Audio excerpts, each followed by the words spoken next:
Уважаемые участники, добрый. Dear participants, good morning. We're happy to welcome you here in this beautiful place.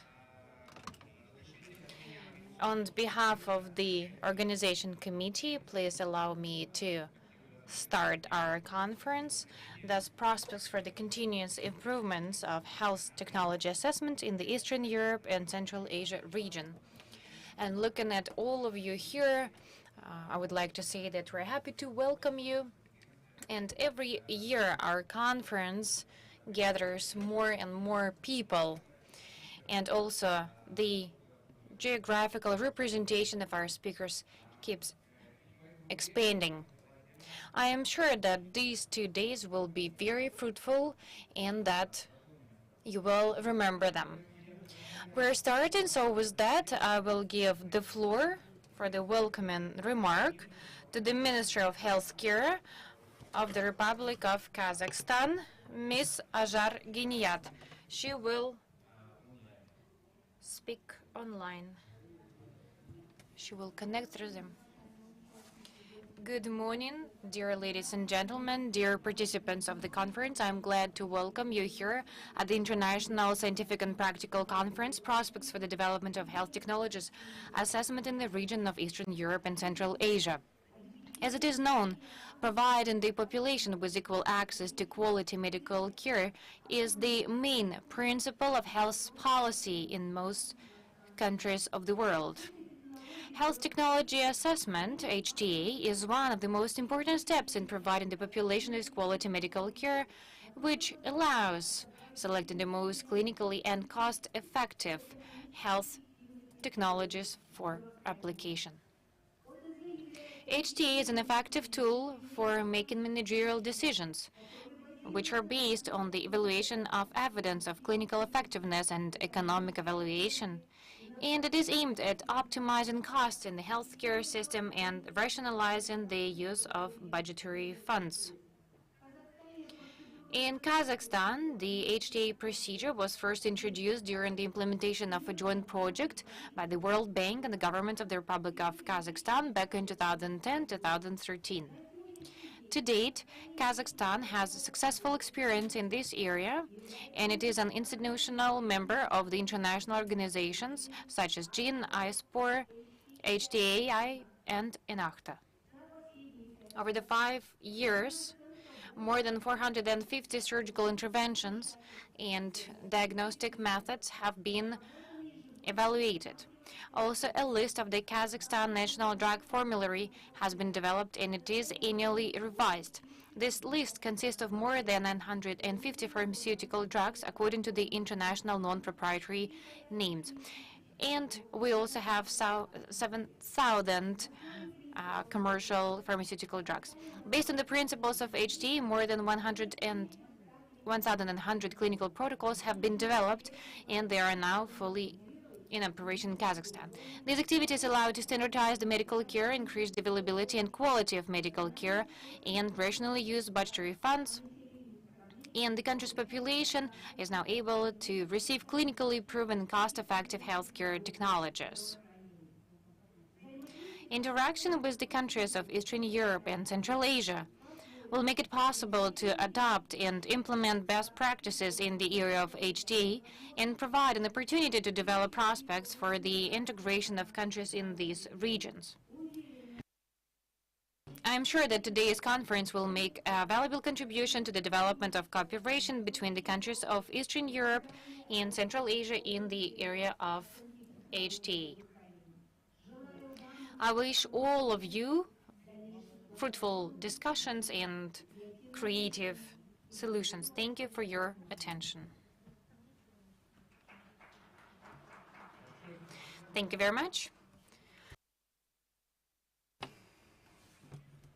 Arginiat, it was a pleasure to have you here despite your busy schedule. You came to our conference. Thank you for that. And we would like to invite for welcome address the next speaker. He's Professor Isao Kamae from Japan. He's the current president of ISPOR, International Society for Pharmacoeconomics and Outcomes Research. He is a leading Japanese expert in the field of HTA and pharmacoeconomics, with extensive experience in research and education in the field of value-based healthcare, and he's professor in the University of Tokyo. So Isao, it's over to you, please.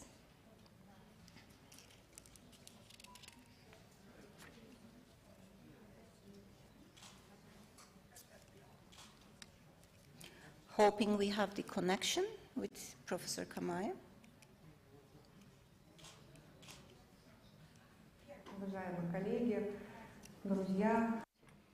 Dear colleagues and friends, I would like to thank you for this invitation to this conference. On behalf of the Senate of the Parliament of the Republic of Kazakhstan, I would like to welcome you to this conference. It is very topical and very relevant to all of us. Pandemic has sped up the development of the health technologies, and now we pay more attention to our health, and the government of Republic of Kazakhstan paid not only a lot of attention but also allocated a lot of resources for the HTA. At the same time, the breakthrough technologies demand very thought-through decisions and a very specific approach. Especially, it is important in the context of limited resources, which is true for any country, especially during the crisis caused by coronavirus. And of course, a strategic importance needs to be paid to the healthcare system, and specifically HTA system in our countries. It needs to be operational system-wide. The countries need to support it, and we know that there is certain experience among the European countries, and I believe that this conference will enable all of us to share this experience. We will be able to understand better how we need to work together, how we could strengthen our efforts in the area of HTA. At the same time, we see that not always the growth of expenditures in healthcare related to introduction of HTA always provides results. 69% of healthcare organizations in Europe and the USA have already implemented the AI system. That is why technologies keep developing.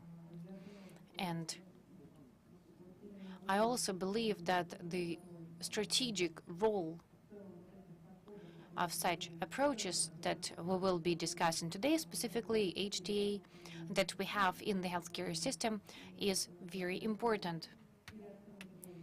So we cannot underestimate the importance of today's and tomorrow's event. And everything that will be discussed during these 2 days will also become the impetus for development, not only for you, for the experts in this area, but also for all the participants of the healthcare system, also for the governments of our countries, and generally speaking, for making political decisions. And as far as I'm concerned, this is my second year in the Parliament of the Republic of Kazakhstan. I support these developments, and I believe that our country is directly involved in creating, in developing HTA system in the country. I believe that this is the main tool for an effective use of healthcare resources.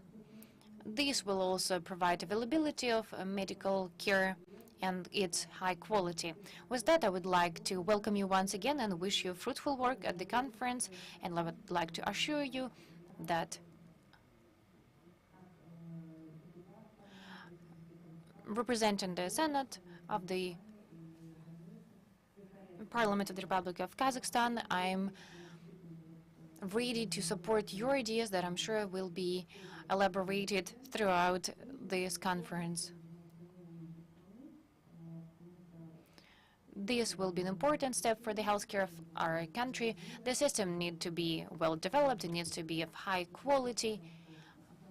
So I believe that the main goal of this conference is aimed at that, and I wish you all of that success. Thank you very much, Ms. Akmaral Alnazarova. I believe that there was some technical difficulties. That is why instead of the professor Asao, we had Ms. Akmaral Alnazarova, who is the member of the Senate of the Parliament of the Republic of Kazakhstan. But we're still hoping to be able to hear Professor Isao Kamayo, and we look forward to his speech.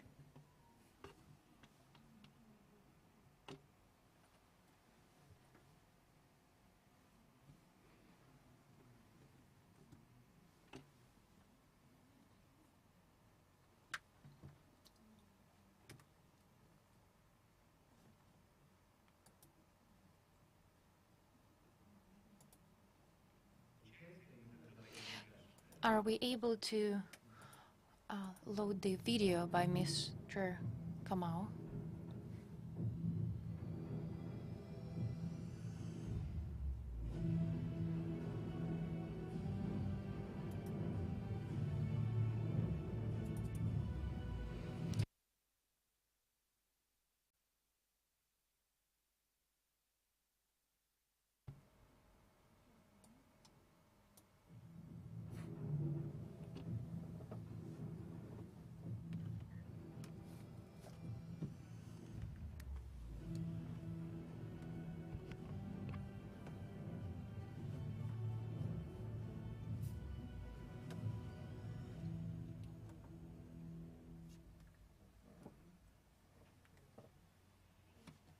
It looks like we have a technical problem with connecting with Professor Kamaya.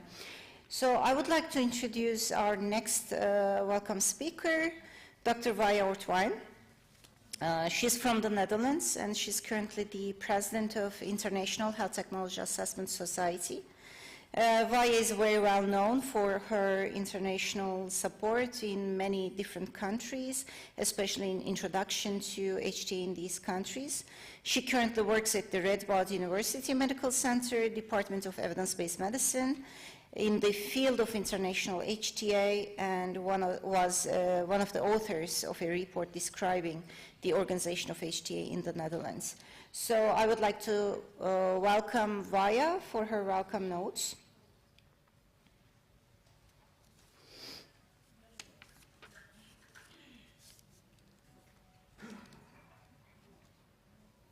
So let's hope we will be able to have our international speakers virtually here.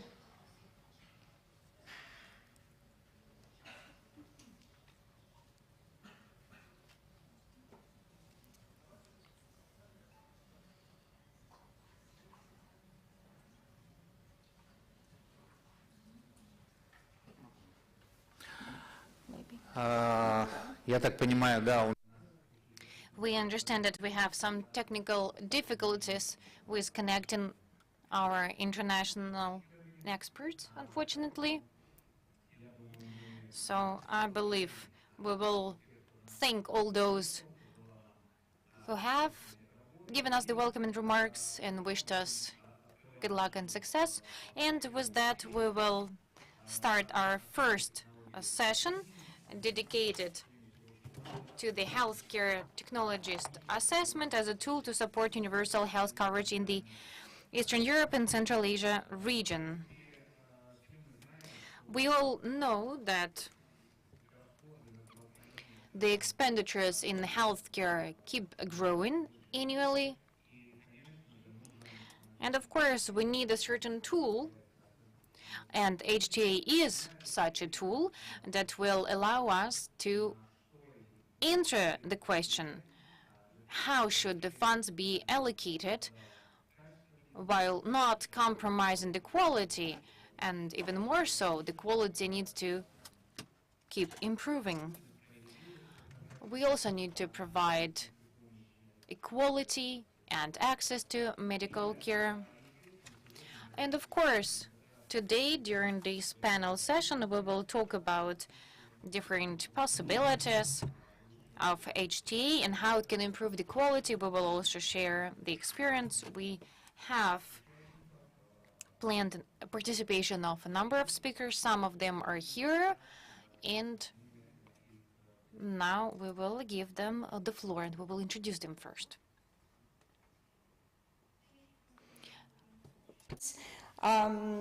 Well, in these meetings, we always have these technical problems, and now in the new world, the meetings are more becoming like hybrid meetings, and now we have this difficulty in reaching out, despite the technology makes it easier every day. And Vaya has just texted me, by the way. She has tried to unmute herself, so maybe this is something we can solve later on.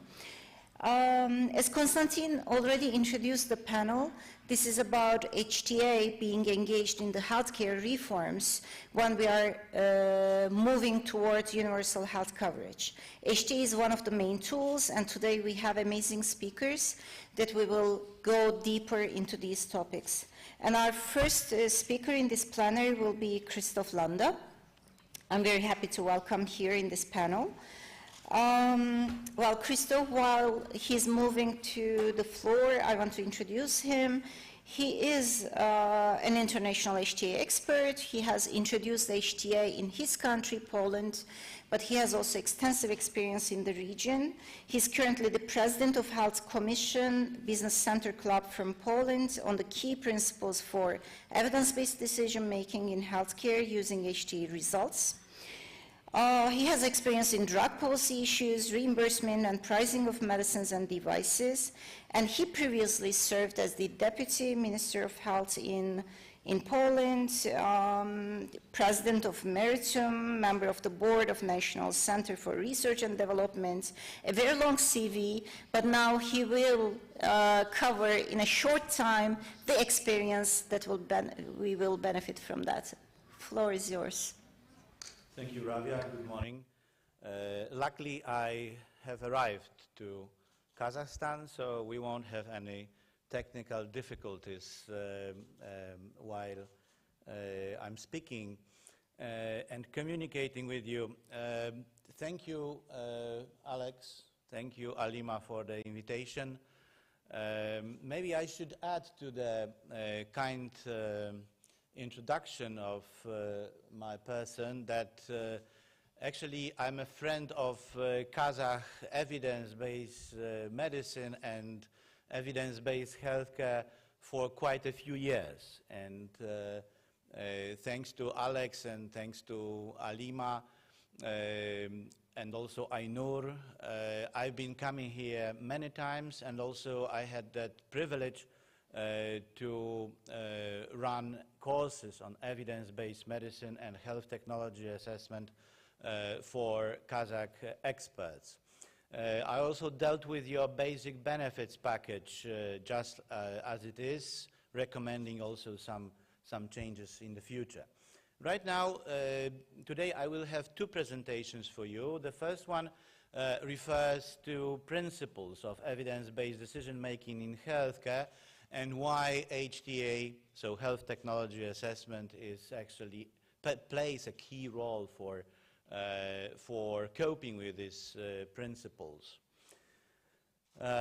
Some definitions, you may find them on the website of Health Technology Assessment International, which is the largest international organization devoted to health technology assessment.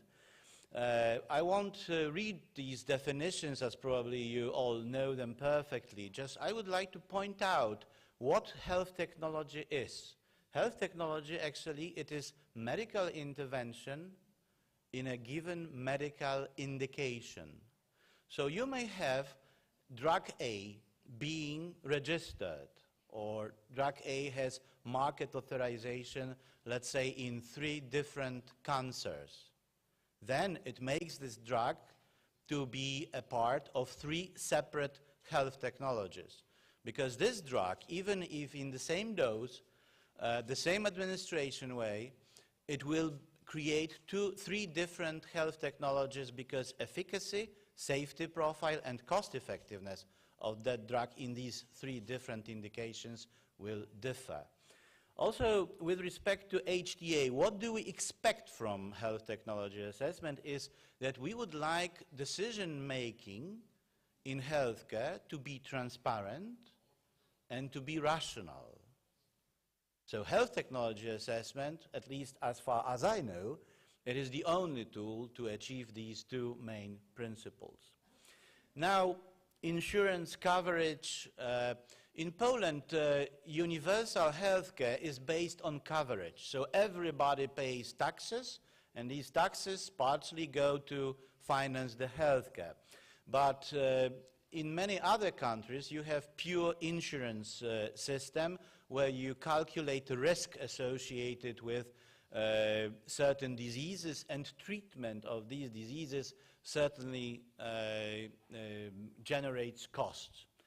Now, if you purchase any insurance, house insurance, other property insurance, liability insurance, you need to know exactly what you are entitled to if you pay premium.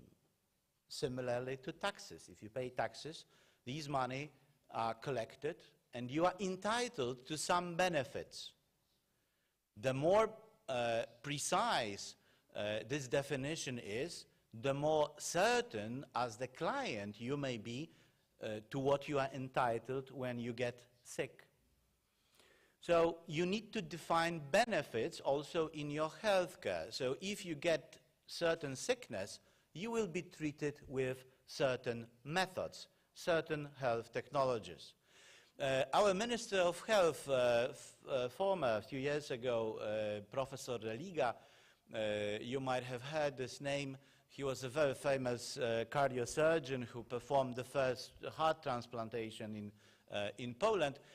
As Minister of Health, he used to say that in Poland we treat all diseases, but not with all methods available.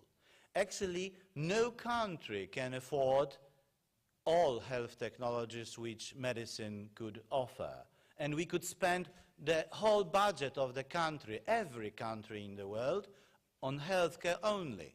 Therefore, rationalization is needed, and I will speak about it later. What also is very important, maybe you could notice that, that our Constitution, it is so important that our Constitution guarantees equal access to health services financed from the public sources. So there could be no privilege. Everybody, if a technology is inside basic benefits package, then everybody needs to be entitled to that technology. Then our constitutional court or tribunal, they say that people, citizens, they have right to know what they are entitled to in a certain sickness. And now basic benefits package, so this is what you actually pay for from public sources, needs to be well defined because it plays a key role in the whole management of healthcare. Without defining and without fair management of basic benefit package, you cannot have fair healthcare, just healthcare. So, basic benefit package plays not only a key role in health insurance, but also in universal health coverage, because you are paying for something with your limited resources, and you need to define that. So these are the functions of basic benefit package, but definitely it has informative role for the society.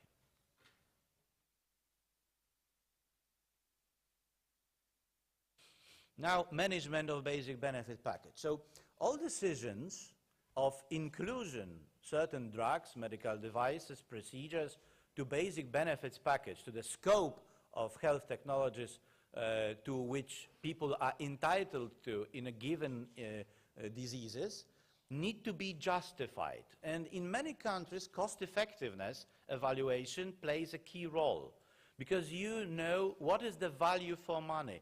If you introduce innovative technology to basic benefit package, which has higher efficacy than the previously used, then you need to know if that health gain or extra benefit is worth paying extra resources.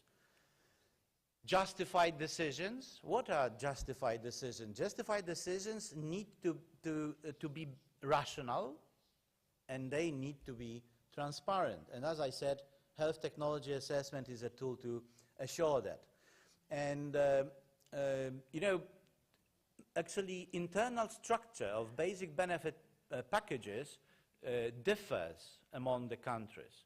Also, internal legal system differs. Decision-making procedures differ. Therefore, systemic implementation of health technology assessment also differs. And there are differences in detailed issues around it among the countries. In many countries, you have implemented governmental health technology assessment.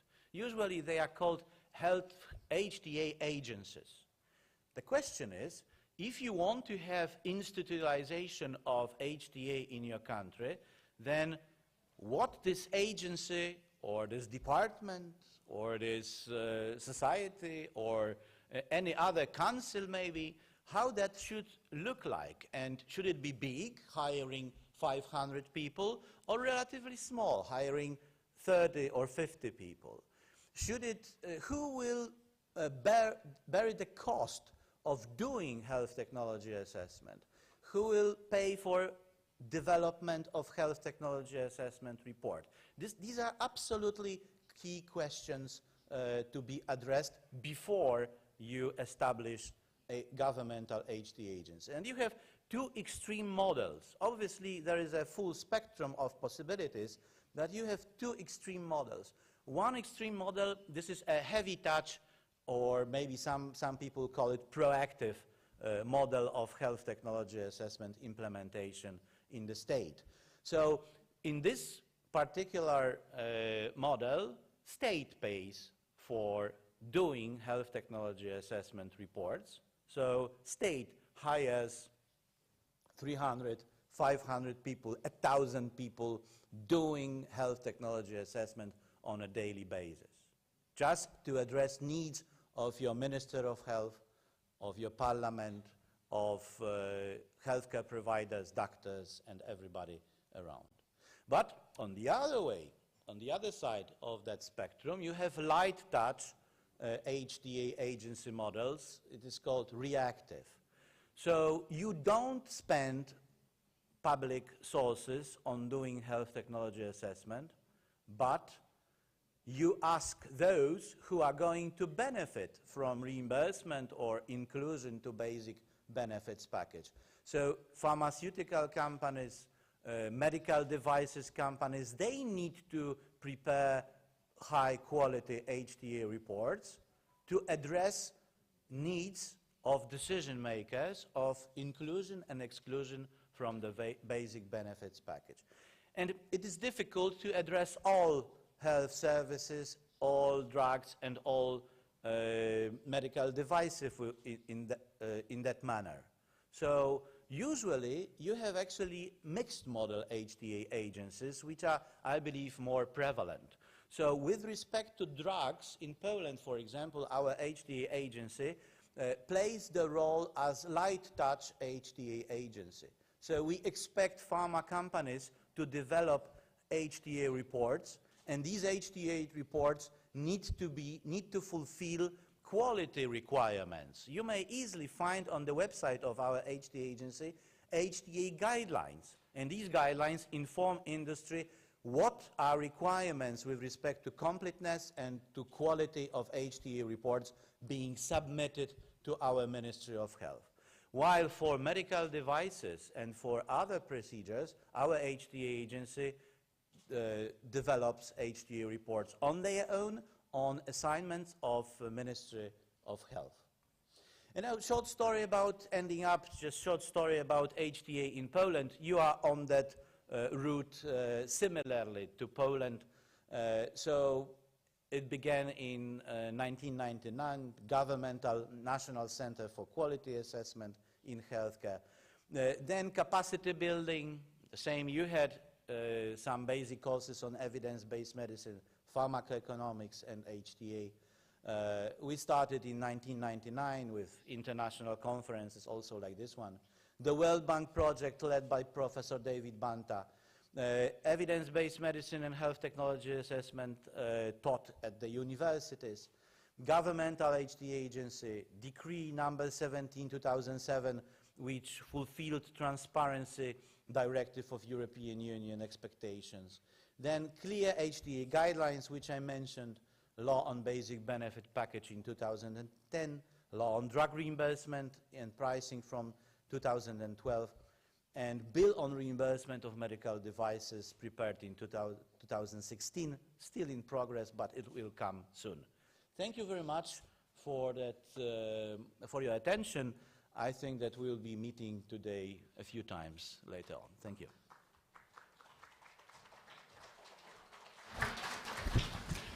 Thank you very much, Chris. Chris kindly summarized us the principles of HTA and mentioned different models while sharing with us the experience in Poland. Thank you for your speech. And I'm happy to tell you that the technical problem is solved. So as the next speaker, we will invite Professor Kamaya, President of ISPOR. Hopefully, he'll be able to join right now. Now? Hello? Hello, everybody. Hello, Isao. We hear you well. I'm Welcome. glad to find the technical problem resolved. Okay. Hello, everybody. This is Isao Kamai, ISPO President. Could I have my slides, please? It is my great honor to give you welcome remarks today. The profession ISPO, the Professional Society for Health Economics and Outcomes Research, HEOR, is an international multi-stakeholder nonprofit organization. ISPO serves as reading source for scientific conferences, peer-reviewed and Medline-indexed publications, good practices, guidelines, education, collaboration, and tools or resources in the field. ISPO currently has 14,000 individual and chapter members across more than 100 countries. ISPO's mission is to promote health economics and outcomes research excellence to improve decision-making for health globally. Despite difficult times of the COVID pandemic and the Ukraine crisis, our mission never stops. ISPO is a multi-stakeholder society that includes a wide variety of healthcare stakeholders, as you can see here. During my presidential term, my theme has been 5 words with involved, scientific, professional, outstanding, and resilient. ISPO members stay involved in the global HEOR community through the society. ISPO drives the strategic scientific agenda as the leading professional society for HEOR globally. ISPO supports outstanding achievements, and ISPO is resilient, driving innovation in the field for more than 25 years. ISPO's strategic plan, Update 2024, outlines the Society's comprehensive plan to execute on its mission over the next several years. ISPO released its science strategy in 2021 that identified the topical themes that ISPO believes will have the greatest impact on both the field of HEOR and global healthcare. As a highlight of publications, in first quarter of this year, ISPO published an update of its CHEERS report and its 2022 through 2023 top 10 HEOR trends report. For many years, ISPO has invested resources in advancing HEOR and supporting members working and residing in low and middle-income countries, LMICs. The Society continues to make significant investments in support of its mission-focused initiative in LMICs. And of course, ISPO organizes a number of conferences and other events throughout the year. We hope you will join us at this year's upcoming conferences and events. In closing, I'd like to leave you with an old Japanese proverb with 4 kanji characters. We say in Japanese, onko chishin. It means visiting old, learn new. It refers to the importance of learning the lessons of the past while also embracing the new. As ISPO and HEOR continue to drive innovation and shape the future of healthcare, we will be well served to remember this. Thank you for your attention and hope this conference will be successful. All HEOR professionals in the CIS regions. Thank you.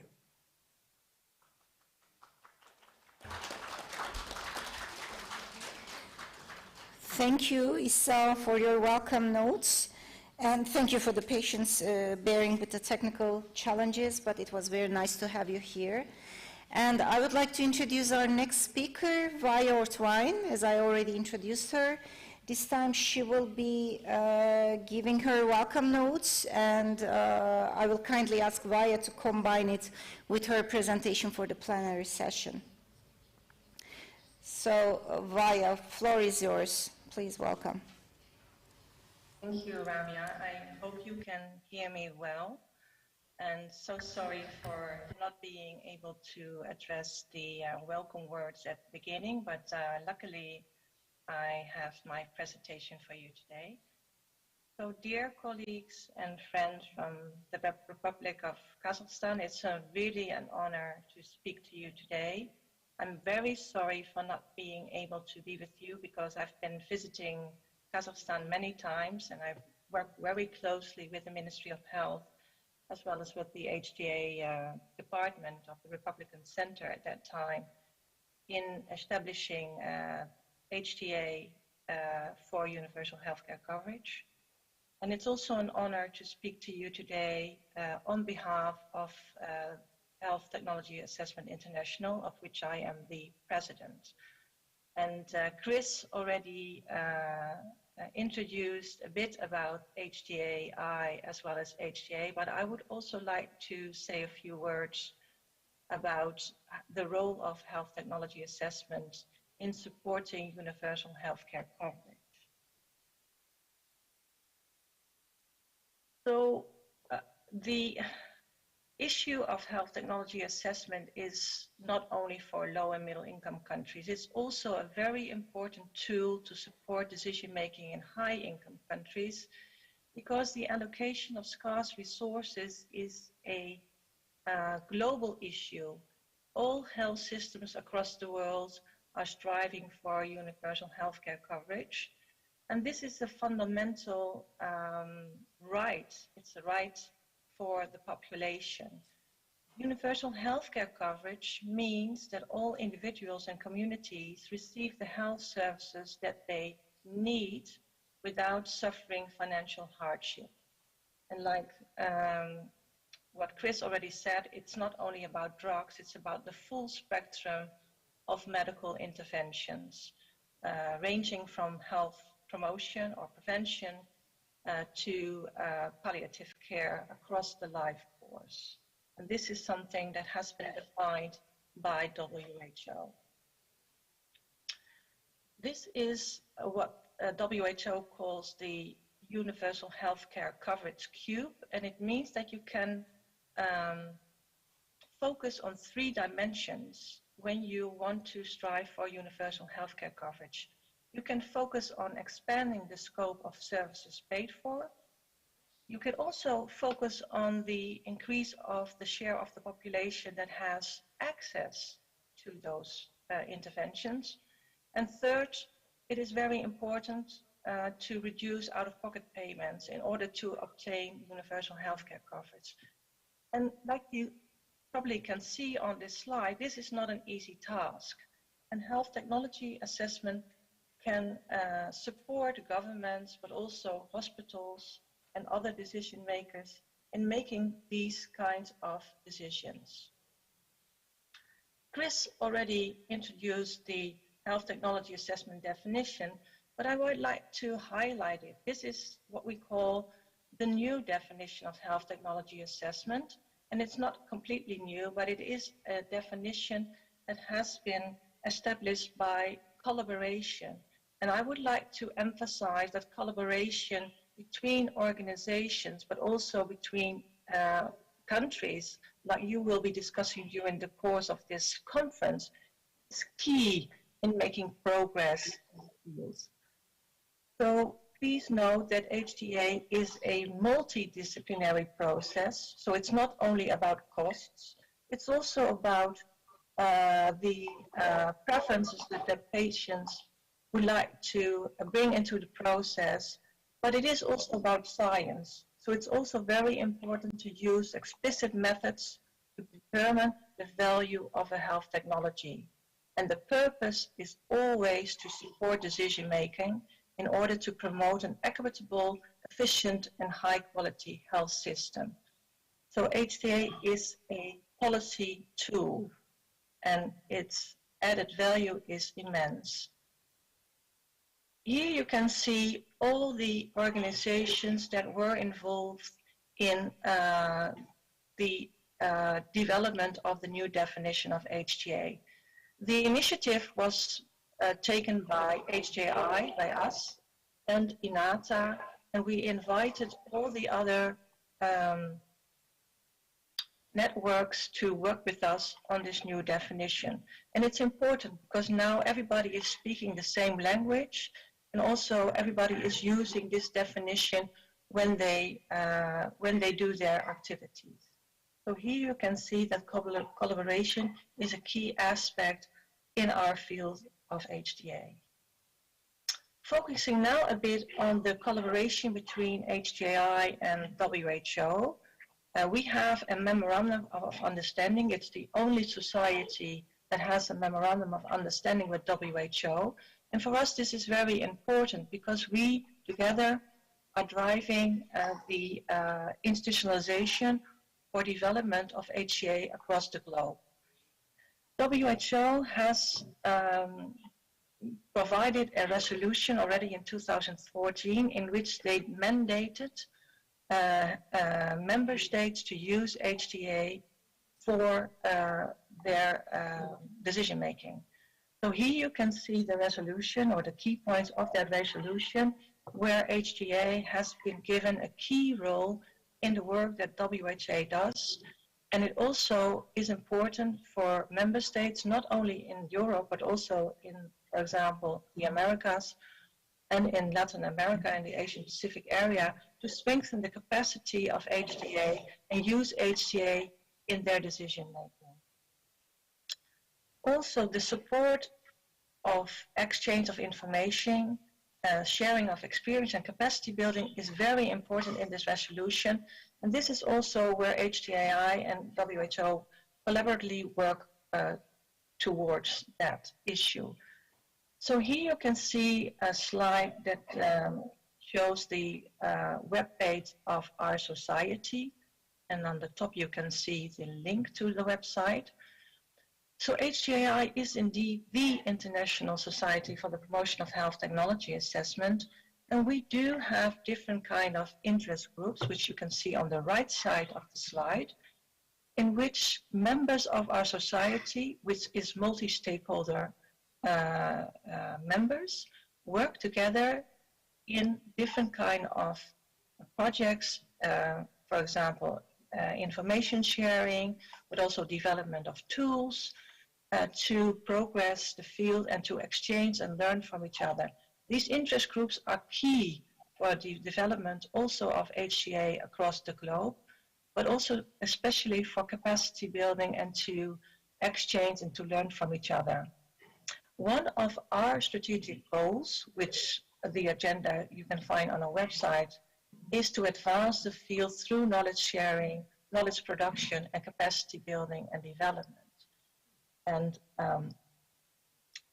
this is something that we do by also supporting our interest groups in developing practical tools for different purposes to be used in practice. And here you can see an example of resources that have been developed by our patient and citizens in interest group for supporting patient groups to provide input for submissions, what Chris was talking about when a dossier has been submitted to an HTA agency, and this needs to be appraised by an appraisal committee in order to make a recommendation whether or not to reimburse something. Patients can also have an input in that process, and this tool helps them in order to bring their preferences and their views to the table in order to have a meaningful and relevant discussion about what society wants. Because we should not forget that if we talk about the benefit packet, this is public money, and therefore different stakeholders should be at least considered in terms of involving them in the process. So this is an example of a tool. We also are working with other societies in developing tools, and this is a joint HTA ISPOR task force that I'm co-leading on deliberative processes for HTA. And deliberative processes for HTA is not only about appraisal, it's also about how you identify topics to be assessed in your country. Also about how you involve different stakeholders, for example, in scientific advice given to industry in terms of developing their dossier. And this task force is finalized its work, and there will be a checklist on how to do this, and this will be presented in both the International Journal for Technology Assessment in Healthcare as well as in Value and Health. So please watch out for this or look out for this publication. Having said this, I move to the next slide. And like I said, WHO and HTA are collaborating on HTA development because HTA has good connections to HTA experts, but not only to HTA experts individually, but also we have a memorandum of understanding with INATA, what Chris was talking about, the international network of agencies, public agencies for HTA, and we work together in terms of the capacity building. We also organize regional meetings. For example, we have organized, and Rabia was in the lead on this, for HTA development in Ukraine in 2020. And we also were part of a WHO meeting, HTA champions in Slovenia a few years ago. And we are now also exploring the setup of regional HTA development forums. So we also would warmly welcome this international conference and see how we as a society can also support you further in putting or making more progress with regard to the implementation and development of HTA in the Central Eastern European region as well. Coming back to, if you look at how you could develop HTA, we often tend to look at different countries, mostly high-income countries or some middle-income countries that are perceived as best practices. I like to focus on the fact that there is no single country that can be seen as the best practice. There are countries that do things in a very good manner, and you can also, of course, look at their practice guidelines. But all countries have already identified that they can improve, for example, on deliberation, on involving stakeholders, also about, for example, scoping of certain health technology assessments. So this is not set in stone, and therefore international collaboration is also key, because we can learn from each other and we can be inspired by each other. And therefore this conference is also fantastic that you have invited colleagues from the region to discuss with you what potentially could be good options also for the Republic of Kazakhstan. So always keep in mind that steps to be taken in a country are very dependent on the local context. It also is a degree of institutionalization, what Chris was indeed talking about, whether you would like to have an HTA agency or start very small. The governance is very important. Is there a policy in place that links HTA to decision making? The resources, the capacity, but also cultural factors should not be underestimated. Trust and transparency in a system are key issues for HTA to flourish or not flourish. And last but not least, also education. So the link to universities is also key in obtaining HTA capacity in the countries and providing incentives for those to retain in a country.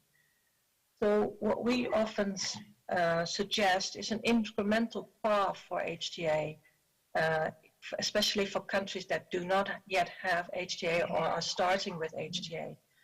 The links with policymakers is absolutely fundamental, but also the involvement of stakeholders is key. Start small with a clear audience and scope and address the most important questions, the priorities of a country, because the priorities of Kazakhstan for the health system are completely different than the priorities in my country, for example. Explicit frameworks and criteria are also key, and fundamentally the sharing of experience and expertise. Data availability should also not be underestimated, and also the implementation of HTA and also the monitoring of the implementation of decisions in order to really show the impact of HTA is something that you should focus on.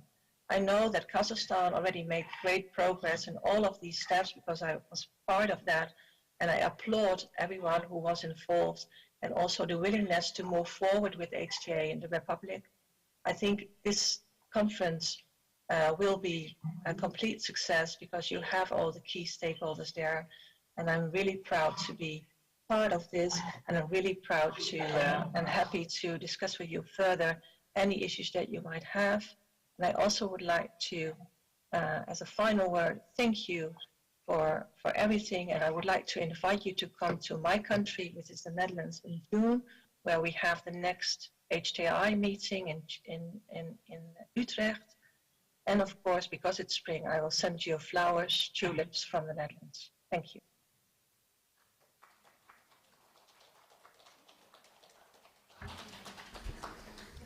So thank you very much, Vaya, for introductory remarks, the summary of HTAI work and collaborative activities, and giving us some hints about how to move forward for further implementation of HTA.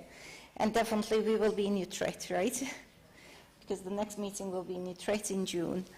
So I will leave the floor to Konstantin for an announcement. Спасибо, Рабия. Yes, thank you, Rabia. I wanted to say a couple words too. Dear colleagues, if there are any difficulties in understanding English language, you can use headset for simultaneous interpretation. You can find the headset by the doors, so feel free to take that to listen to English or Russian language. At the end of the panel session, you can also ask questions And the QR code that you can see now on the slide, you can scan this QR code, a link will open up, and then you can leave your questions or comments, and then the speakers will answer these questions. We do not want you to miss out on anything just because it is in English or Russian. So feel free to use the headset and scan QR code. We will show the QR code once again at the end, and now I give floor back to Rabia. Okay, thank you. So we have two more speakers to go, and then hopefully we will have some time for questions and answers. I would like to invite our next speaker, who is Zoltan Kalo. Zoltan Kalo is the head of Syrian Research Institute. He's a professor at Semmelweis University, Hungary, and he will talk about the HTA pathways in Eastern Europe. He has great experience. I know him for so many years. He has experience not only in Hungary, but way beyond the borders of Hungary and in different countries. So Zoltan, floor is yours. Over to you, please.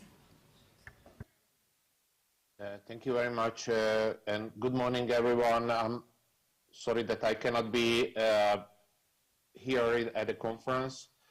I will talk about how health technology assessment can help to enhance the sustainability of universal health coverage, with special focus on Eastern European countries.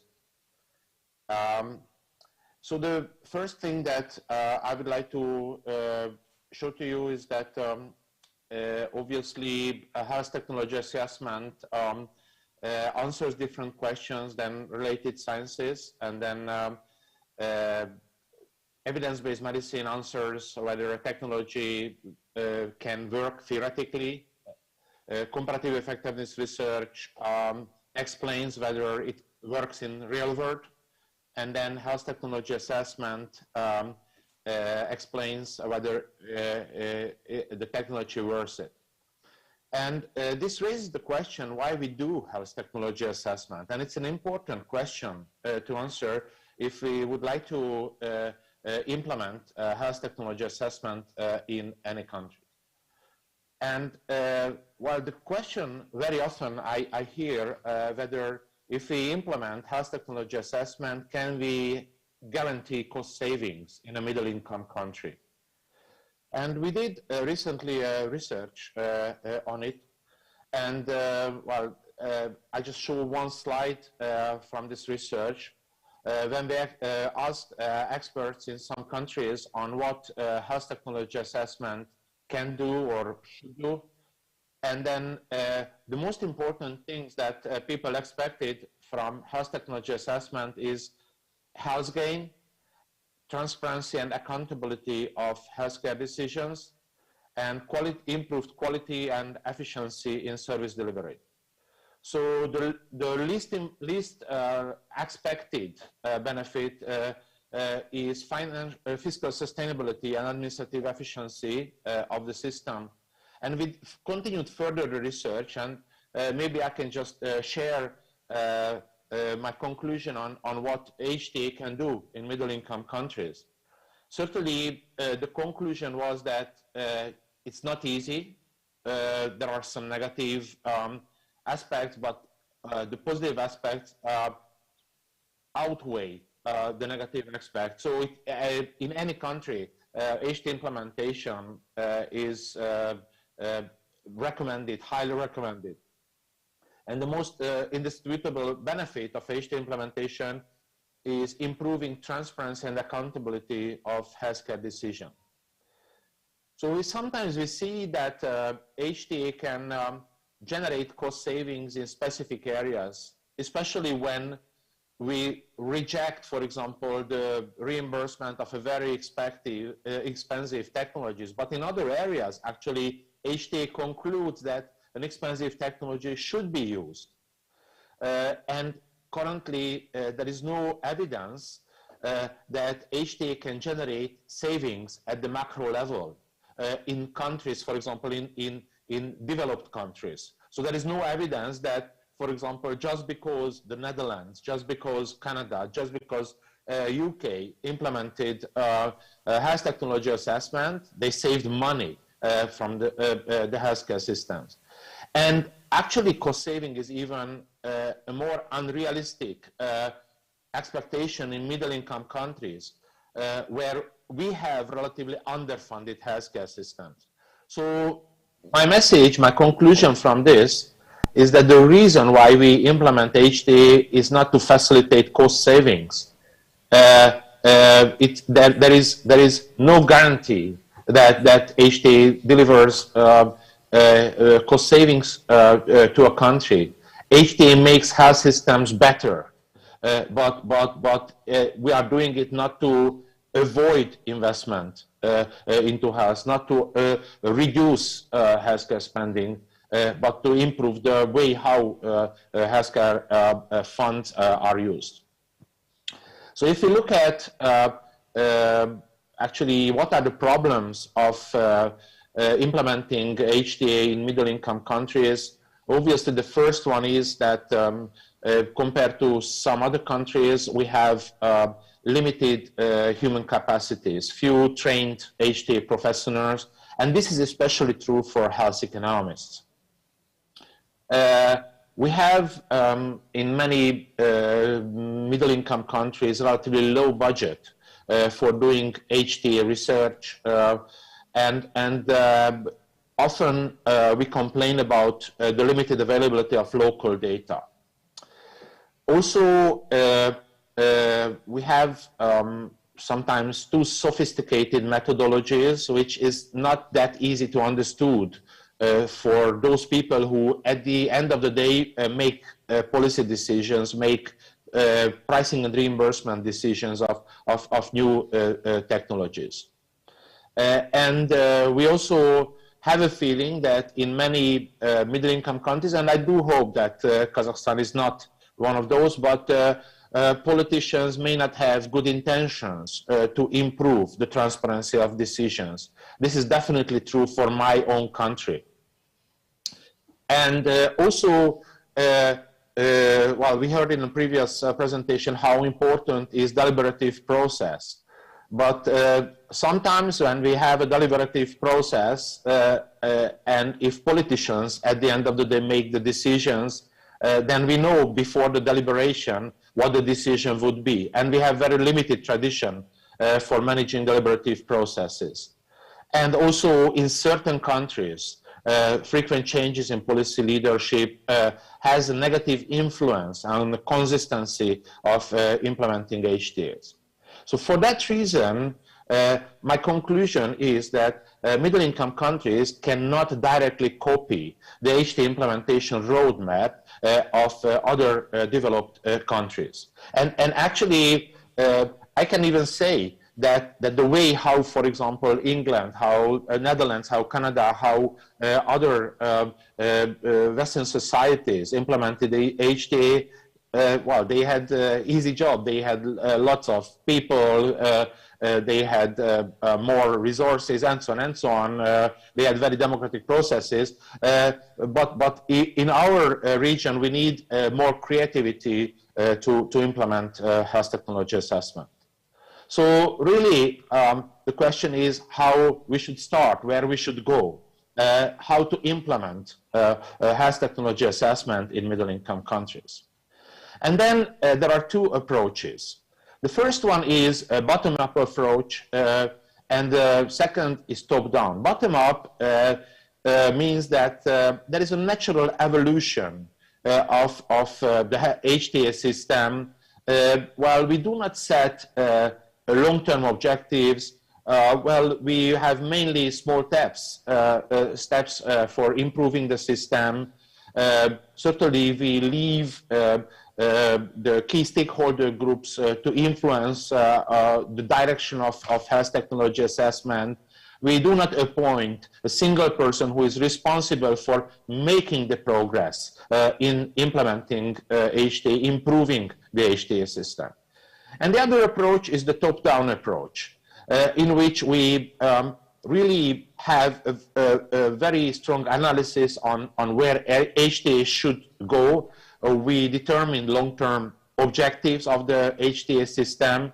We set an action plan for implementation, and someone is appointed to coordinate and implement the HTA. And then we are monitoring the progress, how much we improved compared to last year, and really HTA is done in a very top-down coordinated way. So let me use actually a great book as an example where Alice asks the cat which way I should go, and then the cat answers that depends on where you are going.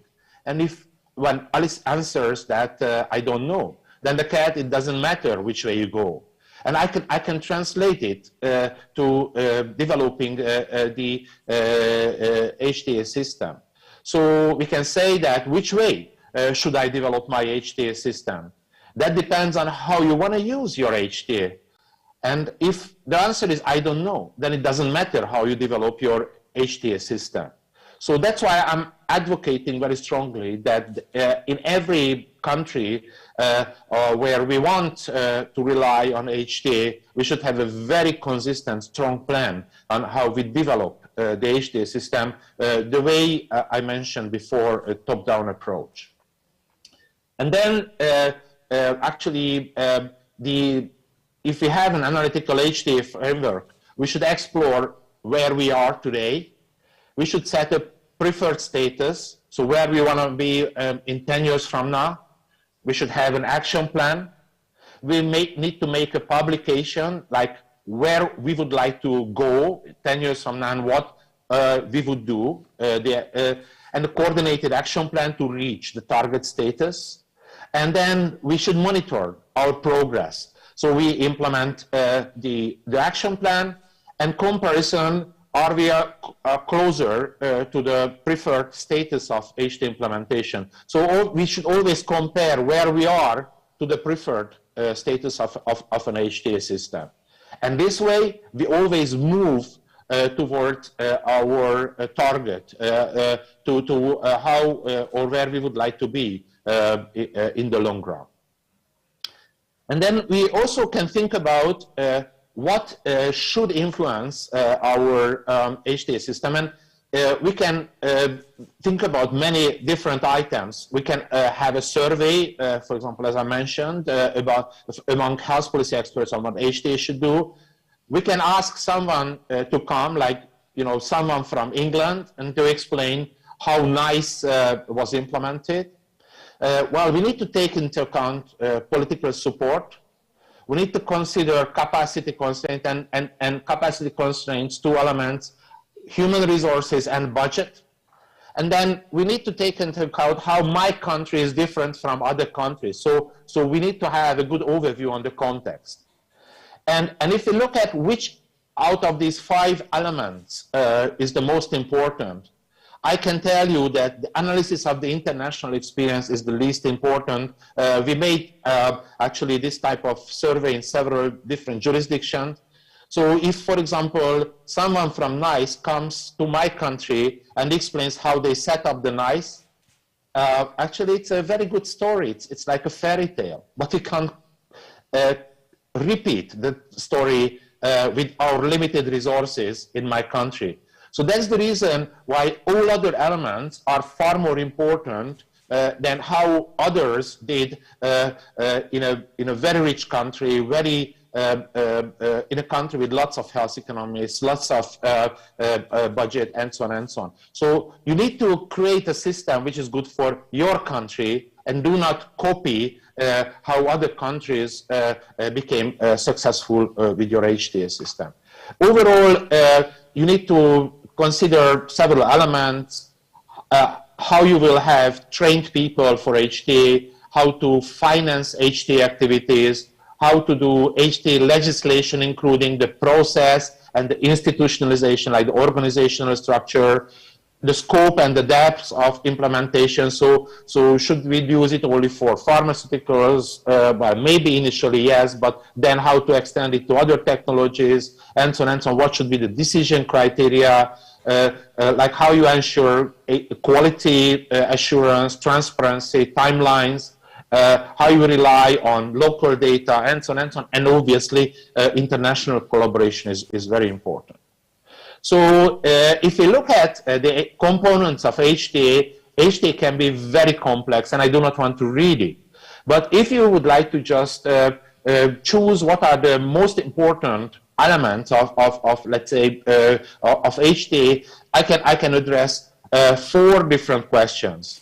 Like topic selection, like is it a priority topic? Should I deal with this topic? That's a very important question. Then if I choose a technology to assess, then really we need to evaluate how much is the health gain that can be achieved by using this technology. Then the next question is cost effectiveness. Is it good value for money? Well, cost effectiveness, for example, of a pharmaceutical which brings you health gain only depends on the price. Because if it's not cost effective, you reduce the price, you reduce the price, you reduce the price, and there will be a price at which the technology becomes cost effective. So cost effectiveness is a judgment about value for money. And finally, budget impact, because even if something is cost effective, there is no guarantee that there is sufficient budget to cover it for everyone. So how to manage the budget? These are the 4 most important questions in a middle income country for health technology assessment. And let me just tell you that you don't need to reinvent the wheel, because actually you need to think about which evidence is transferable from other countries. Unfortunately, there are, out of these 4 areas, what is a health care priority in Kazakhstan? This is not transferable from any other jurisdictions. You need to decide yourself. But how much is the health gain? Yeah, this is transferable. And what type of expertise are needed to these questions? Obviously, epidemiology, biostatistics, outcomes research, this is very much needed to quantify or make a judgment on the health gain. But again, this is transferable from other jurisdictions. Something is cost effective in Western Europe, in England, in Switzerland, in Netherlands, in Canada. It doesn't guarantee that it's going to be cost effective in Kazakhstan. So you definitely need local health economic expertise. And what is the budget impact elsewhere? This is a story that actually doesn't tell you anything. How much is the budget impact? How to manage the budget in Kazakhstan actually, again, requires lots of expertise. So if I need to compare what is the more important expertise, you need to invest into epidemiology, biostatistics, outcomes research, or you need to invest into health economics. Well, I'm a health economist, so I'm maybe subjective, but I can tell you that health economic expertise in a middle-income country is far more important than expertise about judging the relative benefit from health economics, because that is transferable while health economics is not transferable. So I hope that these considerations were relevant and useful for Kazakhstan. Again, thank you very much for the invitation, and then I will stay online if there are any questions. Thank you very much for your attention. Большое спасибо, Золтан, за очень... Many thanks, Zoltan, for a very interesting presentation and the experience of introducing HTA in country with middle income is very useful for us and with limited human resources, because in our case this area is only developing and we don't have many people who deal with HTA. And this is what we will hear about from the next speaker, Mr. Alexander Kostyuk, the chairman of the board of Skarbekova National Research Center for Health Development. Alexander is probably one of the most experienced ones in our country in this field, and when he was head of the Center for Standardization of the Republican Center for Health Development at that time, he was the one who opened this direction or established this direction in Kazakhstan, and now for 10 years already he's actively working in this field, and he has the richest experience in our country, and he will tell us about the HTA pathways in Central Asia, building resilience, the universal health coverage in Central Asia. Thank you, Konstantin. Distinguished participants of the conference, so the idea of this conference was quite transparent for everyone in this room. The region of East Europe and Central Asia is geographically linked, and it also has a number of economic peculiarities. So the majority of countries are countries with the transit economies, and they are facing limited resources, and the application of certain technologies is quite comparable. Some countries of this region had reached the results of developed countries, like Poland. Last year was announced the developed countries, but in the majority, these are the developing countries or countries in transit, and currently we have 32 countries in this region, and the total area of this region is 16% of the total area of land of the world, and around 500 million of people living here, which is 6% of the population of our planet. And talking about Central Asia, you know that we have 5 countries here: Kazakhstan, Uzbekistan, Turkmenistan, Kyrgyzstan, and Tajikistan. Total population more than 66 million people. The level of socio-economic development of Central Asian countries can be characterized by the Human Development Index, which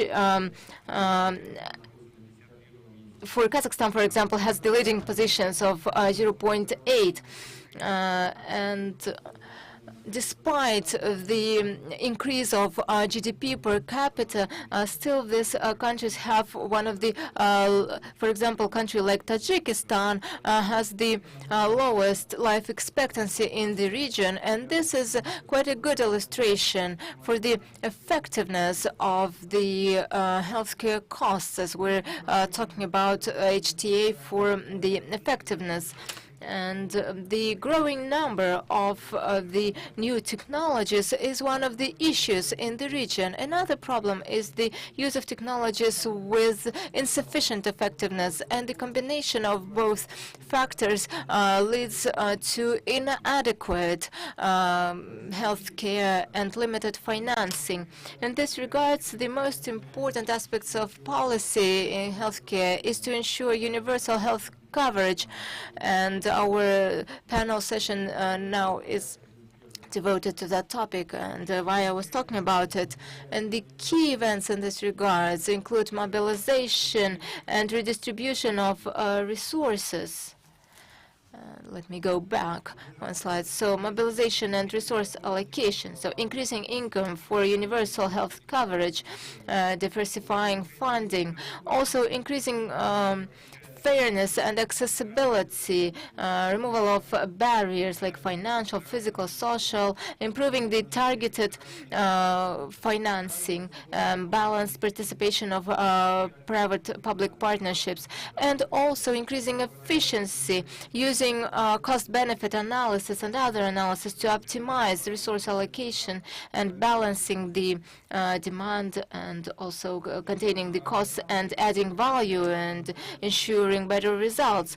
It is important to take into account three basic aspects that are lying as the main dimensions of the universal health coverage. First of all, which population we can cover with the interventions, which services we can provide, and what share of the costs can be covered. This is the classic universal health coverage cube of WHO, and obviously the purpose of the universal coverage is to ensure access to the whole population to the justified and high quality health care, but it doesn't mean the non-limited access to all possible interventions and technologies. You understand that the volume of financing in the countries of Central Asia has a significant difference compared to the developed countries, and in accordance with the World Bank is just a little bit more than 300 USD. So we have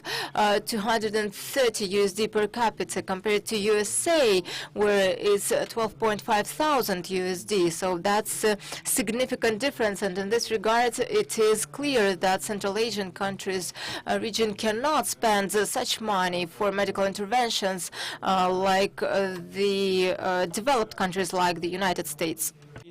The experience of the countries from the Eastern Europe is particularly valuable for all of us because we learn from them.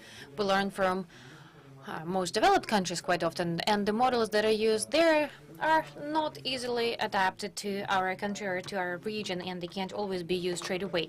And of course, a classic example of HTA for all of us is the NICE in the UK, which over many years of its existence allowed to save more than 200 billion pounds and spend them to other medical interventions. I've already talked about the other success in our region, and I would like to specifically talk about our partners and talk about the success that Poland was able to achieve, and the fact that Poland was able to move to the category of developed countries, and it introduced HTA back in 2012. And just over the last year of its introduction, it achieved already a lot. I shared this information with the Professor Lande, and this system was able to save more than 150 million euro just for the drugs, and not even talking about other technologies. So, of course, the experience that we have in the countries of Eastern Europe is easily transferable for countries of Central Asia, and our Central Asian countries are still in the beginning of this path that the countries of Eastern Europe have already walked through, or they're in the middle of it. It's important for all of us to have this platform to exchange experience so that we could develop new approaches to the HTA for our country. HTA is, of course, a very important process that helps us in identifying priorities according to the HTA cube that I showed you earlier, the previous slide. And of course, depending on the development of the system of healthcare as well as the economy of the country, it is recommended to focus HTA on different events that are best suitable for different countries. For example, if the system is immature, then the focus needs to be put on the life-saving interventions and medicine, as well as emergency care packages and emergency planning. For low-income countries with limited coverage, the focus should be placed on the primary health care packages. Middle-income countries with limited coverage are recommended to focus on all guaranteed or funded packages of medical interventions and medicine. And Kazakhstan currently is in this category, and other Central Asian countries are in the previous category. So HTA development should be done step by step, depending on the priorities that have already been given in the international recommendation. As to the countries with stronger developed systems, they use marginal analysis for the development of the packages, and some countries don't have any limited coverage at all. They have a full coverage, and they just use the recommendations of the HTA.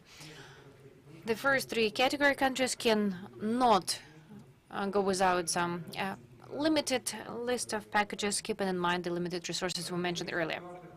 So in these situations, HTA is a good and transparent tool which provides also scientific basis for managerial decisions, and it is also a bridge between the experts and the politicians. Growing needs of the population, growing needs for resources are key issues for HTA use. There is also a split budget or budget limits.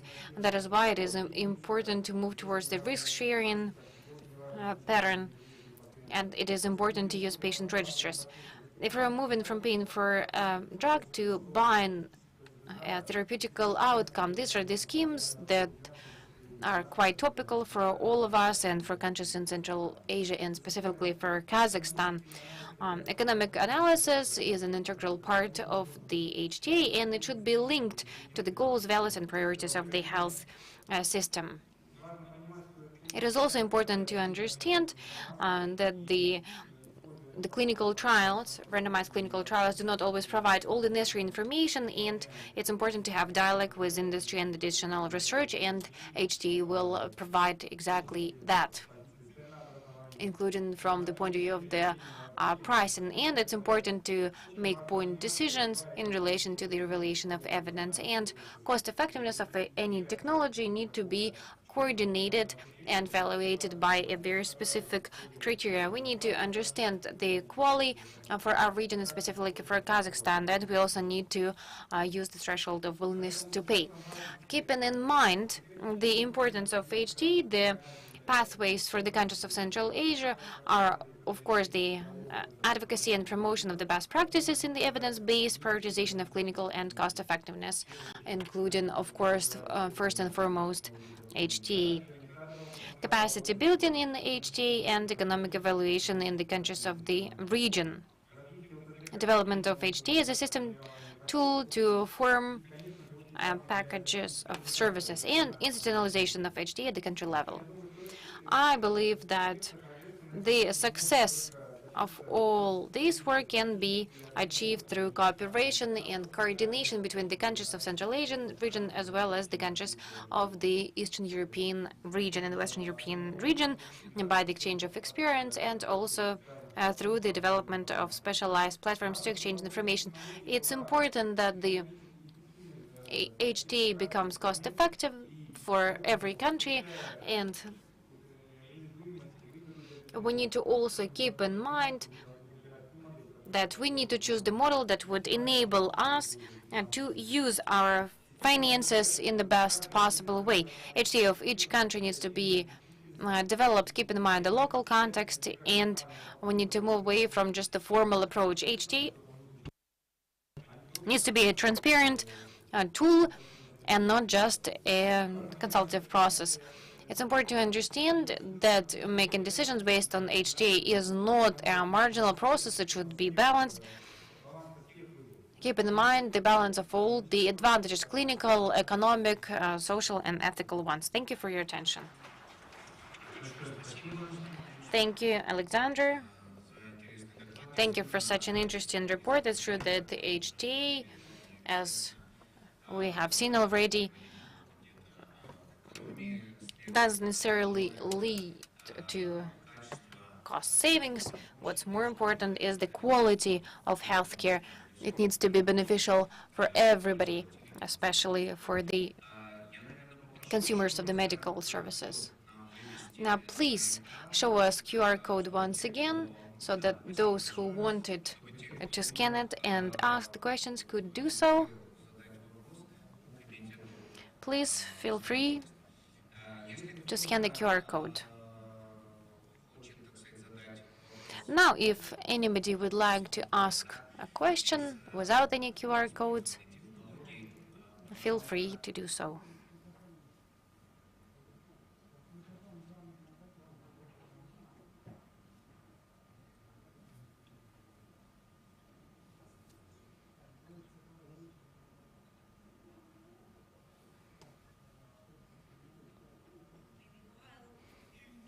Colleagues are preparing their questions.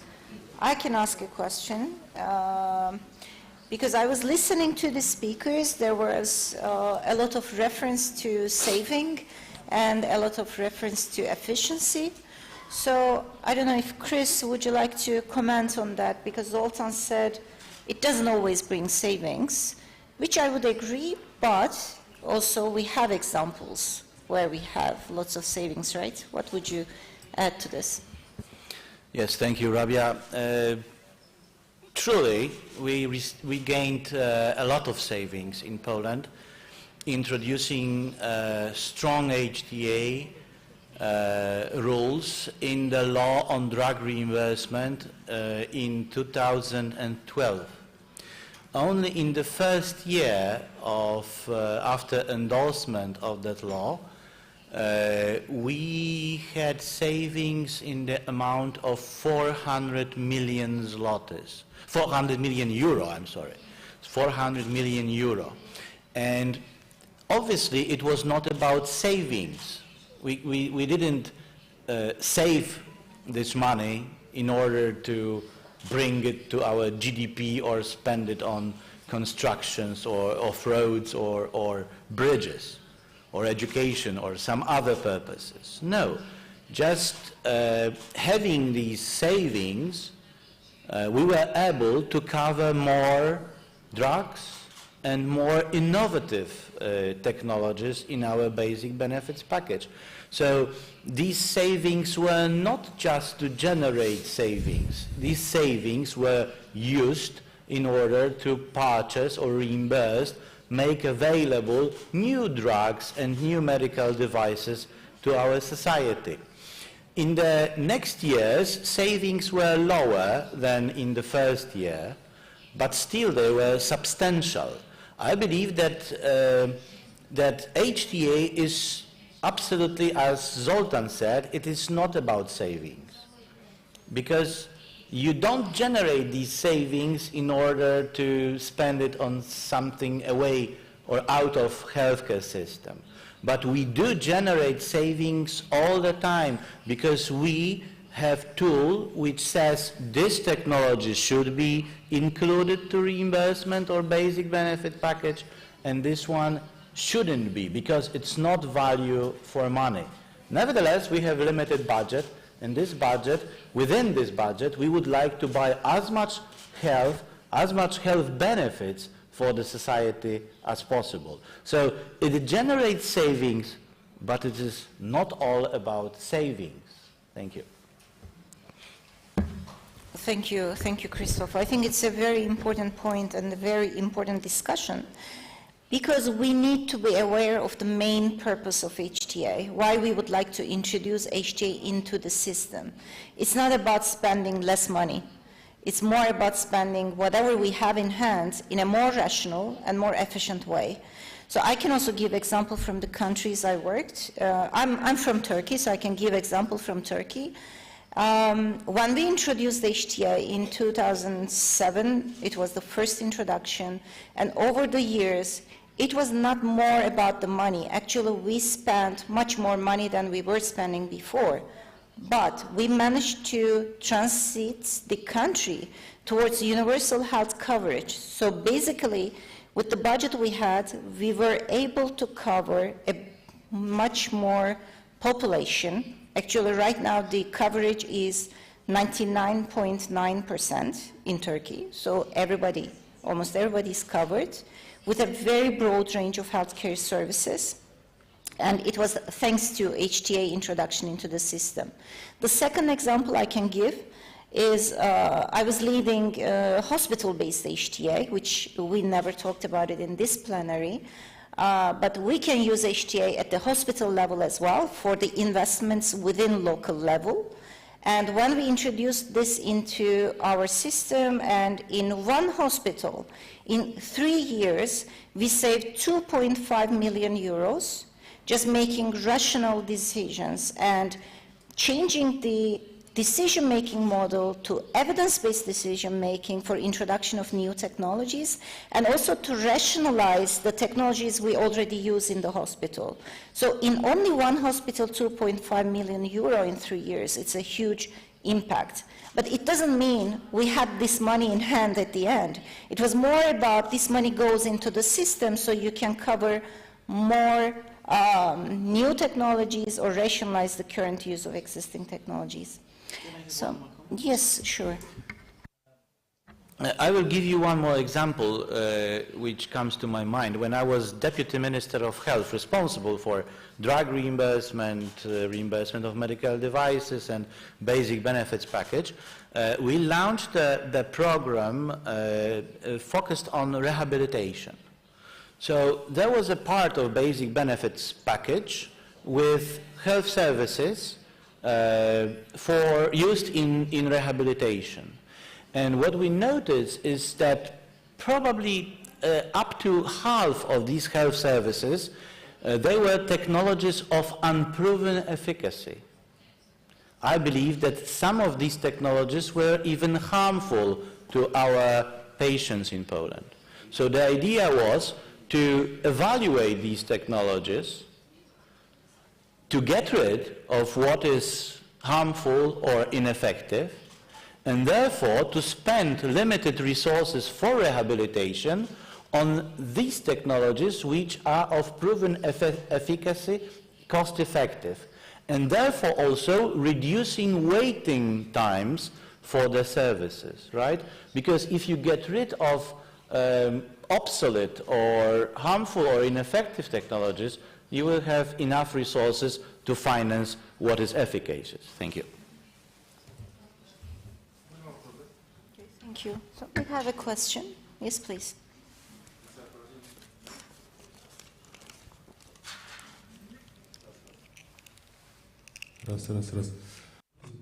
Thank you very much.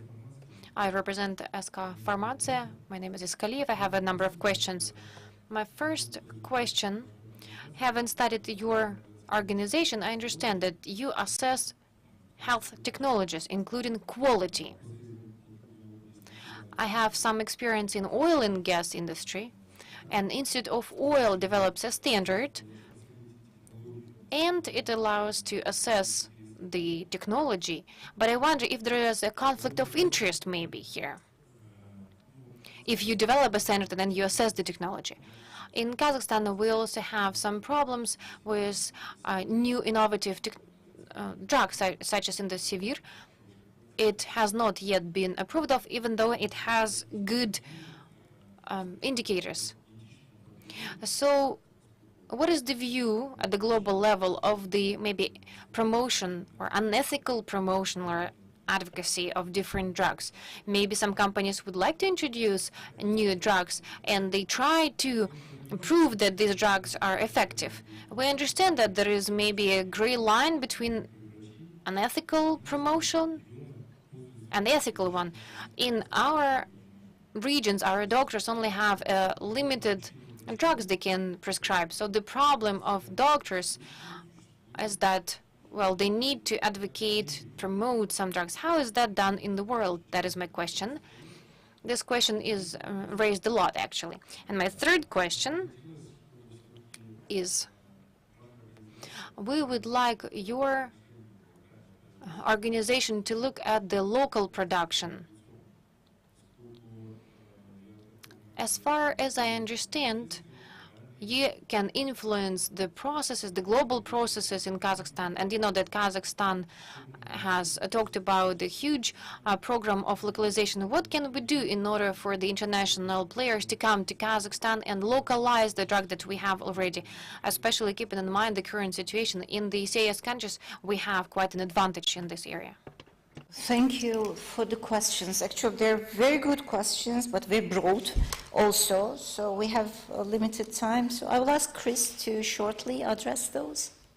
Thank you. Yes, thank you. You are very right, Rabia, but I'll try to address that quickly. So HTA is generally a part of quality management. So quality is much broader topic. But HTA also touches upon accessibility.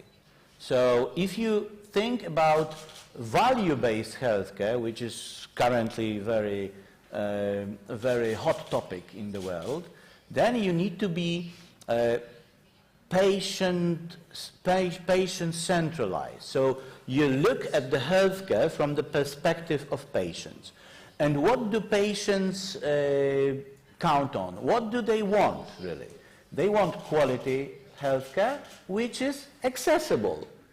And HTA is the tool to assure accessibility to the value for money. So the best technologies which can deliver the highest health benefits within limited resources. Qualitics is absolutely much broader topic than that. There is no contradictory between HTA and Qualitics. But Qualitics is much broader topic. Now, you mentioned ethics and new drugs. You know, in Poland, only pharmaceutical companies, by law, they may apply for reimbursement from public sources. So we operate in light touch model of HTA agencies. So they apply, they submit application to the Minister of Health, they are paying for revision of HTA report they developed on their own cost and upon their own risk, financial risk. And this is appraised. They check quality of that HTA report. There is appraisal process, there are committees, different Transparency Commission, Economic Commission, they negotiate risk-sharing agreements, prices, etc. And then final decision is being taken by the Minister of Health. Your last question about local production, certainly each country would like to have pharmaceutical production within the country, in the territory of that country. And there is international competition between countries in order to enhance pharmaceutical companies to locate some business activities, production, research and development, and many others in the state. Therefore, if you have reimbursement, and definitely if you finance drugs from public sources, you may also introduce some criteria which will differentiate between partners of Kazakh economy and these companies which are only bringing money to your country and taking away money without no extra benefit. And if you apply these criteria, you still may be transparent, you are still rational, because these companies which operate in Kazakhstan, they strengthen your economy. And actually, I proposed such criteria in Kazakhstan. They are somewhere there at the Ministry of Health. In Kazakhstan, it's called reimbursement mode of development. I encourage you to get acquainted with that. Thank you. Thank you very much for your answers, but I would like to ask another speakers. Zoltan, have you comment to our discussion? Yes, the most important comment is that I'm an economist, and extending the life of a cancer patient will never save money to the healthcare system. In many, many cases, actually, HTA concludes with a positive recommendation, okay? In other cases, with a negative recommendation. And then if we just cherry-pick the negative recommendations, we are not better than pharmaceutical companies who only show you the positive trial results and try to hide the negative trial results. So that's the reason why I say that at the health system levels, HTA doesn't aim to save money, doesn't aim to increase mortality, because increased mortality saves money. So HTA helps you to use resources more efficiently. Sometimes the decision is negative, sometimes the decision is positive, sometimes it's savings, sometimes it's investment. So that's the reason why, actually, if we would like to expect savings at a macro level, from HTA, actually this is not the right approach. We cannot cherry pick actually only the negative decisions. We need to take this into account. Very important that what to communicate about the benefits of healthcare HTA to policymakers, because actually they may believe that if we implement HTA, we can actually reduce the healthcare spending. This is not the right approach, in my opinion. Sorry, I'm an economist, and I've seen this debate in many countries, and sorry for being so vocal about this topic.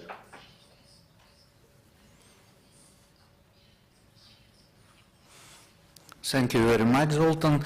К сожалению, Unfortunately, the time for the first panel session is out already. We have to break now, and I'd like to thank all speakers for very interesting presentations and speeches. I believe they were indeed very interesting and useful. And now, I would also like to thank my co-moderator, Rabia Kalachi. It was a pleasure to be a co-moderator with her. We were moderating the first session, which is always very difficult. So the coffee break for all participants will be at the second floor. And let me remind you that we start at 11:30. So you have like 13 minutes, and please be back at 11:30.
1, 2, 3. Раз, два, три.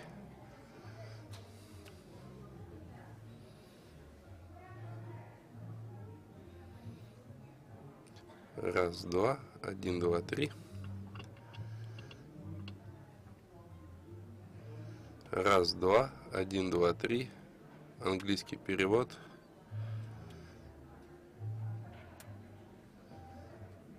Раз, два, три. 1, 2, 3.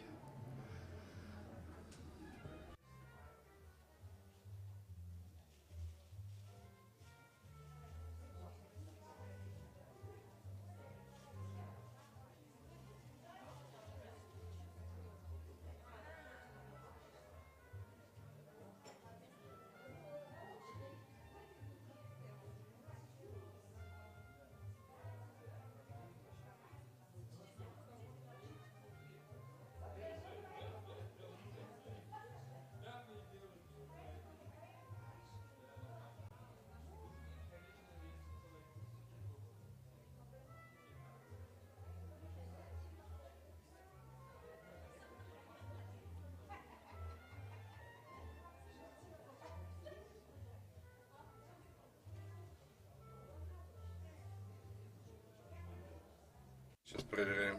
Давайте. Поговорите, Раз, два, пожалуйста. три. Раз, два, три. Раз, два, три.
Добрый день, уважаемые коллеги. Я попрошу... Good day, distinguished colleagues. So may I ask the speakers to take their seats at the podium, and I invite all participants to return back to the room to continue our work. I'm glad to welcome you on this platform devoted to questions of development and application of the health technologies assessment for the effective use of HTA in the area of development of medical science. In the latest 20 years, the medicine had achieved some breakthrough achievements, and the more effective and the more complex the technologies become, the costs are also growing, and in the limited resources of health finances, being able to assure all available innovations is not possible for any country. And with this, the relevance of the HTA had increased significantly, and today, to a certain extent, is applied in every country. Development of the science of HTA allows to establish the base for the justified decision-making about the need to include into the basic benefit package and ensuring accessibility and effectiveness for the population. And the HTA introduction has an impact on the whole population. And the transparency of decision-making is also becoming more and more important, and especially for development of this direction. In Kazakhstan, we approved the rules for HTA and their application at the level of the regulation of the Ministry of Health, and the Joint Quality Commission was created to review the results of the HTA. And cooperation at the international level allows us to develop and introduce HTA technologies and making steps towards transparent and justified decision-making based on the evidence-based decision-making. And on this panel session, we will review the role of the HTA to increase effectiveness and improve healthcare. Before we start our work, I'd like to give the floor to the co-chairman of our panel session today, Ms. Birmet Baraktibasova. She is a consultant on evidence-based medicine of the Ministry of Health of the Kyrgyz Republic, and she is also the president of the ISPOR office in Kyrgyzstan.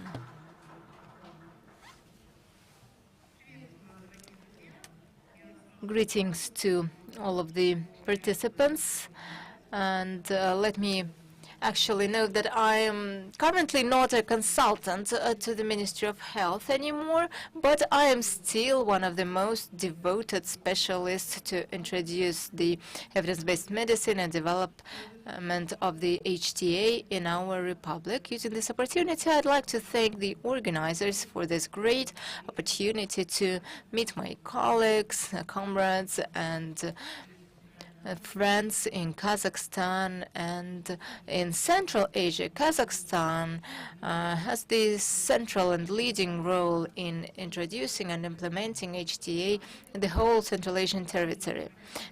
On this panel session, we will discuss the need to consider medical, economic, and social aspects of the effectiveness of medical interventions when including in the health benefit package or public or private insurance, and the importance of HTA and cost-effectiveness approaches for further expanding access to the most effective medical interventions and fair pricing in health systems of our countries.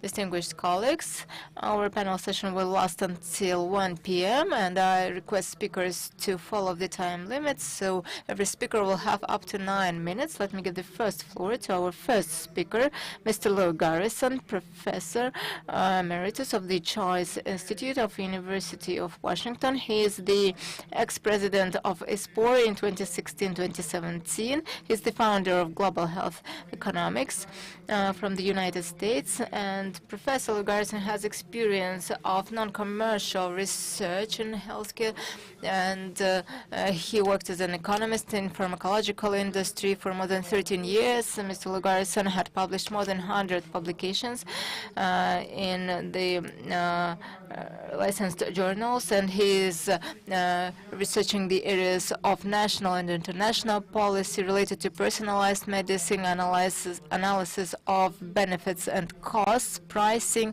and agreements on reimbursement of costs and risk sharing. Also, methods for diagnostics of the surgical devices.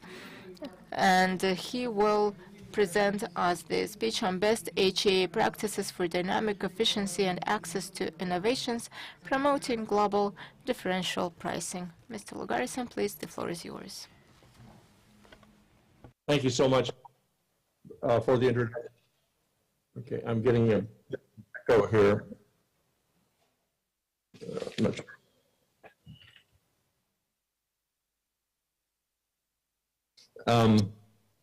Okay, I'm hearing that's a problem to do, so let me try to. Can you hear me? I can't tell. Пожалуйста, начинайте. Yes, you can start.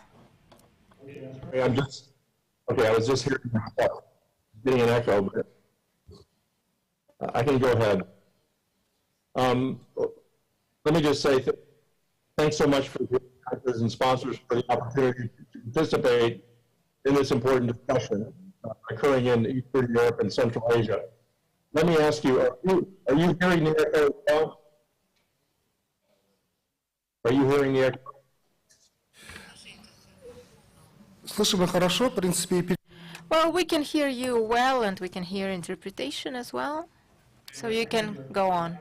With the echo as long as it doesn't move. Okay, so thanks again for the invitation. I really would like to congratulate Alex and Elena for putting together this impressive program of regional thought leaders and international colleagues. I've had the pleasure of working with Elena for the past year during her Fulbright Fellowship in the U.S. I would just say I'm going to be a little different than the previous session and probably others in this session. I'm going to focus on HTA as applied to new medicines, to new medicines. And, you know, HTA certainly can be applied to all medical technologies, but much of the focus is on new medicines, as you know. I hope to visit Kazakhstan someday. I haven't done that, but I did visit Eastern Europe many times, and starting in 1988, I taught health economics in Krakow, in Poland. So I am a health economist, and like everyone else, sometimes I'm a patient. So I'm very interested in seeing medical innovations, become available as fast as possible so that we can reduce the economic burden of disease as quickly as possible. But we have limited resources, including time, and of course we want to do things efficiently as well as equitably. Economics often suggests that there's a trade-off between efficiency and equity, and there's some truth to this. But I will argue that in the case of innovative medicines that are coming to market, efficiency and equity can and should be aligned globally. So I'm focusing on new medicines, and I'm thinking about a global aspect, not a particular market. So let me begin with 3 points. Okay, first, I like to emphasize that information, science and information has public good properties. It's what we would say non-rivalrous in use. So my use of it doesn't keep you from using it. We can all use that information. So that means that it can benefit 7 billion people on the planet. Health technology assessment, health is a technology. It's my second point. And as such, we can ask what is efficient health technology assessment. I'll come back to that. Now, new patent-protected medicines are non-rivalrous public goods, and their financing should be to achieve local dynamic efficiency, which is the optimal rate of innovation from a global point of view, global perspective. So that's where I'm really starting this discussion. Now, I like to show this slide when I talk to audiences. Jumped ahead here. So here we can see that industry productivity has been, as measured by the number of new medicines approved each year by the FDA, and this would look for EMA, it's fairly flat over the last 10 years, despite the fact that aggregate R&D costs are continuing to rise. Most people probably don't realize that we're only getting 50 new products a year, and we're spending more than $100 billion in R&D to get those 50. So the average product is costing us more than $2 billion per new compound. Can I stop again and ask the moderators, can you hear me okay? Because I'm getting a lot of feedback. Можете продолжать, мы слышим вас. Yes, please continue. We hear you very well. All right, great, thank you. Sorry. Anyway, I'm sure you're aware that these products, a lot of these products are the orphan rare disease program, and particularly for innovative cell therapies. But I would point out the majority of these are first in class. They're not just me too, they are seeing some real innovation. But for branded medicines, we are still operating with what we call the blockbuster model, where the top 10 products globally garner the majority of health spending, with the largest reward to individual products being on the order of $20 billion a year. So there's some big winners. But this drug development is a high-risk, high-reward game because less than 10% of the products make it through the pipeline. Yet, and this is probably my most important point to remember, that the marginal cost of making these medicines, once we've invented them, is very low. For example, we see that we can make generic HIV combination therapy in Africa for $125 a year, while the cost of those medicines financing the next generation in the U.S. is on the order of $30,000 a year. Now, this slide compares drug prices, blue bars, in developed Canada, which is set at 1.0, the third bar from the left. You can see the U.S. prices are 2 to 3 times higher than those in other countries. And in the end, the U.S. is about 40 to 50% global R&D. The orange diamond represents gross national income per capita in these other countries, and you can see that there's no consistent relationship between the height of the blue bar and GDP per capita, GNP per capita. So global R&D is not closely related to the ability to pay. So it's neither equitable nor fair.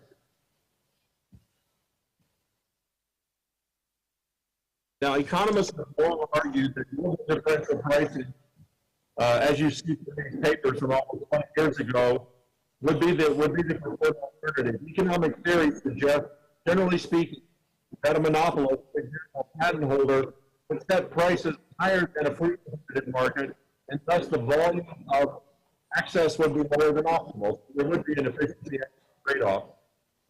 And that's in the short term. So high drug prices can reduce equity and access. But if the monopolist manufacturer can charge different prices to different customers based on their ability to pay, then we can get closer to the competitive market level of access. Within the diagram on the left is the QC, the competitive market. So if you see that if the monopolist go down the hypotenuse of the triangle and charge different countries different amounts, we can get to more global optimal access.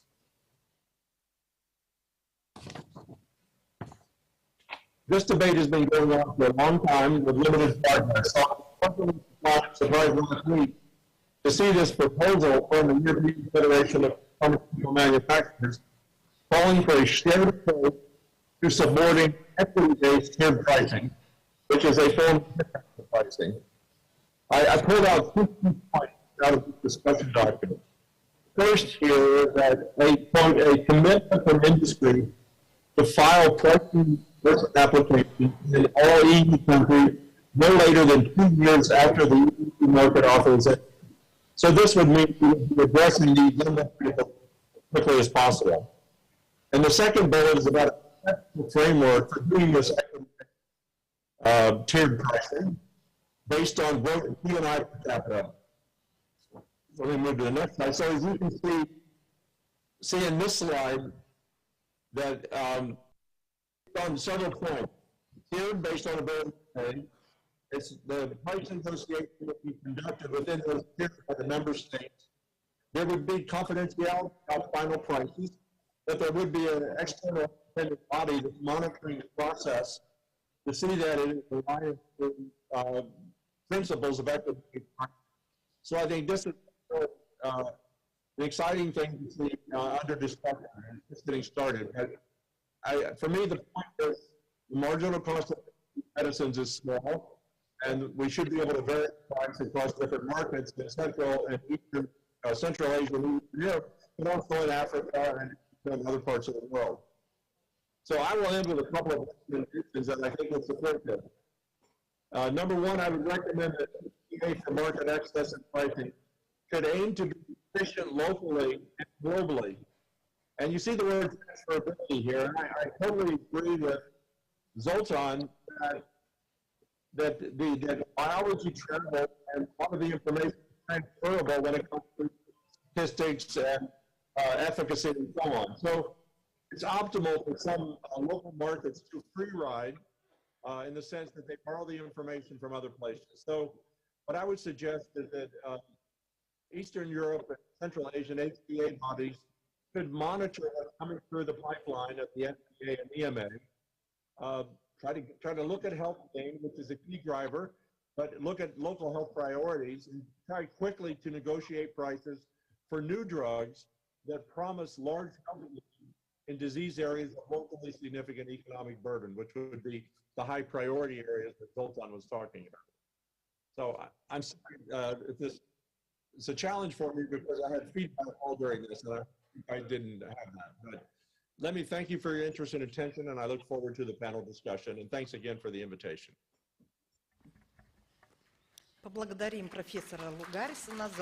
Let's thank Professor Lugaris for a very interesting and intensive presentation. Actually, it's very important to appreciate the access of the effectiveness importance of the effectiveness of HTA and access to innovations. And next presentation, which will cover another important topic, HTA for cancer screenings.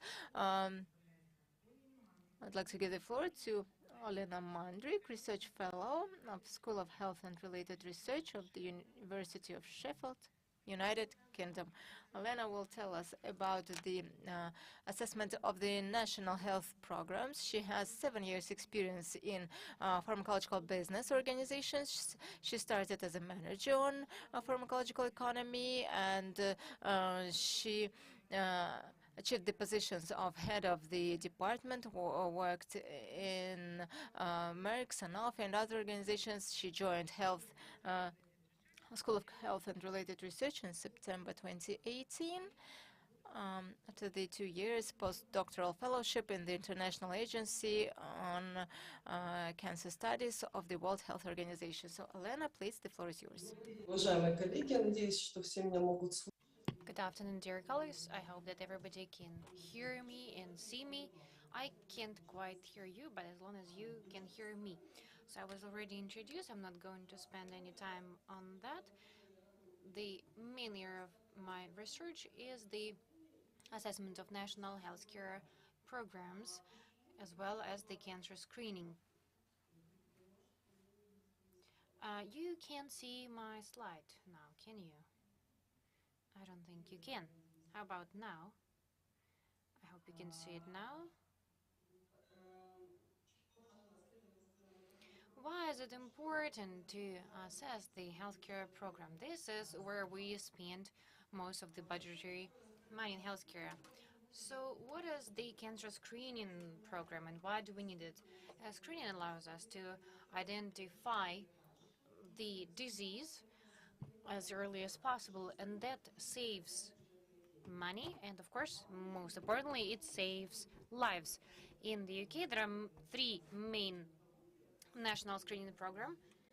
This is the screening of the mammary gland, the cervical cancer among women, and colorectal cancer among everybody. 3 million women are subject to the cervical cancer screening. They do it every 3 years. if they're between 25 and 49 years old, and every 5 years if they're between 50 and 64 years old. This screening saves almost 10,000 lives a year. The screening itself is quite an expensive procedure. The screening program cost about 660 million pounds a year. However, the oncology treatment, especially if the stage is quite advanced, it is very expensive, and it costs about 13 billion pounds of losses according to the estimates. So the screening program is cost effective. Screening programs are introduced and modified in the UK in the following way. Most of the programs are introduced and modified at the national level, and they are adopted by the UK National Screening Committee. It is a scientific committee. It has a number of groups within it, a number of experts, and they make the decisions based on the scientific reports. This National Screening Committee has approved of and has modified the screening programs that I mentioned earlier, and it also carries out the screening of high-risk groups. It can be lung cancer among the smokers, screening of dependency. This is specifically for the high-risk population, and this high-risk population is subject to more frequent screening. Usually it is based on their age. Our group recently prepared such assessment on colorectal cancer and on the mammary gland cancer. These three programs I mentioned earlier. But there are also regional programs. Usually they're pilot or a temporary one. Why do we have these regional programs? In some regions, for example, in Yorkshire, there is a higher risk of certain types of cancer. Some other regional programs might have their own specificity, and this is why regional programs can be introduced that are aimed at the increased number of screening programs for the population. So more specifically about the screening programs. Screening programs have several components to it. I divide it into who, how, and how often. And I show you an example of colorectal cancer in the UK, in England. Screening is done for the population between 60 and 74 years old, but in Europe, in most of the countries, screening starts earlier at 50 years old. And there are different methods of screening.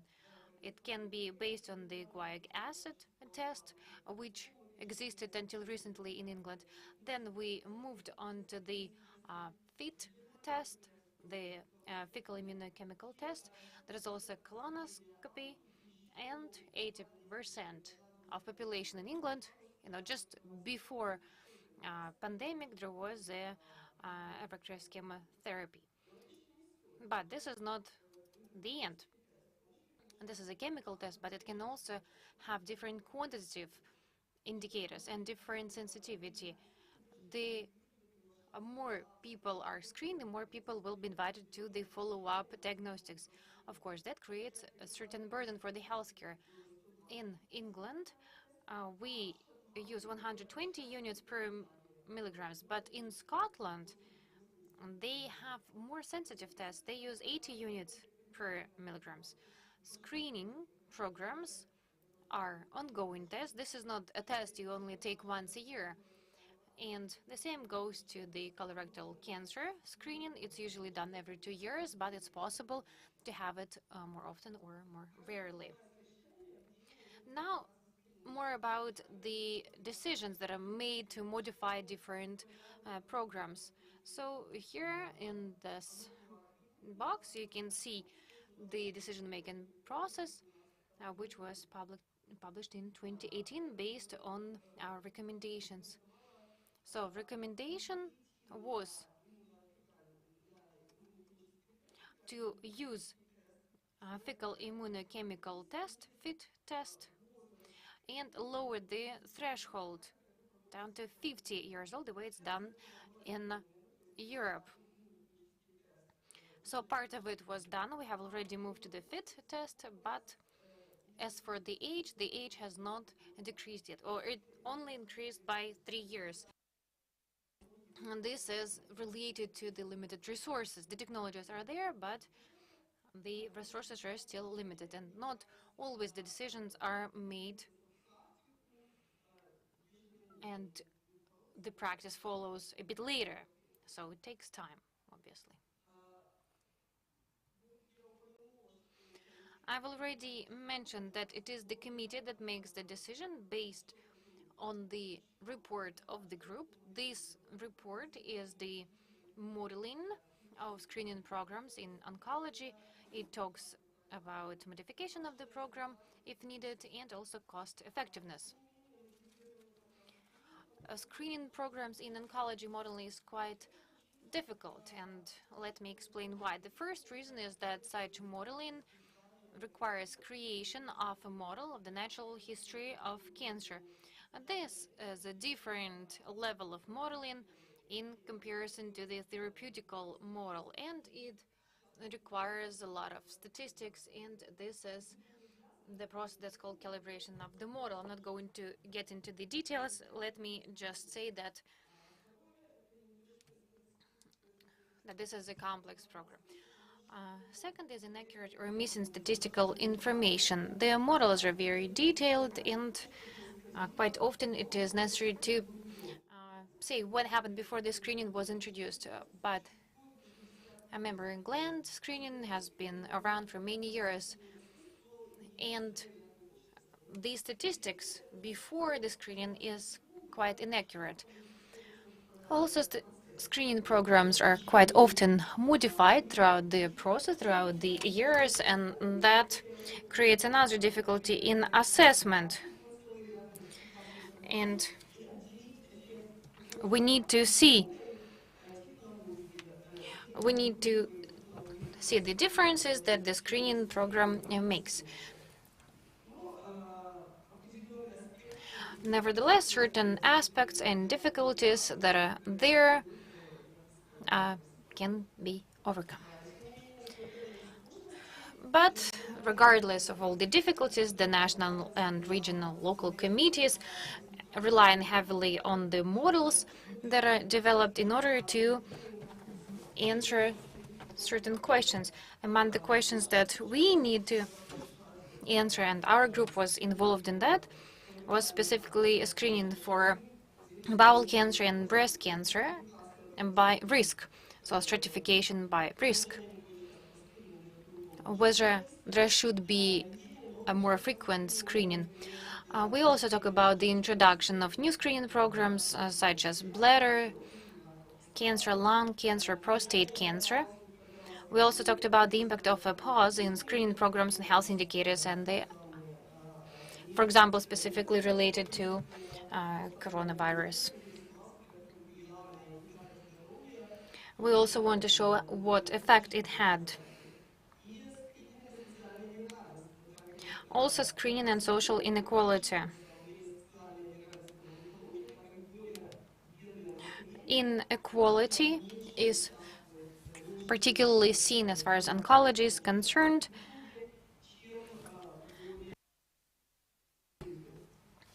And those people who are below the poverty line rarely take the screening program.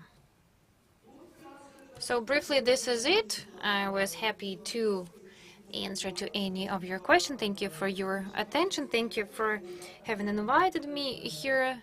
I would like to thank the organizers. This is a great scientific conference. Thank you. Dear colleagues, of course, we understand that oncology, especially at the advanced stage, leads to catastrophic consequences. But we need to learn from others. We need to see the experience of others and see how the screening programs work as well. Dear colleagues, now we will move to the next speaker. I give the floor to Nabil Saidov. He is the head of the Department of Health Policy and Planning, Public Health and Reform Center from Azerbaijan. Nabil will talk about using medical and economic evidence for healthcare policy making in Azerbaijan. He will share the country experience. Nabil has a vast experience in this area, and we will be happily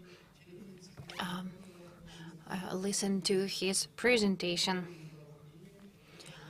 So we will give the floor to Nabil. Again, the topic is using medical and economic evidence for healthcare policy making in Azerbaijan. Country experience. Please go ahead. I would like to address participants in English, if that's okay. Thank you very much for the invitation. It's a real pleasure to be here and to present you some of the experiences we have in Azerbaijan in regards to use and application of economic and medical evidence for informed decisions in the public health and as well as in the clinical medicine. So as you all know, and speakers before me have talked about it extensively, the healthcare budgets are under significant constraints, and there is a limited healthcare budget almost everywhere, whether that's in developed Western countries or low middle income countries. Of course, the countries like Azerbaijan, which is goes between the middle income and upper middle income at some parts in the history, has also a significant pressure for covering the costs in the healthcare system. And therefore, a number of attempts have been made before, but a very significant attempt was made just recently, initially as a pilot stage in 2016 by introducing mandatory health insurance system and new financial mechanisms in 3 regions of the country, and started in 2020. Unfortunately, along with the pandemic fight, the government and country was introducing the nationwide mandatory health insurance system, which is now covering the whole country and has some difficulties, but in generally has been quite successful in number of issues. And at this moment, Azerbaijan has a dual system in the healthcare, which includes the public health services, fully covered by government through the taxation, as well as the through additional funding received from, for example, sweetened beverages, from access or taxation of the tobacco products, alcohol products, and so on. So it all adds to the healthcare budget as well, not fully, but some part of this money as well. And of course, we have private healthcare services that enables more individualized treatment options based on personal medical insurance or out-of-pocket payments. In terms of the evidence-based medicine and evidence-based health policies or public health, the first notion that is here is evidence-based medicine is known to Azerbaijani healthcare professionals and public health agents, organizations for quite a long time.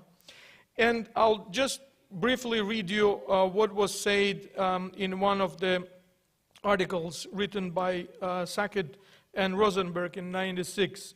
Evidence-based medicine is a consensuous, explicit, and judicious use of current best evidence in making decisions about care of individual patients. While this is, as you can see, more focused on individuals, patient, physician, or hospital and its own patients, the evidence-based public health policies or evidence-based healthcare is trying to achieve the benefits for the population that it serves. And the evidence-based medicine is very much known to most of us. We have been developing and introducing clinical guidelines, protocols, national ones or hospital-based ones for diagnosis and treatment of various diseases. And Azerbaijan has experience in developing its own evidence-based guidelines, but also starting in 2019, we have cooperated with Finland Duodecim, or Medical Society of Finland, based on the good experience from our colleagues in Turkey, We have also obtained evidence-based guidelines from Finnish society and introduced them in Azerbaijan, which is currently covers over 970 articles and over 4,000 evidence-based materials for mostly primary healthcare services. But at the same time, at the Ministry of Health, with introduction of the mandatory health insurance and with the increase in the healthcare budget spending, as, for example, giving you the comparison, in 2019, Azerbaijani healthcare budget was around 800 million. In 2021-22, that is already doubled to 1.5 billion. And this budget will be increased in the next years. So the healthcare is sort of bottomless well that you can put and you should put as much money as you can to provide the healthcare. But unfortunately, that is not what the current situation in the world. And Ministry of Health, with the Mandatory Health Insurance Agency, developed a working group that is currently revising and improving the existing and developing the new clinical guidelines for most expensive but also averagely expensive clinical medical interventions in the country. Evidence-based healthcare or health policy development, that is something very new, and it's become more important for Azerbaijani public health professionals and government officials in the more recent years. We have become associated with the EVIPNet network of WHO, have been trying actively to use the evidence-based for policy developments and policy making. But unfortunately, it still remains underused component in Azerbaijan and probably in some other countries in the CIS region. What we have trying to do more in this regard, given the, again, healthcare budgets under significant constraint, is economic evaluations.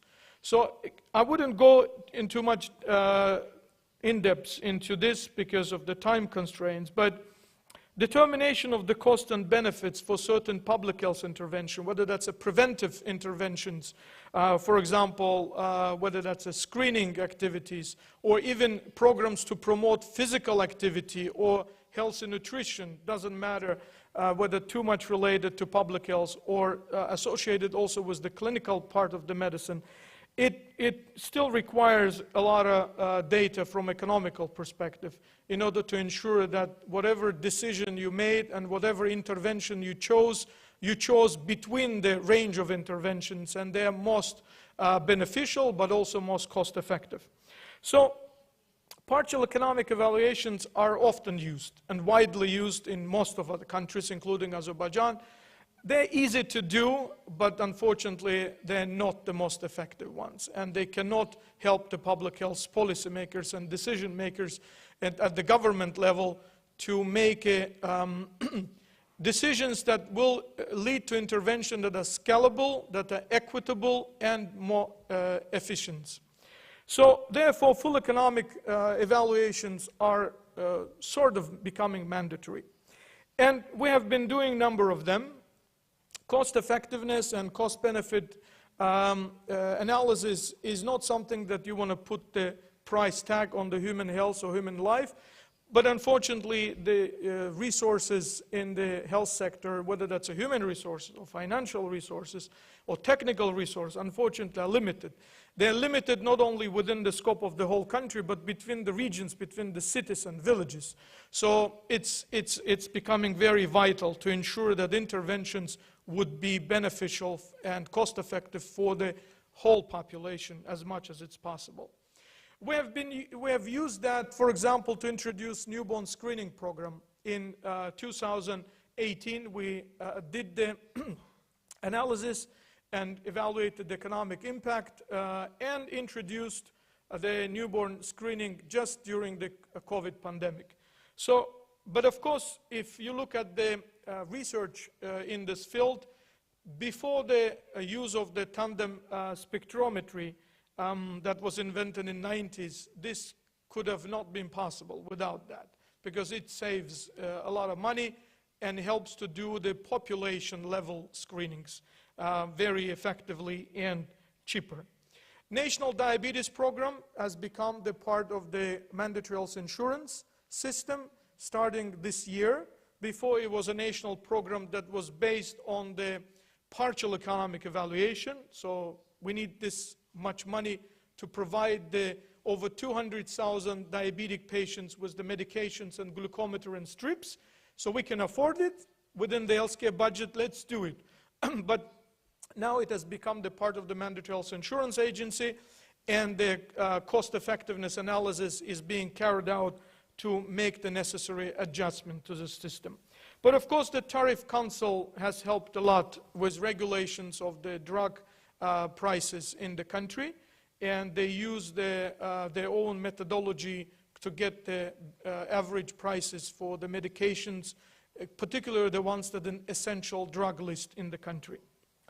National Chronic Kidney Disease Program, the hemodialysis centers have been established in the country, and I'm sure the same experience exists in other countries of the region, but it helps to serve, using the 20 hemodialysis centers, over 3,700 patients in the country, and consider it much more beneficial and more cost-effective using this regionalization approach rather than having this centers in each region or each hospital in the country. We also evaluated the cancer therapeutics. Unfortunately, not a big prospect for innovative drugs and medications in the cancer treatment.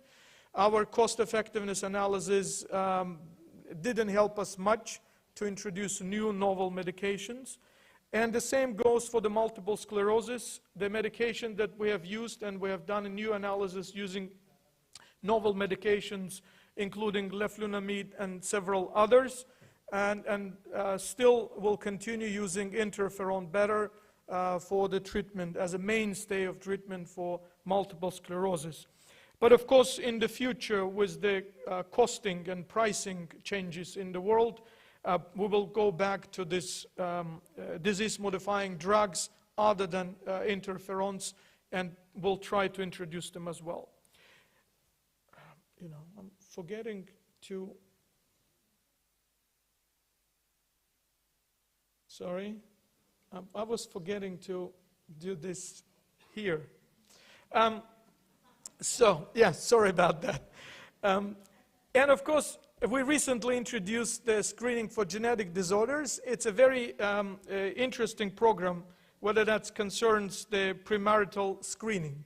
So this is a cheap program with benefits considering Azerbaijani circumstances. But again, this sort of programs may not be as cost effective as in Azerbaijan in other countries, like Western countries. But in Azerbaijan, where the inter-relative marriages are quite high in percentage, and thalassemia and hemophilia are prevalence is very high, including the hidden thalassemia traits.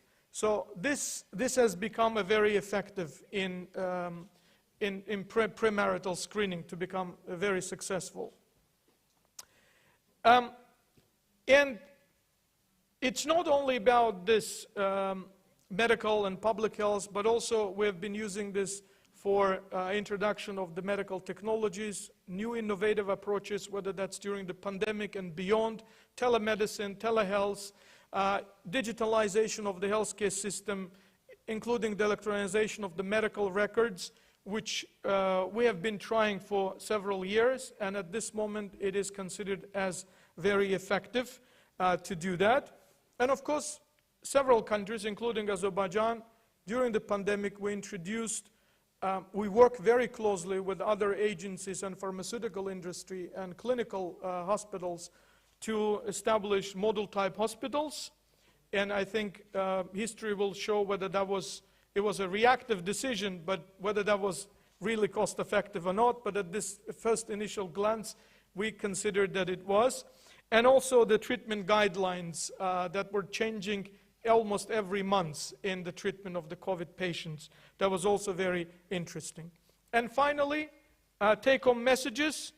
Economic and financial crisis demand us to develop capacity building in economic evaluation that should be used and should be available for training of public health professionals, civil servants, to develop, identify the best practices, to develop, design, and implement public health policies. And of course, now and ever after, it is essential. It will become an essential for most of the countries, I believe, it's my hope, and for Azerbaijan as well, to use this economic evaluations and evidence-based policies to run the healthcare system. Thank you very much for your attention.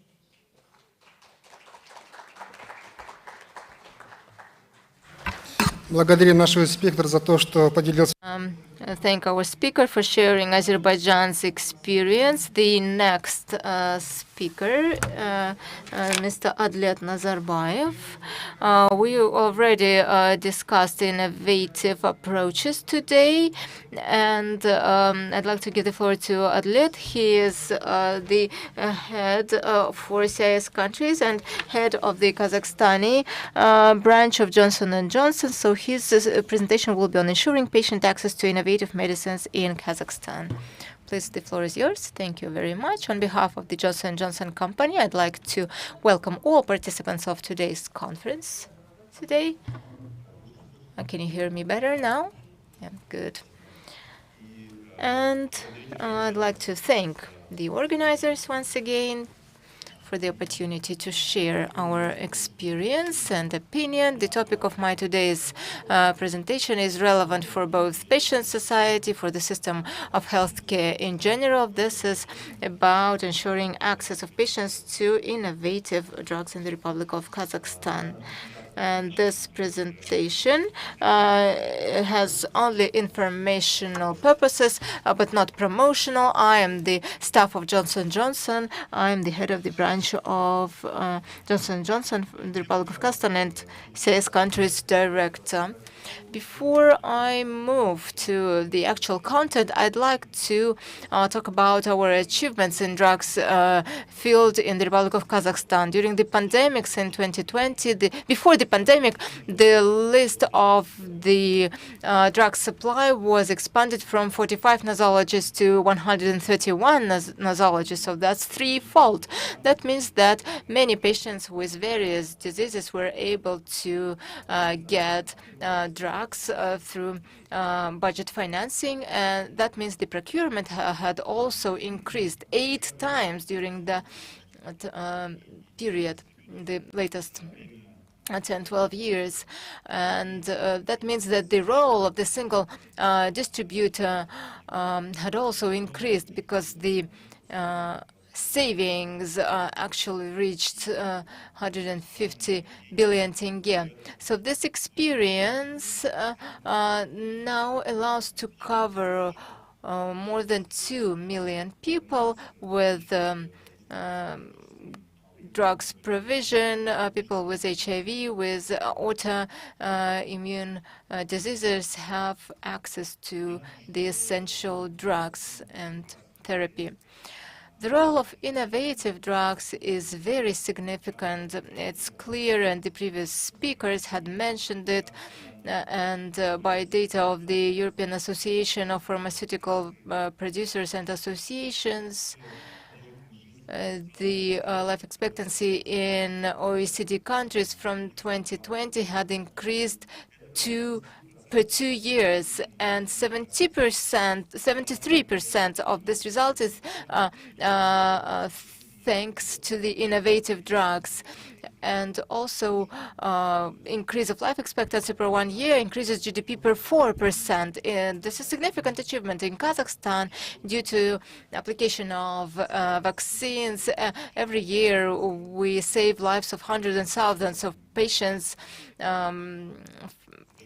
from diseases and infections that can be controlled with vaccines, and people are getting back from disabilities thanks to the use of biological drugs like the arthritis and psoriasis and other diseases. And in treatment of HIV, if 5-7 years ago patients had to take 10, 12 tablets per day. Now they are all combined, and they only have to take 1 tablet per day. And in the program for the healthcare development until 2025 in Kazakhstan, as we assessed, it says the economic losses due to the unexpected death is 5.5 trillion tenge. 1 trillion is cardiovascular diseases, 3 trillion is oncological diseases, and the damage made by these diseases to the economy of Kazakhstan is accounted for as more than 2 trillion tenge, which is 4.5% from GDP on an annual basis, based on the data of 2017.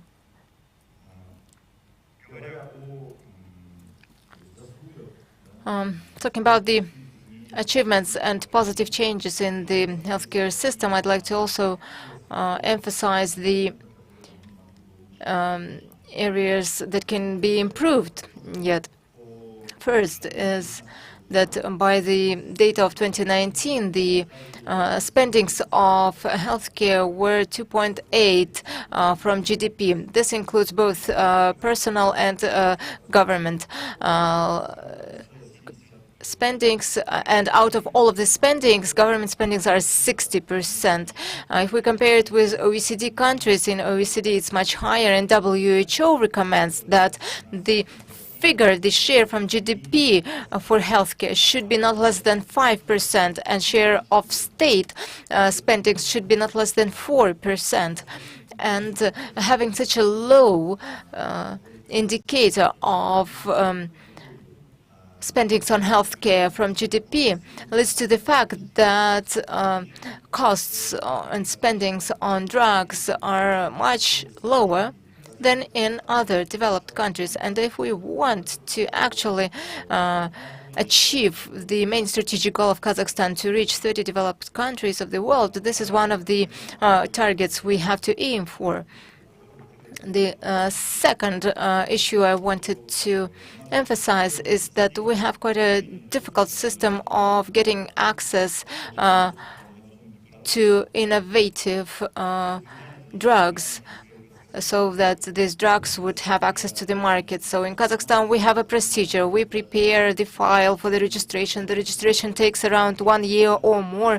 And even after registration, it doesn't mean that the patients will be able to get this drug for free as the benefit package, because stage by stage it should be included in the Kazakhstan national formulary, into the treatment guidelines, and then should be included in certain lists, a list of the international non-patented names, and a list of the benefit package, and so on. So this will take 6 to 7 years. And what the previous speakers were mentioning, if there is the FDA, HTA, EMA recommendation, then we should have some accelerated procedure for inclusion of these drugs to the list to be provided to the patients, because nowadays the innovations are changing so fast. But it's a pity that our patients have to wait for 6-7 years to get access to innovative drugs and technologies, while in other countries patients are already getting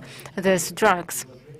What are the suggestions that we offer? First, the political will is obviously very important. There should be significant efforts done to increase the healthcare spendings to make sure it will reach the level of the developed countries.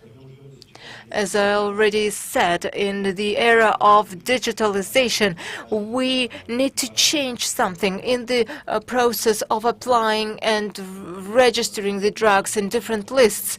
Maybe it should be done online, so all files should be submitted online, and then stage by stage we would be able to track it and see what are the complaints and what are the problems, and maybe simultaneously include the drug into various lists and not doing it stage by stage. So develop one formulary list. Instead of 5 lists, have one formulary list where we will have the price and reimbursement opportunities based on the government budget or outpatient budget or inpatient.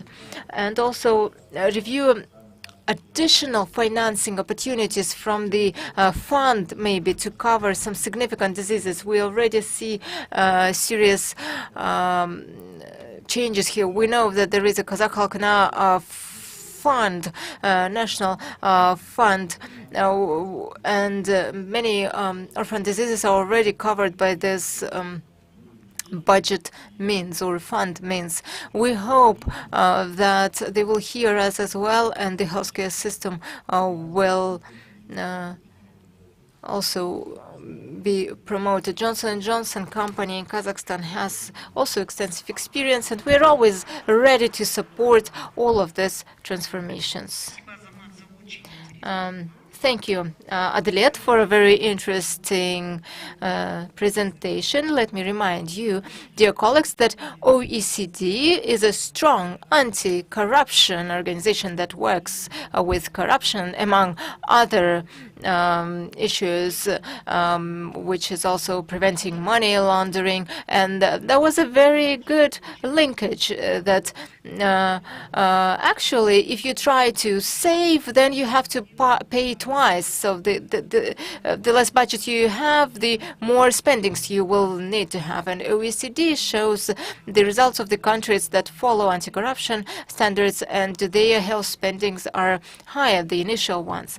So the next presentation will be about the experience of Czech Republic, an international experience of decision-making. So the report on the topic decision-making process in HTA from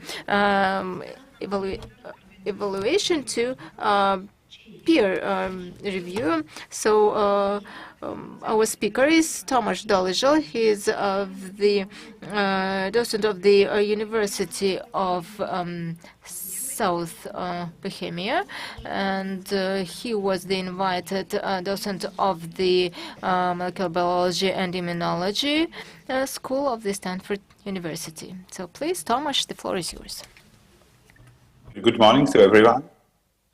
I'm really delighted and honored to be here with you, and I would like to present my short presentation where I will try to show you and explain you what path countries in Central and Eastern Europe went to HTA process, and what is the case study for Czech Republic. I will share my slides, and I hope it will work well. So I hope you can see my presentation, and I will start. So the title of my presentation is HTA decision-making process. I will concentrate mainly for pharmaceutical drugs and from assessment to appraisals. And I would like to show you what are some new achievements, not only in Czech Republic, because Czech Republic may be seen as a country which has common features for other countries in our region, Slovakia, Poland, Hungary, and Baltic countries, and nowadays also, for example, Romania, Bulgaria. Already in 2014, in the publication in Value in Health, where OECD countries has been presented. I don't know what's going on.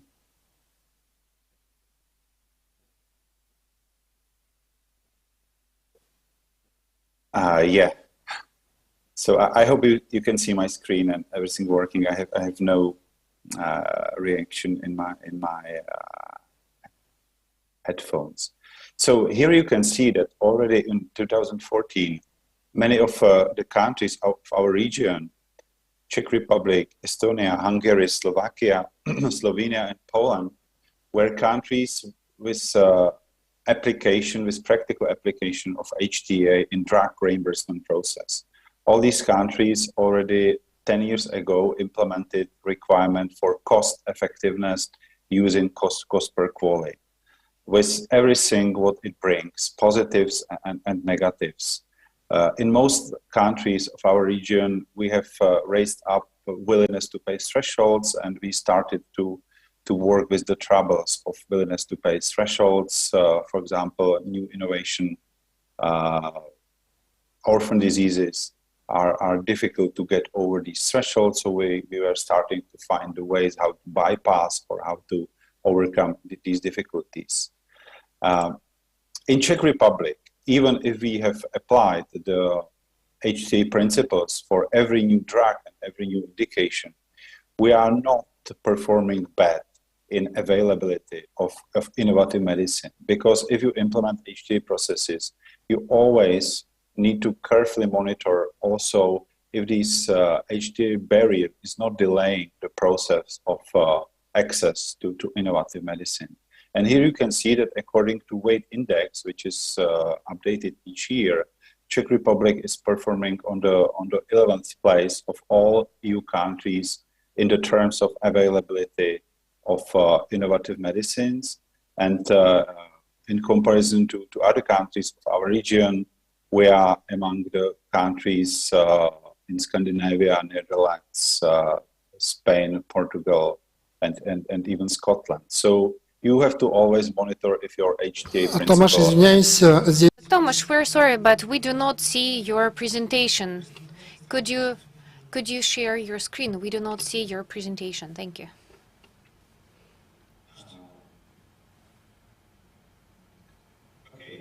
Okay, so sorry for these problems. Now it's okay. Can you hear my slide, availability of innovative drugs? Все видно, спасибо. Now we can, thank you.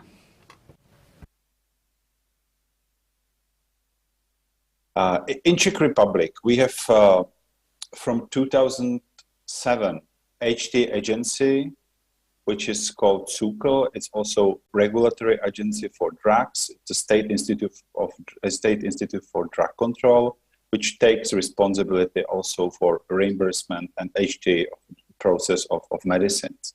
SÚKL is doing assessment of clinical economic evidence and is providing the recommendation to insurance funds. In the second phase, which we call generally in HTA appraisal phase, insurance funds and pharmaceutical companies are taking into account the clinical and economic evidence and are negotiating with pharma companies about the price, about the discounts, about the regulation, and about the availability of the treatment. So we have a classical two-phase process of assessment, appraisal, and decision. If you are using cost per quality principle, which is widely accepted in most of European countries, you always need to take care about the medicine which are difficult to get below willingness to pay threshold. It's a long-term story of how NICE, Scottish Medicine Consortium, etc. We're trying to find these pathways.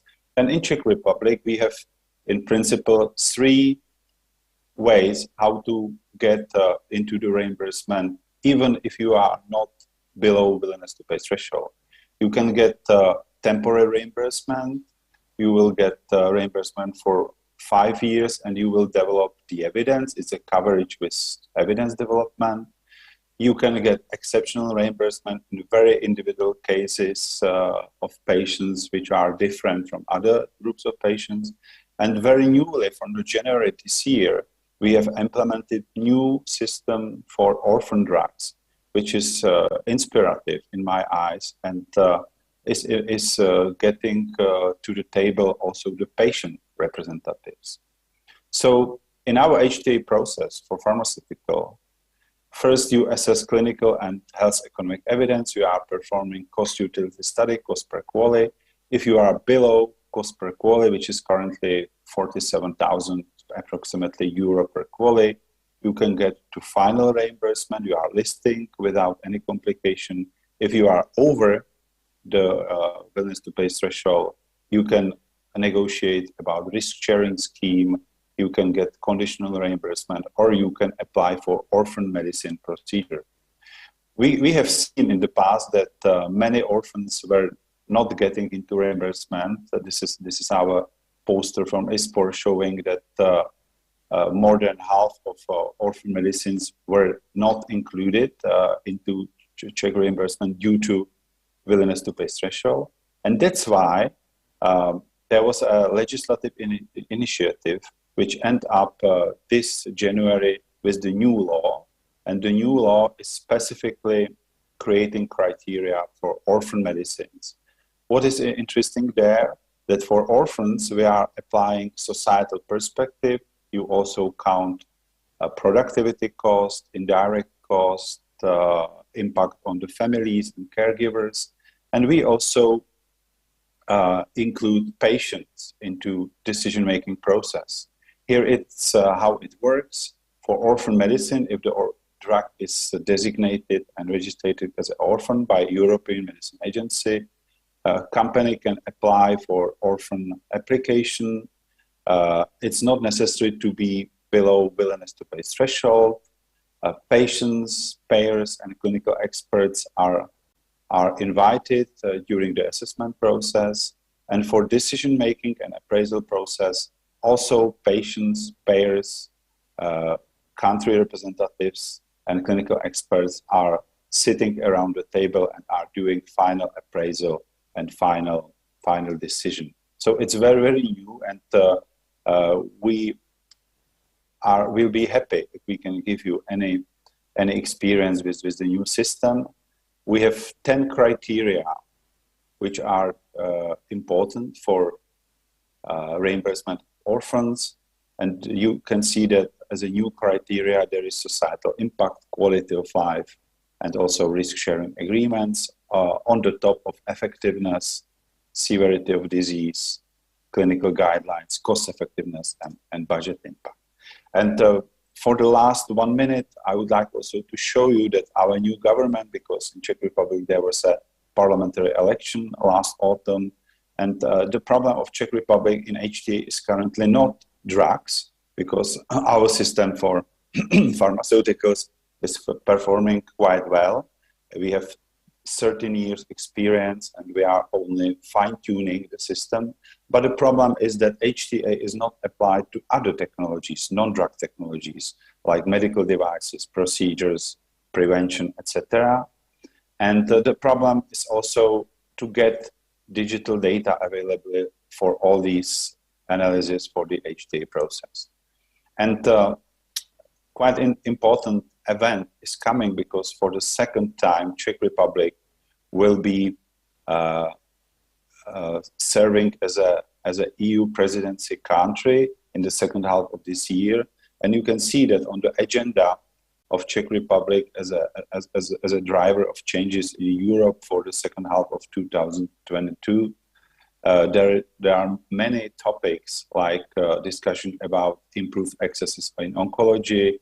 We will be talking about patient data availability.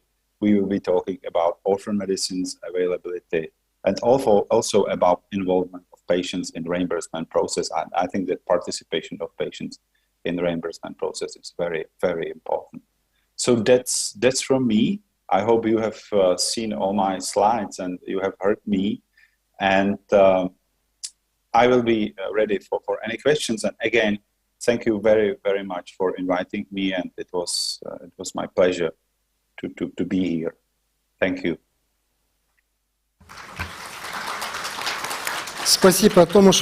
Thank you very much, Tomasz, for this presentation, for for sharing the experience of Czech Republic. It is very important, was very interesting, especially as the country introduced mandatory medical insurance. Dear colleagues, our time is limited. We started our session 15 minutes later.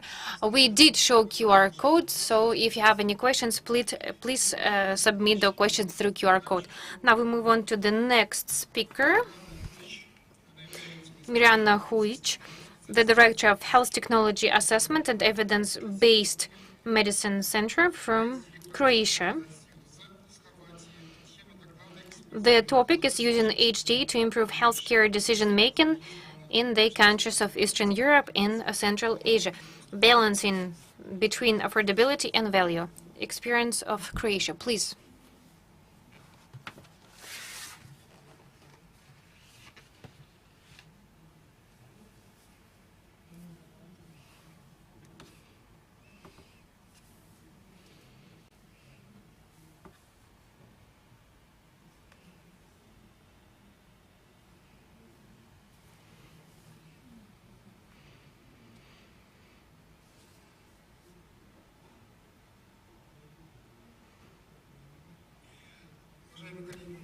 Dear colleagues, we have a technical issue.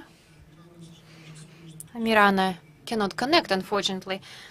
In this case, we will move on to the next speaker.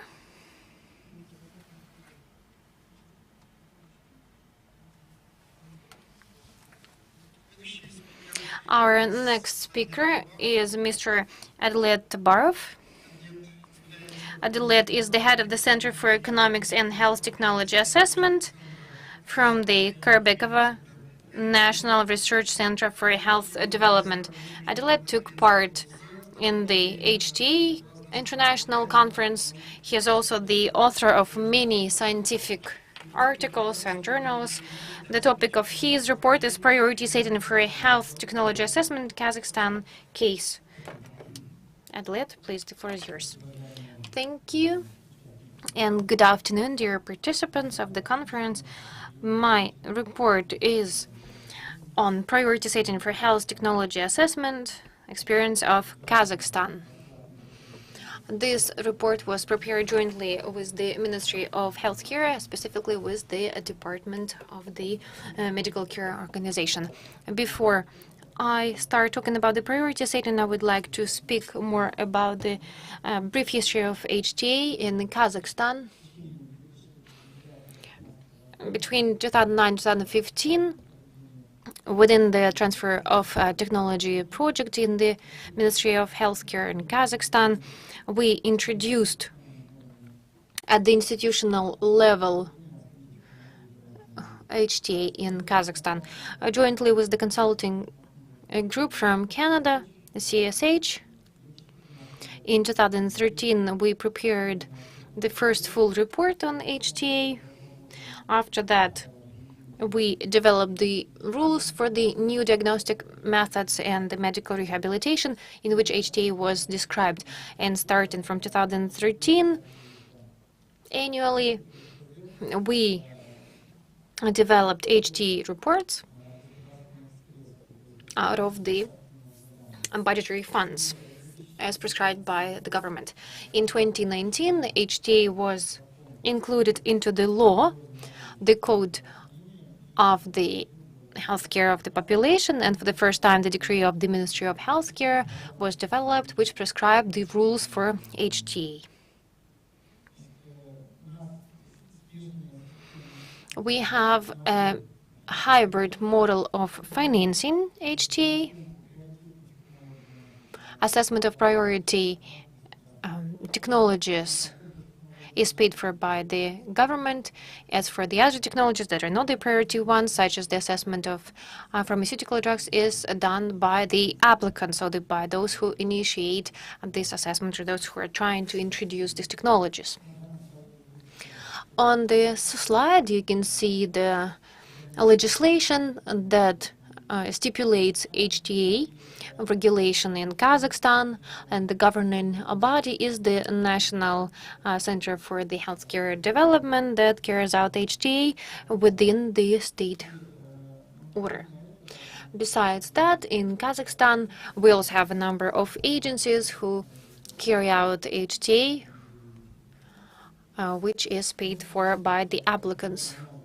We carried out international experience of priority setting for health technology, and the criteria that are mainly used by many agencies are shown here on the slide.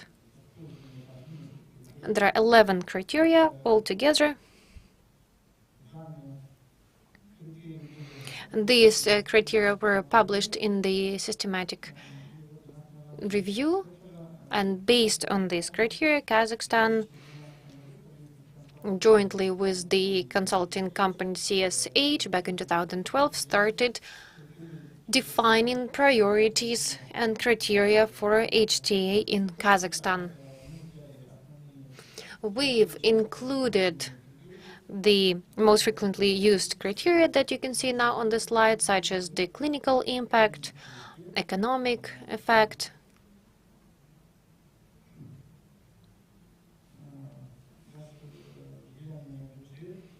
impact on the budget, evidence, expected level, timeliness,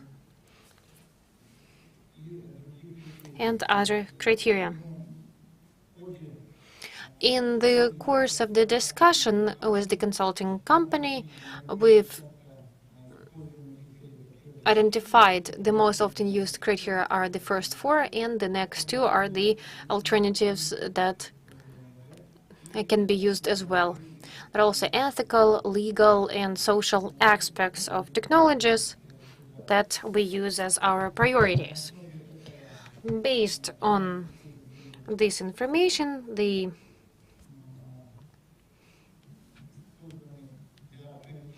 were used for priority settings. The National Center collects the application. The results of the priority settings are discussed at the Joint Commission of the Medical Care Organization, and the center carries out the HTA. On this slide, you see the stages of HTA as well as the political decision-making process. I'm not going to speak on those. I will just talk about the priority settings. I already mentioned that 6 priorities were identified. Each criterion has a certain number as to its importance, whether it's high, middle, or low. All this data is put together. Experts are engaged in the identification of the priorities. It's both experts from our side and the experts from the ministry. Then the priority is identified. The low priority is 69 points. 10 to 13 points is medium, and 14 to 18 is high priority. And based on that, the Joint Commission makes the decision on which technologies will be assessed by HTA. On this slide, you see the result of our work between 2017 and 2021. Back in 2017, all technologies that were applied for HTA were priorities, and HTA was carried out. Then in 2021, 50 technologies were applied and 12 became priorities according to these criteria. Only 4 technologies were included into the report, the full report on HTA, in relation to the changes into the rules and the decrees that were introduced in 2021. On this slide, you see that we have complex technologies and we have simple technologies, and they have different types of reports and different deadlines for HTA. You see the brief report on HTA within 1 to 3 months, mini HTA, and then full report up to 1 year. On this slide, you see the result of our work for 2011-2020. The blue columns, so these are all applications submitted, and red are the ones approved for the application for the use. So you see in the beginning we had a lot of technologies, because the country just started the process. But by 2020 we have the decrease because the majority of technologies were already introduced during this period. And you see that the number of applications submitted and number of HTAs is significantly lower than the first year. On this slide, you see our website where we put all HTAs conducted in the frames of state order by the task of the Ministry of Health. You can open each report and read it, so you can see all of the results and the statements or conclusions. On this slide, you see how many publications we made on HTA about the Kazakhstani experience, and one of the publications is on prioritization of HTAs in Kazakhstan in an international journal on HTA. So what conclusions we can make? Studying an international experience revealed that national agencies are responsible for establishing priorities for HTA, take into account the main 11 criteria we have. And out of these 11 criteria, Republic of Kazakhstan had selected 6 based on the peculiarities of the healthcare system in Kazakhstan. And the prioritization procedure in Kazakhstan is in full compliance with the international practice on priority setting. What problems do we have is that after studying the international experience, we have identified the following problems in the prioritization procedure, that we don't have criteria reflecting how the technologies are oriented at the narrow cohort of patients, because we look at the population in general, and some criteria that would also indicate the level of evidence based on clinical evidence. That's why we recommend for further improvement of the prioritization to include the patient orientation as one of the criteria that would reflect the importance of the technology for certain groups of patients that were not taken into account before, and also to include another criteria, which is the level of the evidence basis, which will at the stage of the applications will allow us to rule out the applications with low level of evidence basis. Thank you for your attention. Thank you, Adilet, for an interesting presentation on a very important topic.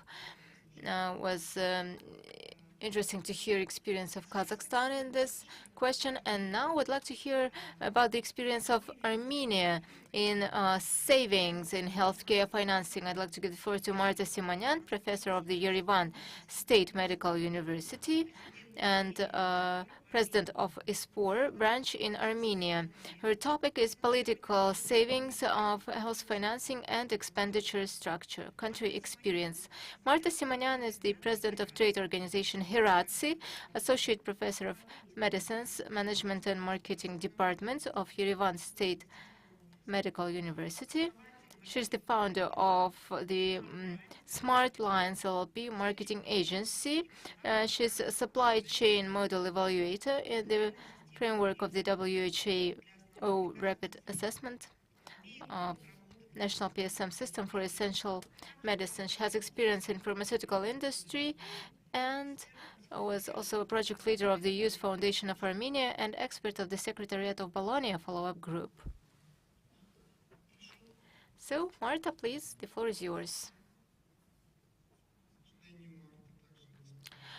Unfortunately, Marta wasn't able to connect. Well, yeah, we're still having some technical problems.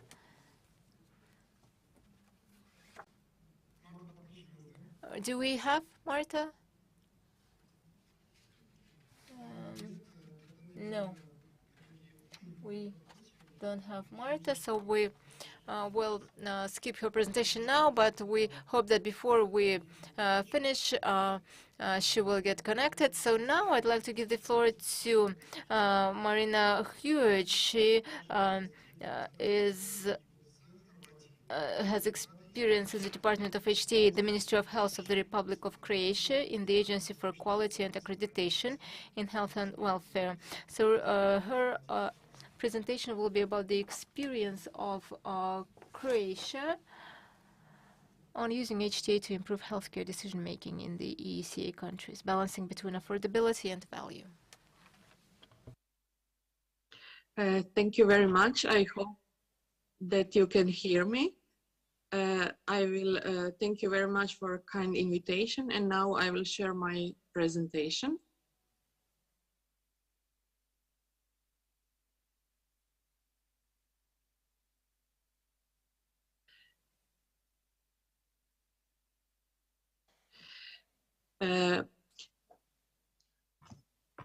I will share local experience with HTA in Croatia. I must say that HTA is not yet sustainable and mandatory in the reimbursement or investment or disinvestment decision process in Croatia, and there are still some barriers to overcome.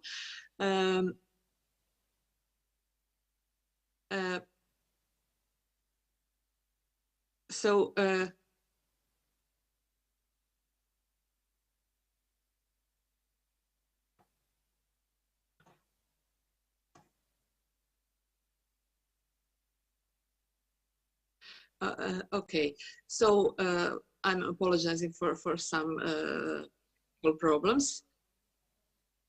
Thank you. So we started with the HTA in 2009 in the Agency for Quality and Accreditation in Healthcare and Social Welfare. And from 2019, the agency is merged within the Ministry of Health. And the Ministry of Health took all responsibility of HTA. And this was a governmental decision of a different institute and public agency to merge with the respective ministry because of financial crisis and problems.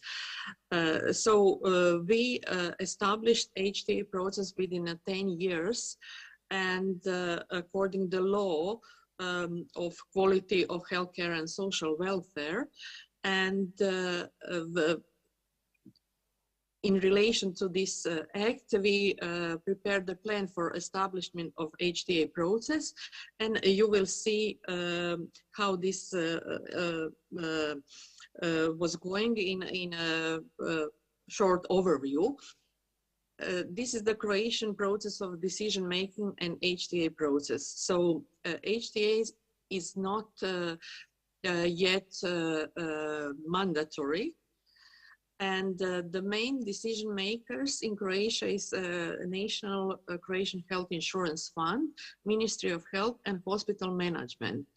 And if the main decision makers ask for HTA, HTA department is providing HTA document with recommendation. With this process at national level, we also, from the beginning, were involved in parallel at the European Union level within the European Network for Health Technology Assessment and joint HTA and also HTA network. So at the Croatian Health Insurance Fund, which is national fund, there is a committee which doing appraisal of industry submission files, and according the ordinance of reimbursement, they could ask for HTA if they could not make a decision. So we knows that the transparency is the key, and also international collaboration is the key for small countries like Croatia. And we provided the Croatian guideline for HTA in 2011. And you can see that we also there proposed economic evaluation. But at the moment, full cost effectiveness or cost utility analysis are not mandatory, just the budget impact analysis. And as I said, as evidence is global and decision is local, and for small and medium-sized and CE countries, European cooperation is essential because we have a limited human and financial resources. So for us, you can see a different international collaboration in scientific organization, World Health Organization, educational processes. The most important was this involvement in the European Network for Health Technology Assessment and HTA network. And HTA network is a policy level of HTA, so Croatia was involved from the beginning in different strategic paper, reuses of joint working, national activities, network plans, etc. So we were well prepared for the future. And you will see at the end what is the future of European Union HTA according to the new European Commission regulation of HTA. So we started with production of HTA reports, national and international. In fact, the first HTA was international, within international collaboration. And when we finished this report, we sent it to the Ministry of Health, to Croatian Health Insurance Fund. And after that, they started to ask for HTA, national HTA. And the first national HTA was related to medical device, transcatheter aortic implementation, asked from the University Hospital of Rijeka. So HTA assessment is doing related to pharmaceutical, medical devices and procedures, so whole range of health technologies. We also started with scientific publications. You have see just some examples to be fully transparent for national and also international collaboration. And also we have a web page, and on this web page we transparently published all HTA reports within the agency. Unfortunately, after the merging with Croatian Ministry of Health, there is no publication of HTA reports at the ministry website. At the agency, we had this database, and you can see different HTAs from a national level in Croatian language. And when HTA was asked to be done by Croatian decision makers, it can be as a rapid HTA and a full HTA, but without full economic analysis, because it is not mandatory in Croatia for reimbursement or other decision, for example, for investment of some devices or procedures. And you can see that we were very active at this new European level. We act as author or co-author, or we can also adopt some clinical joint assessment, translate to the Croatian language, make some kind of a repository, library, and when Croatian decision makers ask for these topics, we can start with some basis of assessment and not starting from the scratch.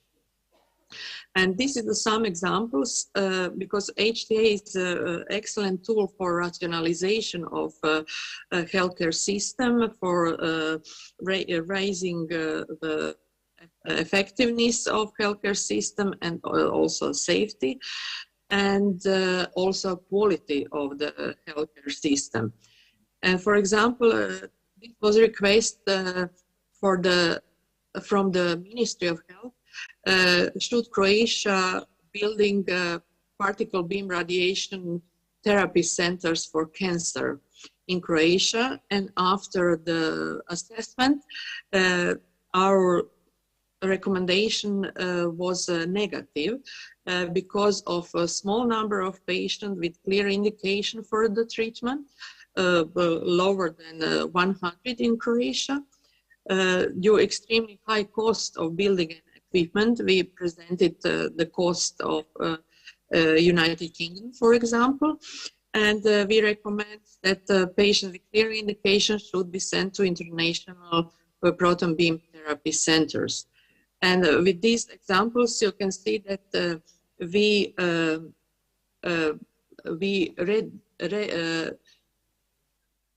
rational the spending of public health money, and this cost and this can be redistributed for the effectiveness and safety health technologies in Croatia. This is the example of international collaboration for the timely national HTA reports.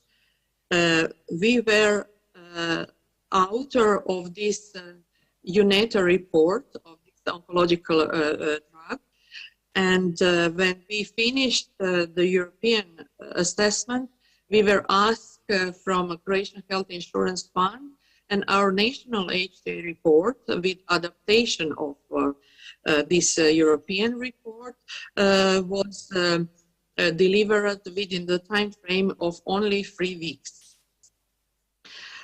Also, with this international European involvement and collaboration, we also can put our national assessment to be assessed at the European level with appropriate patient involvement, which is very important to have views from patients.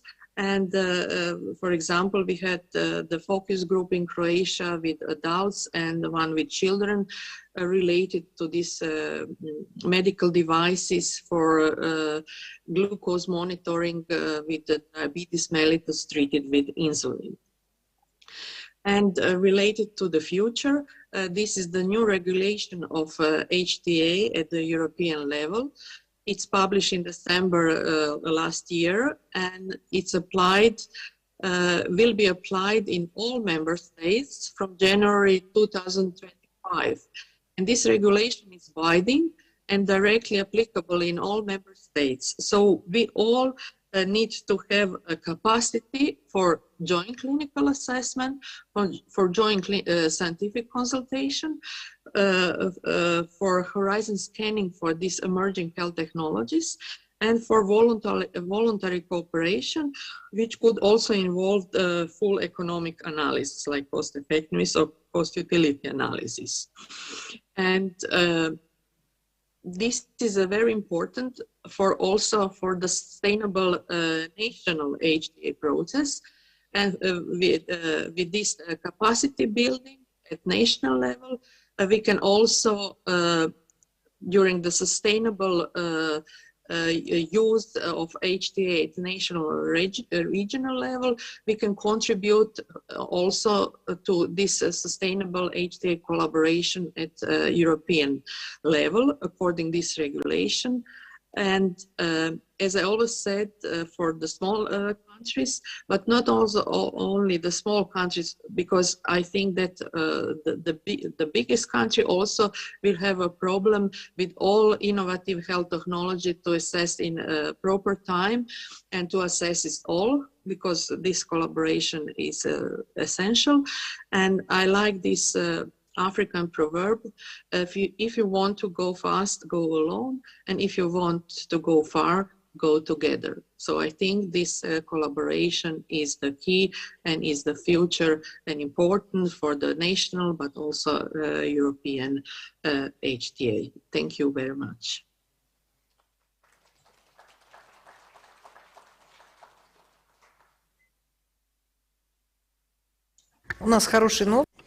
We have good news. Professor Marta Simonan has connected, so we will give the floor to her. We also thank our speaker from Croatia. It was a great presentation. Thank you. Thank you very much. In English, I'll share with my presentation, and I'll try to be too short, understanding that you have not as much time. It was my pleasure to be a part of this big and very important Congress, and my apologies that I'm not there, but I will try to share about the political economy, health, financing, and the spending landscape in my country. So I am from Armenia. I am Marta Simonan, pharmaceutical PhD and public health expert from Yerevan State Medical University. The main thing that at first I want to present is about my university, because my university is the main decision maker in our sector with the medical institution. It's the only state medical university, and it's called after Bukhita Heratsi, has more than 31,000 graduates up to now. More than 8,000 future doctors are educated in the medical university, who are sharing all the area and sectors in medical area and in all educational parts of the medical education. So we have more than 1,100 lecturers in the university, more than 170 doctors. We have 2 institutional hospitals, which are the main decision makers and the main workers in the area. We're sorry to interrupt you, Professor. We're very, very much behind our schedule. So we will be happy to Google the information about your university if you could speak to the subject. Armenia's healthcare system features that have more 3 principles. The first one is the national or republic service level, which provides tertiary care hospitals and non-epidemiological services. The second one is the regional service level, which provides hospitals. And the third one is the municipality and community service level, which has primary healthcare providers. So how we're working here, from 2016, the package included free primary care, maternity services, sanitary epidemiological services, and the treatments for around 200 social significant diseases for the entire population. But this does not mean that in our country everything is free for the population. And as we have no insurance, significant insurance for all the population, we have a big part for out-of-pocket for the patients. So government, in accordance with the law, undertakes to take care of primary healthcare emergency medical services, that is 100% population expenses. But for most of out-of-hospital medications, out-of-pocket payments are required. So besides the retail prices of medicine in Armenia are poorly regulated. So why this problem we have? This is a result that the prices are among the highest in the Commonwealth of Independent States. So this is a problem, and we talk about this all over the country, but the problem is not solved yet.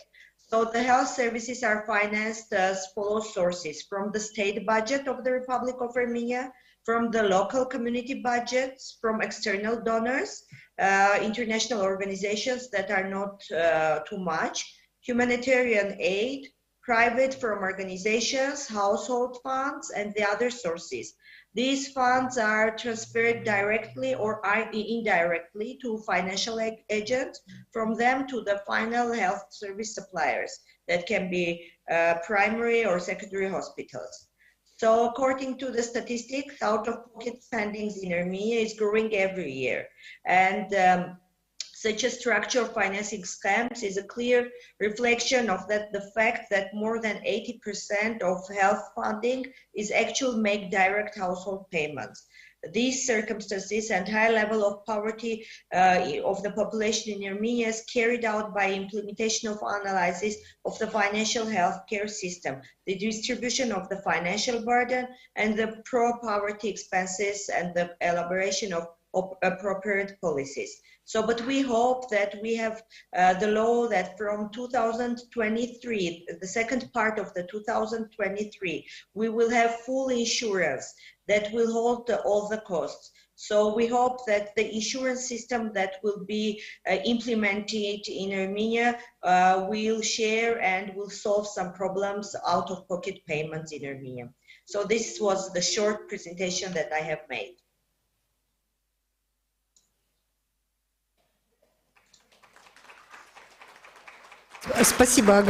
Thank you very much. We highly appreciate it. Thank you, Martha. This was the final presentation, and since we started the second session later and due to some technical issues, we delayed the session quite a bit. Now we have Q&A session. As we shared with you, we have a QR code where you can submit your questions, or you can also just take a mic and ask your questions right now. Feel free to use the mic or the QR code.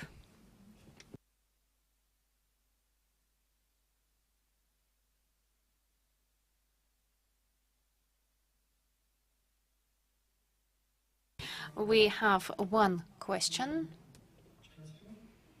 that we see in our chat. We don't know who it is addressed to, though.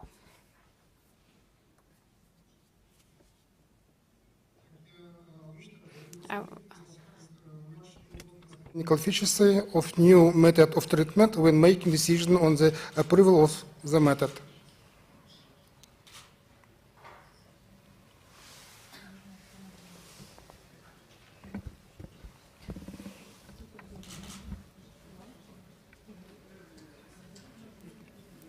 Наверное, это ваш вопрос.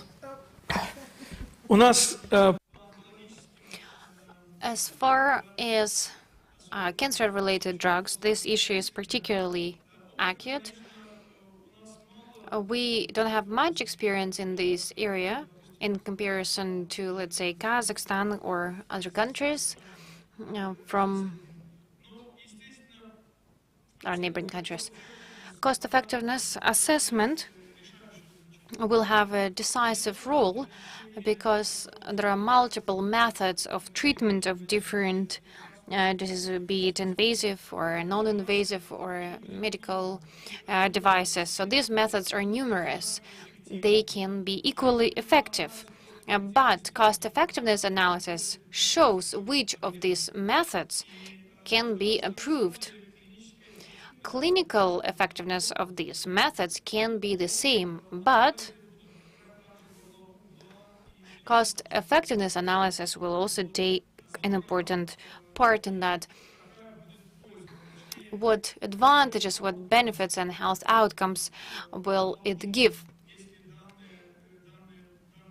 If this method or if this drug will be approved. In this case, some countries that we work with, they recommend cost-effectiveness analysis, but international organizations, if we look at the medical and non-medical guidance, we will see cost-utility analysis. I'm sorry that I keep jumping from Russian to English. It's because this is the most convenient way for me, for the speaker. So, cost effectiveness will be the most useful criteria. Thank you very much, Neil. Actually, the question was specified. It was related to Mirjan about Croatia. Maybe Mirjan could respond to that. Say that cost effectiveness analysis could be very important, especially for small countries with limited resources for healthcare systems. And health insurance fund could negotiate, for example, with the industry related to the pricing. And you can lower and lower and lower the cost of, for example, health technology and the threshold. And then you can negotiate with the industry.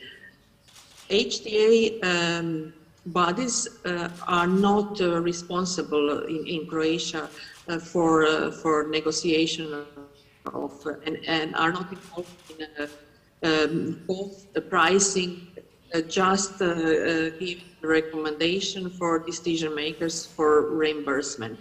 And I can say also that when sometimes when we recommend negative, provide negative recommendations, health insurance on ministry, they provide positive decision, sometimes related for ethical issue. And the great example is a very expensive drug, nusinersen, Spinraza, for spinal muscular atrophy. And at the moment when we're providing recommendations and analysis of effectiveness, we did not find any data, any results related for children already on mechanical ventilation. But the Croatian decision maker made decision that the Spinraza will also will be reimbursed for the children already on continuous medical ventilation. And the second question, can you hear me? Да, слышно. Второй вопрос. Yes, we can hear you. Well, the second question was for the Russian speakers. Let me translate. Whether the system of reimbursement is transparent. And it's not fully transparent.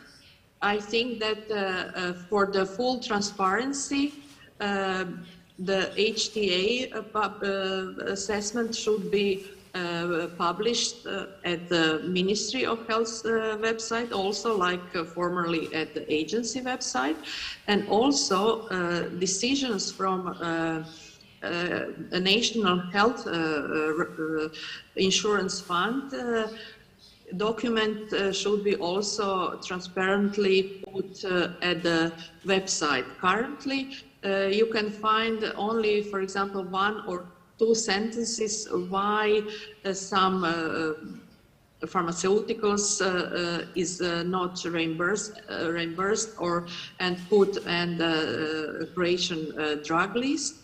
For example, that the cost of the drug is not aligned with the evidence of effectiveness. So maybe the much explanation and the document behind this should be also put on the website. But I think we are on a good way, and with this new regulation of joint HTA, I think that the sustainable and mandatory HTA for this reimbursement process will also be very soon in the place. Thank you. I hope that I answered your question. Спасибо, Миржана. Thank you very much. I think you answered both questions. And we have another question to Adelet Tabarov. since the new system is introduced, whether there will be a reassessment of the already existing technologies in Kazakhstan.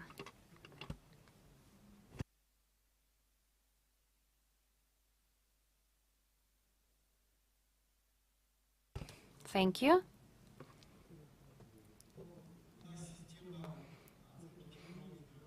HTA in Kazakhstan has existed since 2011, as I said. In 2012, we carried out HTA for the first time.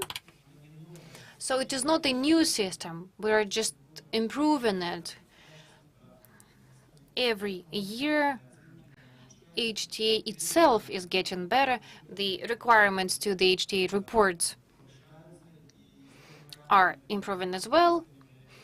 Previously, we would only assess clinical effectiveness and clinical safety of technologies. Now, lately, we also carry out an economic assessment of these technologies.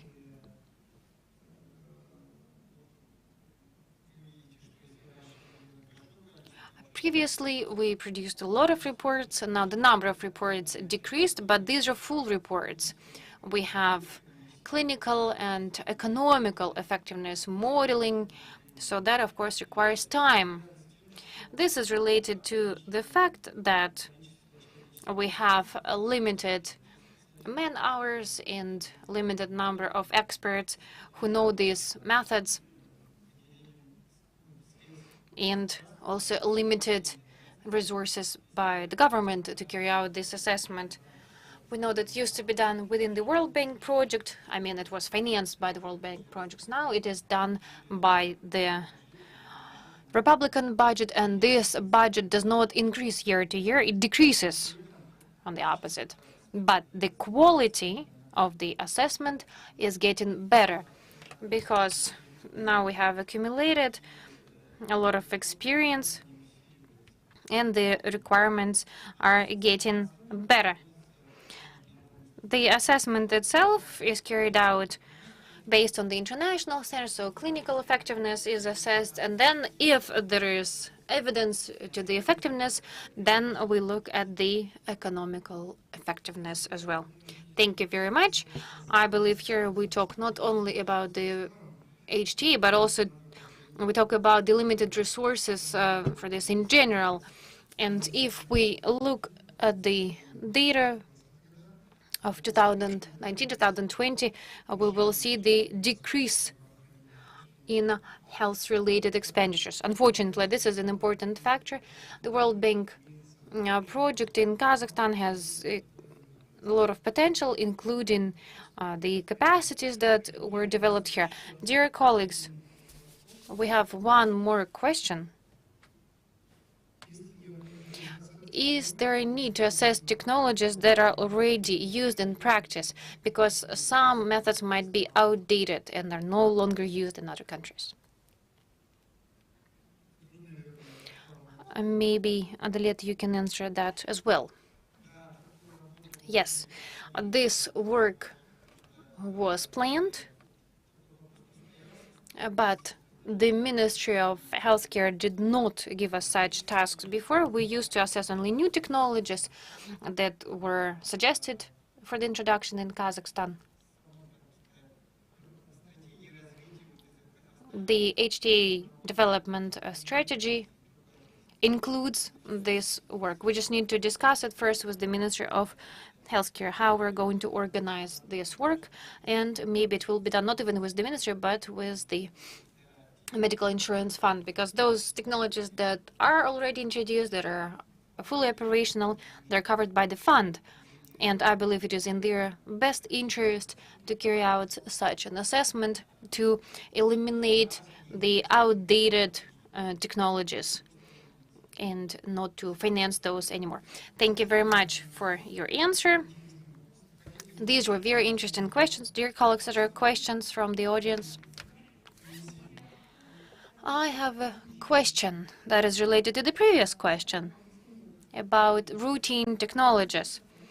One of the speakers said that in their country, and probably this is done in all developed countries, there is an ongoing assessment at the hospital level or the country level of the existing routine technologies that are part of protocols.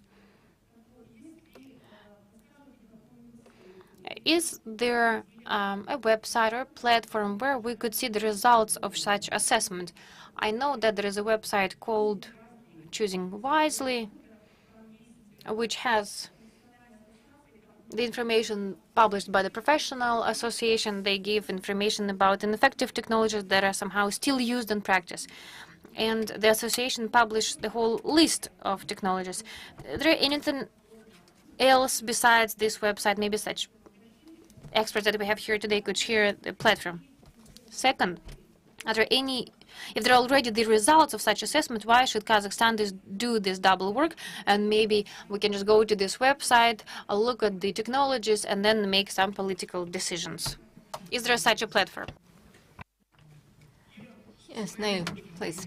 I will respond from my point of view, considering my experience, and my colleagues may add based on their experience. So during the presentation, I was talking about an organization of assessments that can be arranged in the field of clinical medicine or in the field of public health. So they are actually adding to each other, but they are slightly different. If we talk about public health or policies in the field of public health, then the recommendations of the WHO, EVICNet, and McMaster University should be used. They have brief else policies. They have a special database where on different directions, even including clinical medicine, they have brief policies. So these are very brief policies. Another thing, the Tufts University has a special database which you can access. It's unfortunately in English language only. I didn't see if they have any other languages, but they have a big number of the economic assessments conducted already, cost effectiveness, cost benefit analysis on different clinical medicine directions and public health directions. They can also be used. As for the second question, this is a very interesting question, and we're starting to raise it in Azerbaijan as well. Why? For example, for around 5 years, we are conducting negotiations with the Agency for the Cancer Prevention of WHO, IACR, I think this the abbreviation, because we, for a long time, wanted to introduce HPV test as a screening, and we were trying to select between pap smear or a HPV screening or vaccination. 3 alternatives. What would be the best to use? What would be most cost-effective to be used for screening in such a middle-income country like Azerbaijan? And after having studied everything we saw, we realized that even using HPV testing in Azerbaijan or pap smear, although they are routinely used everywhere, in our case, it's not possible for screening because when you do the analysis, you will need to have to know how many human resources cytologists you will have, how can you arrange it rationally and logistically effectively, and you have to take into account all costs. And we came to a conclusion that the most optimal approach in Azerbaijan would be to use the acetyl acid, which has almost zero costs. So that's the lowest cost approach for low and middle income countries, and this is routinely used in various countries. It is used as the ovarian cancer screening.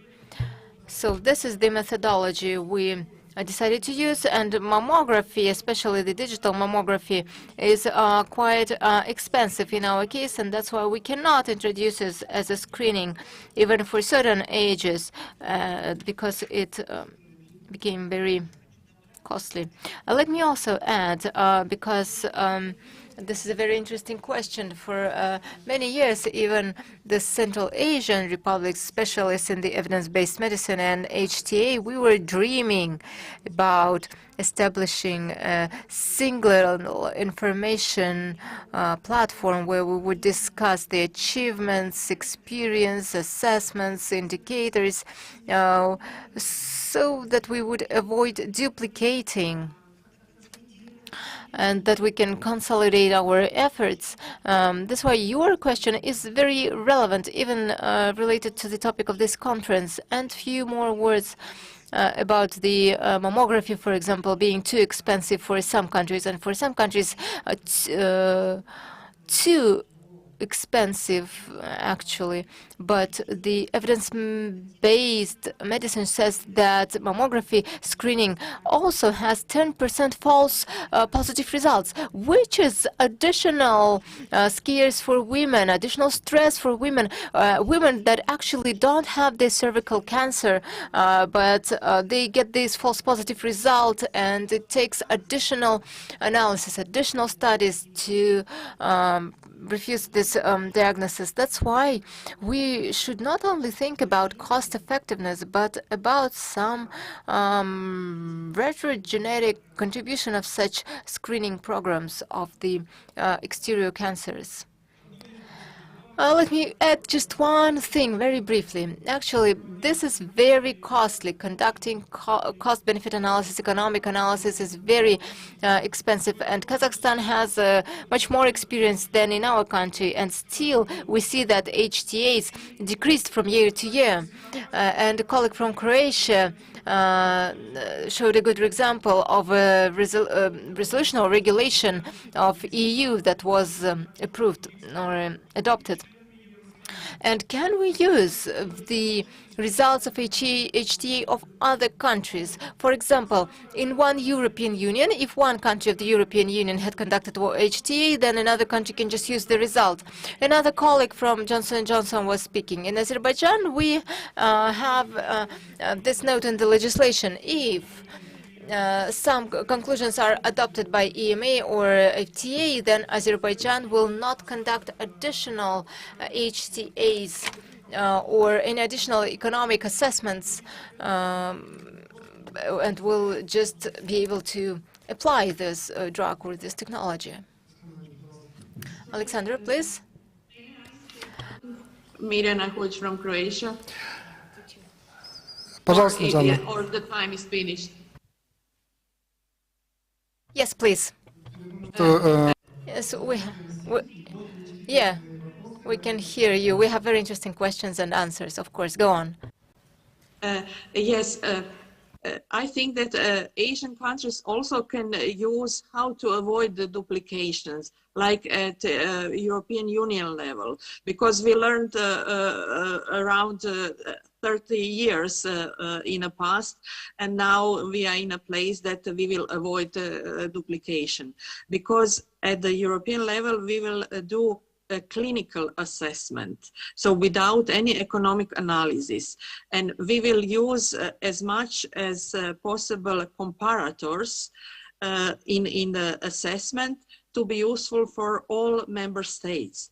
And also it is allowed, if some member states still think that some comparator is missed, they can do another additional assessment, but for this member state it will be much easier, because the majority of clinical assessment will be done, and HTA doers need just to assess a little more.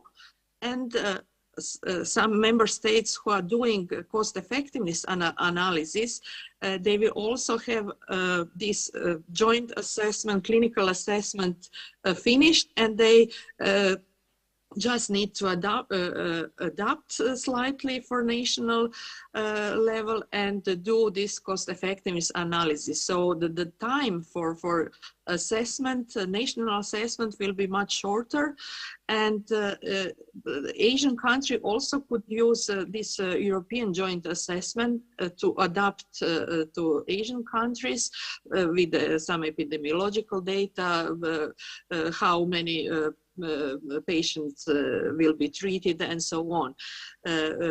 Because all these joint assessment will be publicly available, and at the beginning it will be a joint assessment related to the cancer oncological drugs, the most expensive innovative drugs, and then for rare diseases, and also for medical devices, high-risk medical devices, and some IVD category D. So I think all countries could use this joint clinical assessment. Спасибо, Мирана, за ваши подробные разъяснения. Thank you, Mirana, for such a detailed answer and comment. Unfortunately, we are out of time too much. Apologies, dear participants of the conference, but thank you for your moderation. There was a question which Mirana had almost answered already, but as per clinical evidences, indeed, the rational approach would be trying to avoid duplication of the available evidences, and we do understand that the focus of the healthcare problems may differ from country to country and from region to region, but we also should understand that if we talk about economic aspect, if there is financing available, why the policy of WHO, when they talk about HTA, they talk about all aspects: clinical assessment, economic assessment, and impact on budget, because examples of Poland and other countries, in average, we talk about economic assessment, but we also know that every invested dollar is returned back, and the return is from $1 to $25. But basically, we may have evidence, we may have enough evidence, and the majority of new technologies have this evidence, but our budget is not unlimited. Thank you very much. Let me also add, from my experience as one of the leaders in our ministry, why we have such experience in Kazakhstan. When we started HTAs in Kazakhstan 2011, 2013, this all depended on political decision, political will, political leadership in the field of healthcare. So those years we had the main reforms in the healthcare system. There was a period of the establishment of the unified healthcare system, and then further on, depending on the available budget, we had the decrease in HTAs. Dear colleagues, we have covered the majority of questions and answers. We tried to answer all of the questions, and with that, I think we can complete our session. Let me first of all thank all of our speakers for your interesting presentations and reports. And I believe the participants of the conference had gained additional knowledge about HTA and improving HTA in order to be able to use these new recommendations and suggestions to improve effectiveness of our healthcare systems in our countries. Special thanks to Bermet, my co-moderator, for jointly moderating this panel session. We actually overran 15 minutes of time, but at least that was useful time. So we will never be put as moderators anymore in the future, I think. I'd like to wish strong health to everyone. And now we're breaking for lunch.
вот есть вот такие вот кликеры. Его просто можно взять и, сидя с кресла, кликать. И смотрите, вот если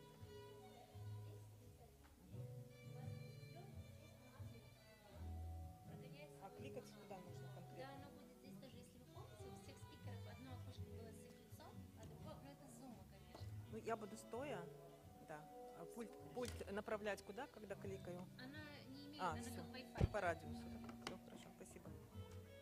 Тогда вам кресло какое сделать?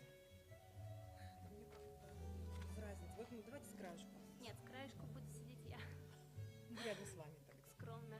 Потому что, смотрите, для нас очень важно, чтобы наши ключевые спикеры, ну я имею в виду, вот вы как пациентская организация, вы единственная, вот правда единственная, вас надо показывать крупным планом.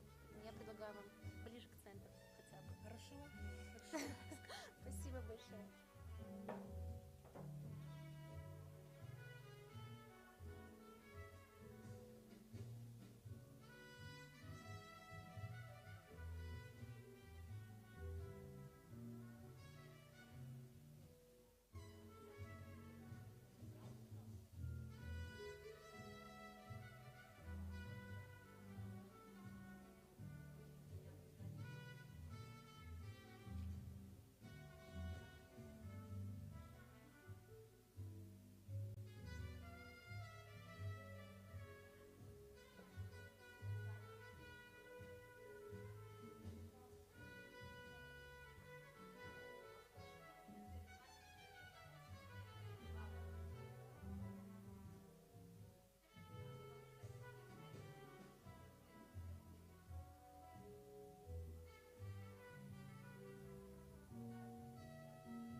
Дорогие друзья, Dear friends, let's start our second panel session on HTA requirements for medicines, reimbursement, pricing, and procurement.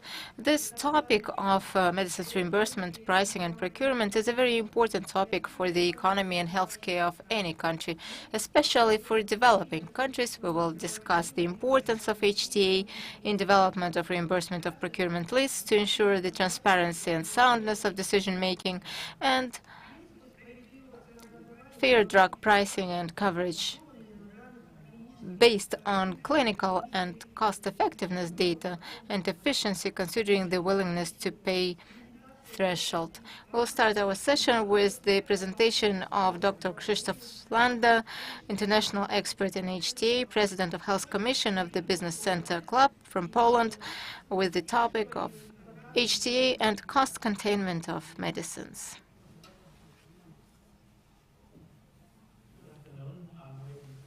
Presentation to be launched.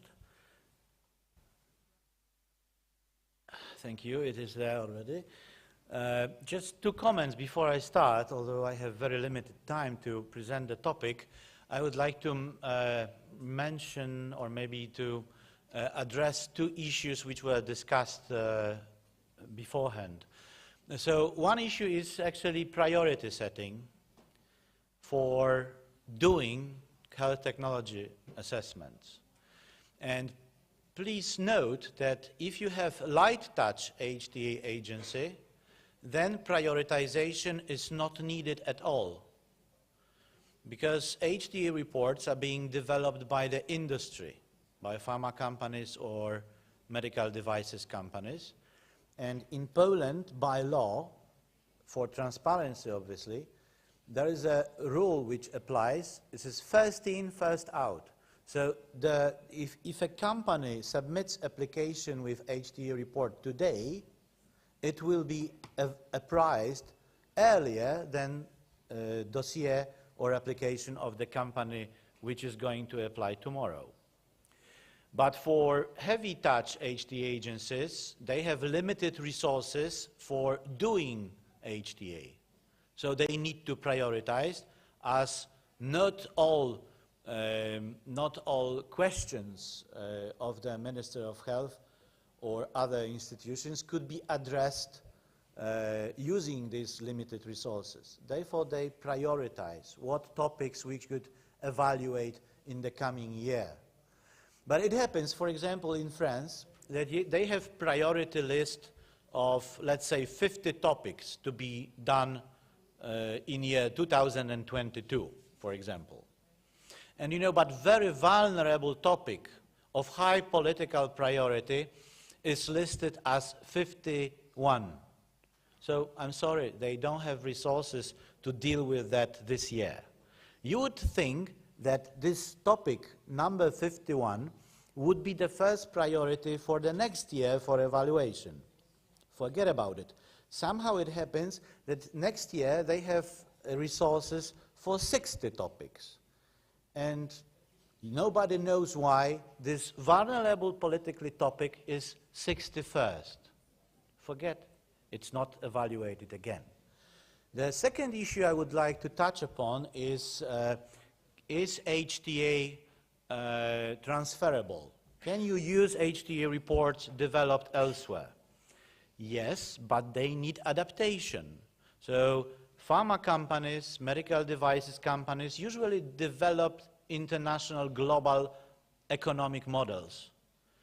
And they are used, for example, in Poland, in Czech Republic and other countries, but you need to adopt them using Polish cost data, using Polish comparators, which may not be present in the UK. So HTA report usually embraces 4 parts. This is scoping document, this is clinical evaluation, efficacy and safety. This is economic evaluation, like cost utility, cost effectiveness, etc. And you have budget impact analysis. And out of these 4, only clinical evaluation is actually transferable with limitations, because you may have different comparators in different countries. Cost data, for example, an hour of work of your nurse in Kazakhstan is most probably, costs most probably less or more than in Azerbaijan. So budget impact analysis is also country specific.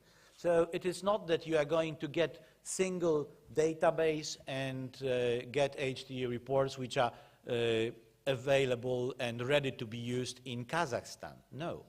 You may have, though, efficacy and safety analysis, systematic reviews available in, for example, in Cochrane Library. So there are other sources of evidence on efficacy and safety. Let's go to this presentation. I'll be very quick because time is limited. So why would you need cost containment? Why? Why? You rather say about rationing. In drug reimbursement or drug coverage, you rather speak about rationing, not cost containment. And you have references here which you could actually dig through. And you know, you can, as I said before, you can spend the whole domestic or gross domestic product on healthcare only in any country. You may spend entire budget of the country on healthcare only, and it wouldn't be enough to fulfill all the health needs people could have. Actually, this is not that only resources are limited.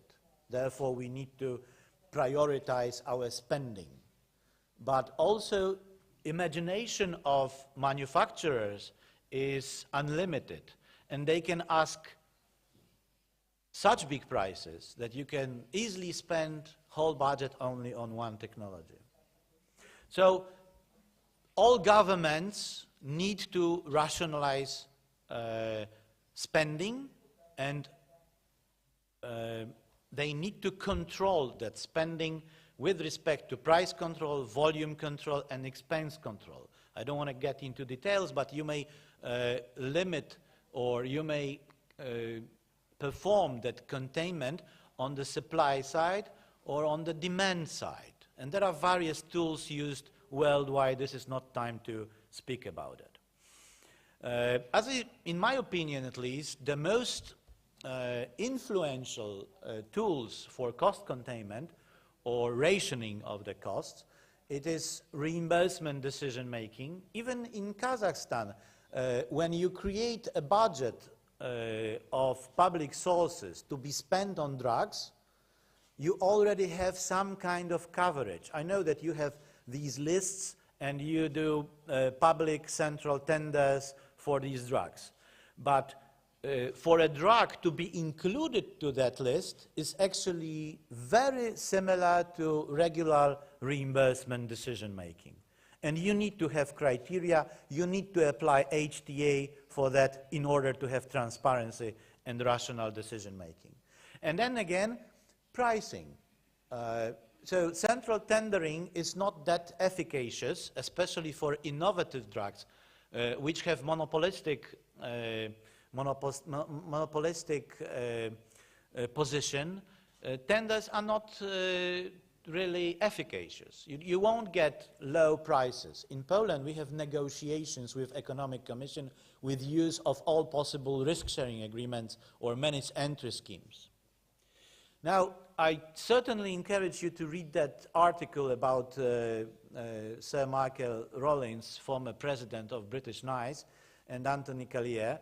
This is just a reference. As you see, there is on X, Y, you have probability of rejection on the basis of lack of cost effectiveness, and X, you have increasing cost per quality. I modified that a bit because different countries, they have different cost effectiveness thresholds, which is actually linked to their affordability and wealth of the society. And what you see here, usually in Poland, we have very explicit cost effectiveness thresholds, which by law amounts for 3 times GDP per person per quality. Quality is quality adjusted life year. So full year in the whole year in the full health. So in Poland that translates to different values than, for example, in Serbia, but also in other countries. And therefore, taking into account these different thresholds, you need to understand that affordability differs, therefore content of basic benefit packages will be different, and drug reimbursement lists will also differ.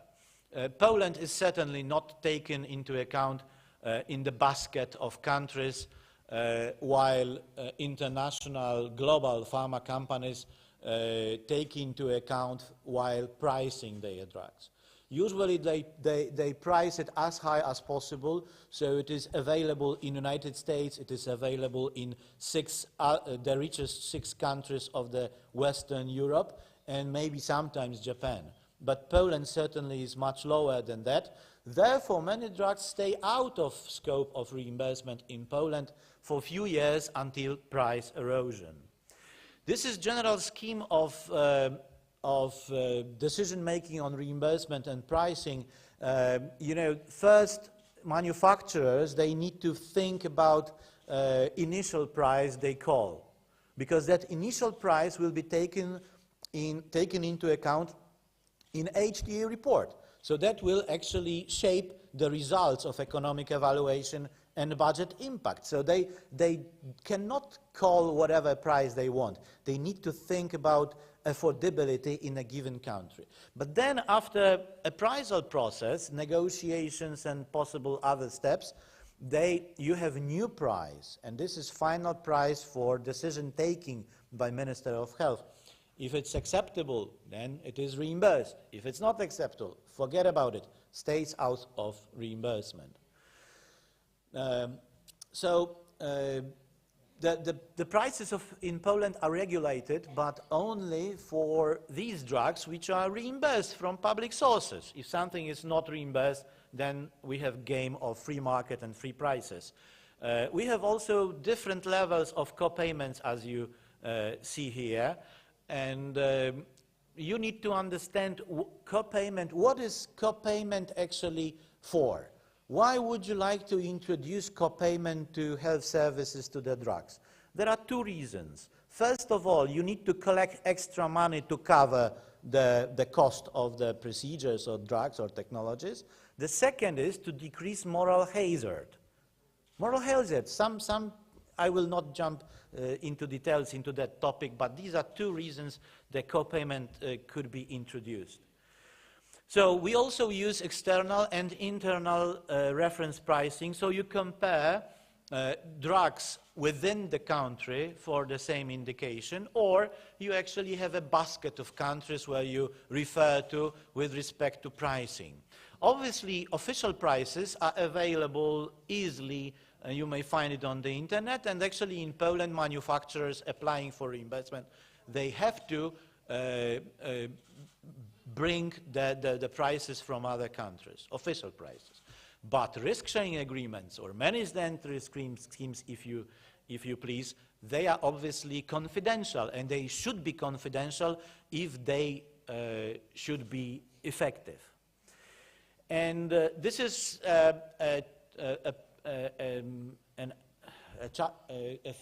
fragment of FPR report on reference pricing, and I must say that this is true, but if you have risk-sharing schemes by law available in your country, then it is easily coped with. So, ways of referential grouping: all drugs used to treat a specific disease, therapeutic substitutes, generic substitutes, and mixed systems. Please remember that for generic substitution, actually therapeutic substitution is better than generic substitution. For many years in Czech Republic, they used to have only generic substitution, so only the same molecules of same INNs could be reimbursed in the same group.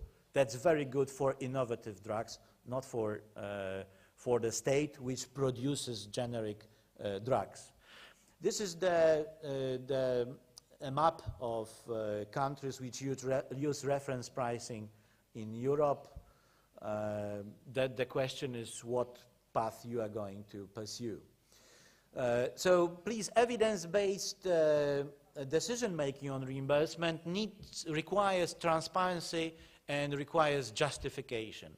And that, these countries which do not apply health technology assessment, which are not transparent, as we saw one of the presentations or two presentations today, they are in very difficult position because they cannot justify their decisions. So there are accusations of corruption around it. Don't follow that path if you are going to be transparent and rational. Thank you for the attention.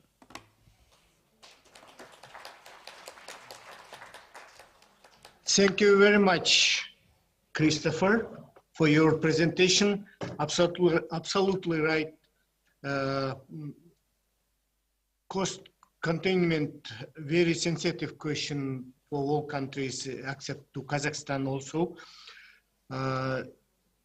Next speakers will be Professor Ron Helen from Slovenia, Professor of University of Ljubljana. Topic of presentation: economic of evaluation for pricing and reimbursement of medicine policy. Please.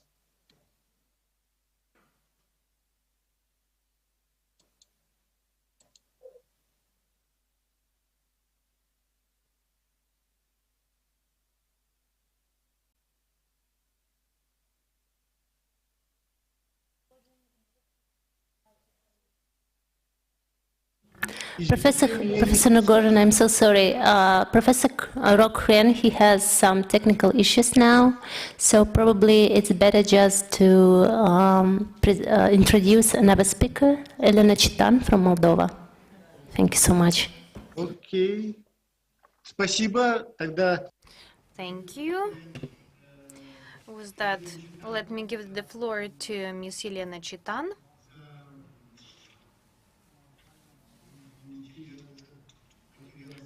I'm sorry, I got lost here a little bit.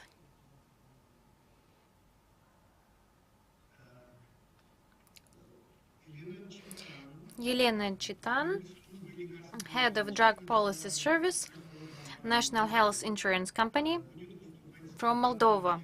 The topic is HTA and reimbursement procedures in low and middle income countries of the Eastern Europe and Central Asia region. Elena Chitan is the coordinator on monitoring and assessment of healthcare development in Moldova. Elena, please, the floor is yours. Sorry that I couldn't find your name. Colleagues, do you hear me? Yes. Thank you a lot for invitation to be part of such great conference, and I would like to congratulate the Kazakhstan with organization of this conference. Hope in the future it will be a tradition to organize such great conference. A little about the aim of the pharmaceutical system and for sure of the health system. So the main aim of pharmaceutical system is to assure with availability medicines, to improve equitable access, especially for poor and for social vulnerable population, to encourage the use, the rational use of medicine, and not at least to create affordable medicines and medical device and for sure other health technology for patients.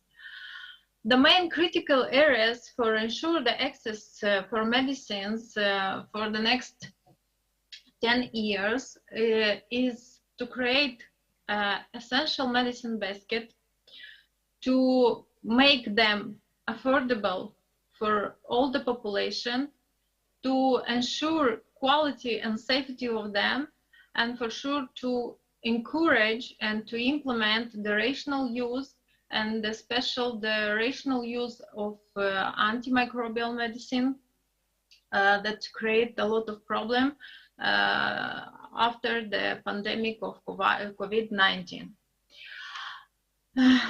Special organization of medicine and medical device supply in EECA country, it's a little different from other countries. So it's organized from three big components. First of all, it's the vertical program that cover inpatient and outpatient level. The next is inpatient level, hospital level with centralized procurement. And the third, it's the outpatient level with some basket of reimbursed medicines. So all these three components have the aim to achieve universal health coverage, including financial risk protection, access to quality essential healthcare service, and effective quality and affordable medicines, medical device, and vaccine for all. In all this country, the national disease program, so-called vertical program, covered some diseases. So the most frequent, it's the TB diseases, HIV/AIDS, diabetes, especially the type 1 diabetes, some medicine from oncology. It's more frequently the most expensive biological medicines, hepatitis C, some rare diseases, and for sure the multiple sclerosis. In some country, there are also this national program could cover some vaccines and some medication from mother and child health and other mental health diseases. The element of reimbursement medicine list is present in EECA country, but more frequently it is an essential medicine list at the national level that have the that should cover the most socially important diseases. The medicine in hospital are provided free of charge without copayment, and in outpatient care, there are two different situations. If we have mandatory health insurance, then there are some category of people that could benefit from this list of medicines. If we don't have them, then this is a special vulnerable category of population or population with some invalidity groups. If we will speak about the this reimbursement list, classical reimbursement list, then practically in all the country that we have implemented them, this medicine are with some copayment. For example, in Republic of Moldova, there are more than 160 international non-proprietary names in outpatient sector reimbursed, and practical at the moment. The government changed the copayment for patients, so practically all the medicine are 100 reimbursed, and at the median price from pharmacy, and practical the patient protective from the expensive expenditure for medicines.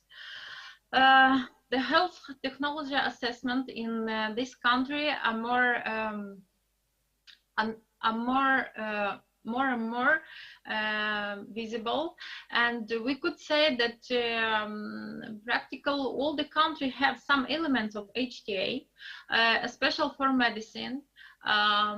More for sure, more implementation in HTA we could see in Kazakhstan, in Azerbaijan, in Ukraine, and in Moldova. I will say some words about Moldova. So in Moldova, HTA for first time was implemented in 2016 when was introduced this positive reimbursed medicine list for outpatient.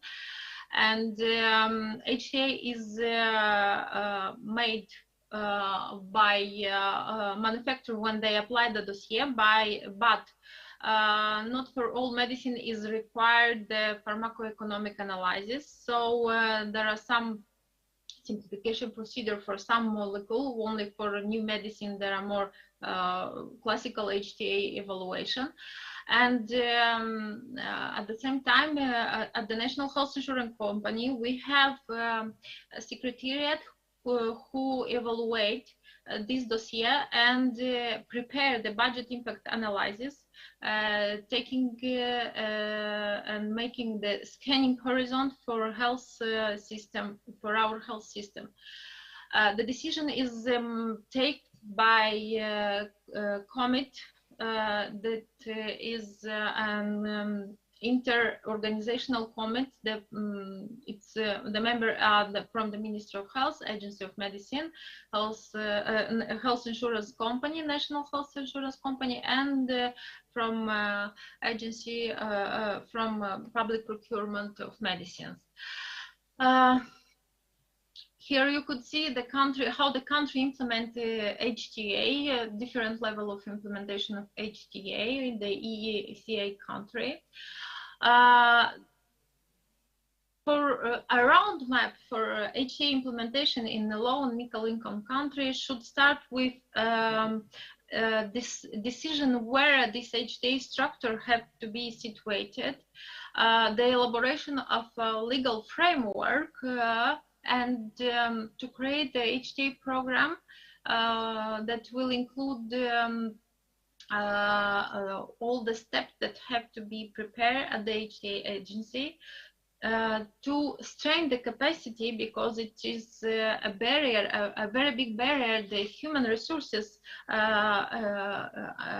to implement an HTA agency or an HTA units, because a lot of people that have been trained in all this low and middle income country, they could change the position where they work, or they migrate in other country. It is important to create and to have this local team of HTA experts, economists, pharmacists, pharmacologists, medical doctor, and other. Also, it is important this communication process of HTA and leverage expertise. A factor that will be like a trigger to implement the HTA in the low and middle income country. First of all, it's the political will and funding, because it's expensive to have these HTA units. The transparency of the process, involvement of stakeholder, and capacity building of human resources experts in HTA.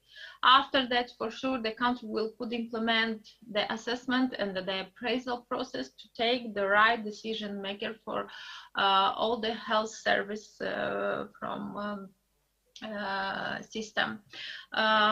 So this is the pathway of implementation of HTA in low and middle income country. Another element, it's management entry-agreements. I would like to say that it is not so used in the low and middle income country, but at the same time, there are some countries that try to implement them. For example, Republic of Moldova just approved the government decree by the end of the 2021, and about management entry-agreements. It will be implemented for new medicines, for medical devices, and for medicine that have uncertain cost effectiveness, for biologic medicines. For sure, it's not to be first of all, the perform-based management entry-agreements, because it's too early to say about that, but it will be more financial management entry-agreements. And these management entry-agreements will be separately committed with the main activity from will be take place at the National Health Insurance Company, because they will be the payer for all this medical device and medicine basket. So I'd like to say a few words about the HTA process that have been made in Moldova in 2021, and it is a big process which was made to elaborate and implement a new national list of essential medicine that was based on all the medicine that is used really in country paid by public funds. So it was take all the medicine from 2019 to 2021 that was public procured for hospital use, for national programs, and that was reimbursed from National Health Insurance Company. All these medicine have been evaluated by a group of local experts contracted by WHO country office. Using the methodology of selection of essential medicine list at the country level, and create these three list in 3 categories of medicines. So first category was in green, that have the green way to pass to the list. Then we have yellow list and red list. So yellow list was dubbing to check them again, and then was the third list with red medicine that wasn't evaluated, don't have some expertise in other country, and have to be evaluated in other country again, or to put the dossier to be approved in the essential national essential medicine list. So by the end, we received the list was created divided in different type of INN, and in green list will take part only 365 unique INN. The most of them was in red, unfortunately, that is used in country, and in yellow. So these 2 lists was evaluated, separated by experts, and made the HTA procedure, and also was work with committee for national specialists for each type of medicine from each pharmacotherapeutic groups. By the end, in October 2021, November, I'm sorry, was approved new medicine list with 631 INN. 79 INN have therapeutic alternative on the list, and could be interchangeable with at the ATC4 level, and we have 29 group of pharmacotherapeutic medicines. The new something new that was added in the list, it is that was implemented the aware WHO classification of antibiotics, was introduced biological medicine for cancer, was introduced the insulin analogs, new scheme of treatment for palliative, TB, HIV, ADC medicines. Why it was so important? Because last time when it was approved, it was on 2011, so practical 10 years we was working with old list of essential medicines. So at the moment this list is like a guide to be implemented at the procurement for hospital medicine. Now it should be adopted and interconnect with the medicine from reimbursement list from health insurance company, and for sure with the medicine from the vertical programs. So thank you a lot.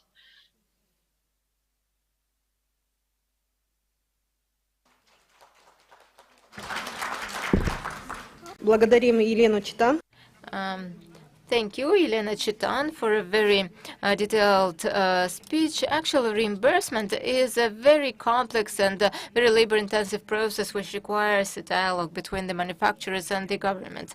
Our next speaker, Nurgul Aldiarova, Vice President of Professional Association of Clinical Pharmacologists and Pharmacists of the Republic of Kazakhstan, will continue our session and tell us about the variety of clinical evidence to assess the effects of medicines in HTA. Nurgul has an experience working as a counsel of the Professional Association of Clinical Pharmacologists and Pharmacists of Kazakhstan, also experience as a head of the Formulary Committee of the Joint Commission on Quality of the Ministry of Health of the Republic of Kazakhstan. She has worked in the Department for Expertise of Clinical Trials Materials and was the chief editor of Kazakhstan National Drug Formulary. Good day, dear colleagues. Let me present you the presentation about the variety of clinical evidence to assess the effects of medicines in HTA. The Health Technologies Assessment is the working tool for decision-making in healthcare systems. HTA is a multidisciplinary process which is conducted in order to ensure scientific evidence of including the health technologies into financed benefit packages. To date, we have the growing number of medical information, growing demands from the patients, and limitation of financial means requires the critical assessment of all of the information received, and this should be based on the evidence-based medicine principles. In our orders and decrees of the Ministry of Health, we have the following definition: is the clinical evidence-based and the proved safety evidence. The important factor is the methodological quality of the analysis, and this is the extent to what the design of the research or analysis and the approaches allow to minimize the errors and mistakes and get high-quality results. And in the hierarchy of designs, the randomized controlled studies are leading, also controlled reviews and meta-analysis. The assessment of clinical effectiveness should be conducted by the outcomes, and only 20% of the results of the clinical trials actually impact on the final points. All others are showing the impact on surrogate effects, which should be associated then. So we have to prove their validity to show that they are the predictors of the final points. It is recommended to review the life expectancy of COLI, but in our conditions, this is less possible, and we have to work on this. The main typical problems of the adequacy of the use of the randomized clinical studies is the lack of the comparators or selection of the inappropriate comparators. Also, the short terms for the studies. Although the agency requests to demonstrate the long-term effects, and also statistical significant results are not always clinically significant, and this can increase the unpredictability or the low quality of results. And some treatment methods cannot reflect the real clinical practice, and also this could be due to limitation of the subgroup of the patients in this randomized clinical studies. In 2021, there was a publication where the survey results are demonstrated from 22 HTA agencies, and we see how often the agencies are facing different problems. Mainly they're related to the drugs of the primary therapy and histological drugs with oncology, specialized therapy, orphan diseases therapy, and combined therapy. Access of patients to new technologies can be requested at earlier stages due to the high unsatisfaction with medical demands, which led to the need to develop the accelerated licensing approaches. They are based on the intermediary data or data based on surrogate points only. That's why there is a high need to use the data of real clinical practice in addition to the data of traditional randomized controlled clinical trials. In this regards, there was an important step made in March. Amendments were made to the rules of registration and expertise of drugs for medical use of the Eurasian Economic Union. and new terms were defined, data of the real clinical practice, and evidences based on the data of the real clinical practice. You all understand that not all data of the real clinical practice can be used, and not all of them can become the basis for the evidences. As the implementation of the real clinical practice in HTA has certain difficulties, then the main regulators and HTA agencies share their opinion that every single case requires detailed consideration in order to assess the real consequences of the data of the real clinical practice, focusing on internal and external validity of the outcomes. And we all know that the studies of the real clinical practice could be interventional and non-interventional. And a good example of large, simplified randomized trials was the study of solidarity of the WHO. Unfortunately, our researchers could not participate in this research due to some legal contradictions, and we believe that in this regard there is still a lot of work we need to do to regulate our legal field. And as per non-interventional studies like post-registrational safety studies, general post-registration surveys, and another perspective area is the register studies and analysis of the databases. In order to collect data and evidences based on them, we have to conduct significant work, and here you see documents that should be developed and regulated in the frames of the legislative framework. HTA agencies in Central Asia appreciate the value of the real clinical practice, and they already use them. And that's why the studies of the real clinical practice are the international trend already, and we have to also keep up with it. And setting up our healthcare system should take into account this limited financial resources in order to achieve the optimal result. On this platform today, many speakers had raised the question that the most important is human resources. So I represent the association, Professional Association of Clinical Pharmacologists and Pharmacists, and our members are the specialists who have to be involved in all types of clinical assessments, and also HTA in both medical facilities and also at the Republican level. Last year, we implemented many educational facilities, and thanks to CASPOR, we conducted training for our members for free. And on the first International Pharmaceutical Forum, we had a separate session on clinical trials organized on the 5th of April on our conference, led by Alexander. So this separate session on pharmacoeconomy was conducted.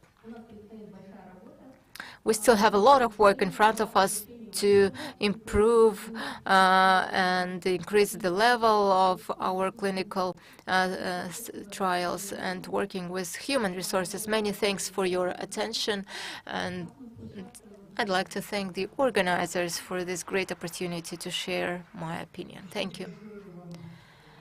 Thank you, Nurgul, for your presentation, and we are continuing the topic of the healthcare costs and link to HTA. Our next speaker is Alexander Kostyuk, is the chairman of the board of the National Research Center for Health Development. And 10 years ago with Alexander, we were dreaming about the situation when all medical technologists would undergo such a health technology assessment. So Alexander, I'd like to congratulate you with your achievements. You are now closer to our dream, and with your experience and right actions, many changes will be introduced in the HTA system in Kazakhstan. Many thanks, dear Talgat. I'm glad to hear these words from the real professional and my colleague, distinguished participants of the conference. I'd like to discuss the topic of the assessment of the technologies in terms of reimbursement policy for orphan drugs. This is a difficult topic. It has regional specifics and also has peculiarities for our country in Republic of Kazakhstan. Before I start the presentation, I would like to speak about the terms itself, and let me start with the most commonly used term. We always look at such large agencies such as FDA and the EMA in order to have the terms and definition. So the orphan drug is a medicinal drug that is used in the orphan disease, and in the USA this covers less than 200,000 people, or that will not be profitable in the next 7 years after its approval by FDA. Now the definition of the EMA. This is a drug for diagnostics, prevention, or treatment of a debilitating condition or disease. It can be also a chronic debilitating disease, which is seen very rarely, which covers less than 5 out of 10,000 people in the EU. Now, if we look at the legislation of Kazakhstan, we will see the following definition. This is a drug that is aimed for diagnostics, prevention, and treatment of one or several orphan diseases with the incidence rate no more than 50 cases per 100,000 people in the Republic of Kazakhstan. And you can see here two main definitions. You can see that in the EU and in the US, one of the criteria for orphan drug is high cost and no profit. That is not the case for us. And also you see that the terms are a little bit different, but they all talk about the orphan diseases.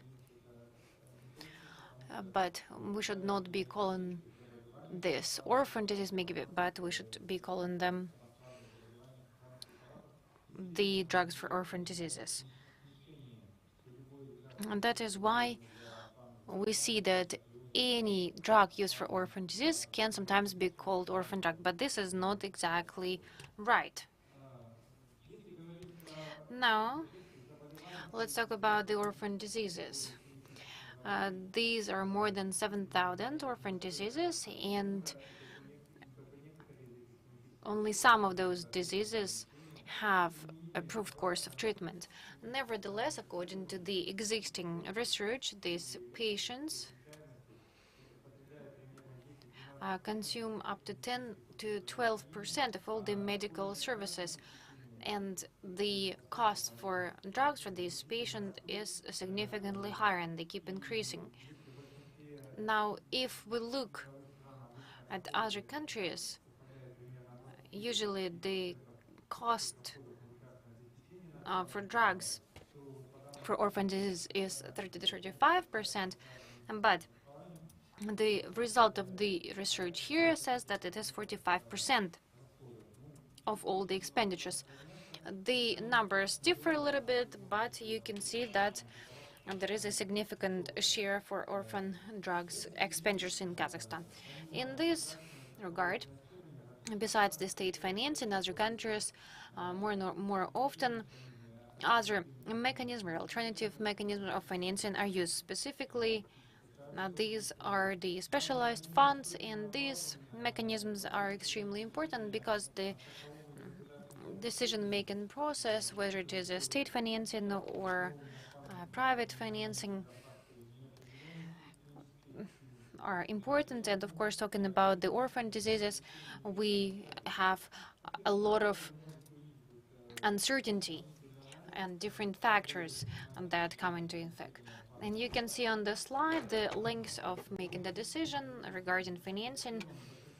Austria is on top of the slide and Poland is on the bottom of this slide, but generally it's between 1 to 2 years. Only 7 countries need less than 1 year. This is the time from regulatory approval to public reimbursement.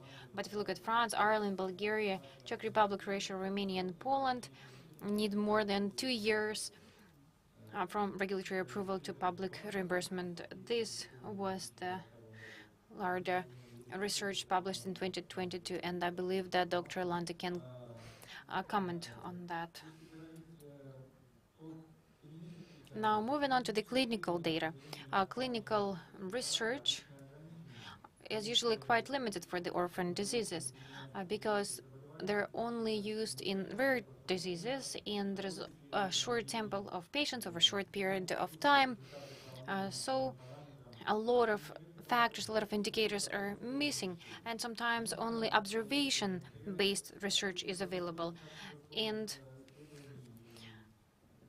keeping in mind lack of long-term observation research and registers, there's a lot of difficulty in relation to decision-making process regards orphan diseases. And we should note that not all the patients can benefit from such therapy because some subtypes can be more sensitive to the treatment and some are less sensitive to the treatment, and this way the real therapeutical effect can be seen only in some patients, and so we do not get a full picture about the effectiveness of different treatment courses. And in practice, the real therapeutical effect can be observed only among some portion of patients. This is a difficulty here. That is why making the right decision is quite difficult, and each patient needs the best course of treatment. This then becomes social and moral problem. It is important to understand that most orphan drugs at the moment are a problem for the payers and from the willingness to pay threshold. Treatment with orphan drugs is quite often very expensive, and the manufacturers usually use the high cost for research as justification for the price. The treatment of orphan diseases is a special problem for the payers. There is a low number of payers. That means that usually there is only data from the phase 1 and phase 2 of clinical trials. And again, there is a very small sampling of patients. So there is no information about the quality of life, or this information is limited due to the rare occasion of this treatment. This means that the cost effectiveness of orphan drugs is done in the conditions of serious uncertainties, and a lot of assumptions are made. That is why the majority of decisions that are made by the regulatory body that allows for the orphan drugs are based on the fact that the orphan drug gives the benefit of the doubt. The drug is quite often compared with placebo effect or palliative care, which is the best support care. However, due to the small amount of patients participating in clinical trials and the high-quality data regarding the clinical added value of the orphan drug is rarely available at the moment of the point of receiving the status of orphan drug. This way, we can say that orphan diseases are a complex problem for all the countries, and a definition of orphan disease stimulates manufacturers.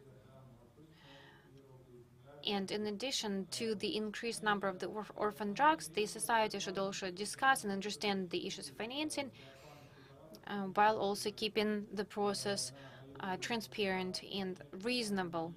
According to FDA, of the last 5 years, 42% of all the application for FDA were the orphan drugs. So basically more than half, meaning that new drugs in almost half the cases are orphan drugs. That means that has a lot of cost, and that results in significant issues for the healthcare. Of course, there is a conflict between the moral issues, how we can provide or meet the needs of everybody, and on the other hand, there is an approach to saying that all the medical resources need to be distributed rationally among all the patients, be it orphan diseases or any other diseases, in order to provide equal access to medical care and medical services. It is often believed that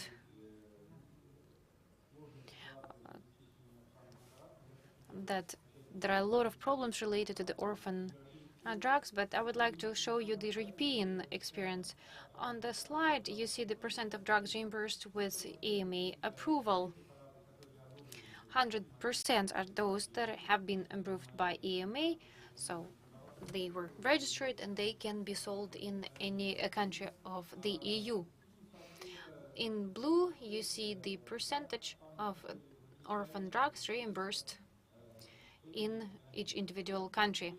So you see that in average, this indicator does not increase 50% for the European countries, or it is around 50%, and just some countries are above this line: Germany and Denmark, the UK, Austria, and Italy.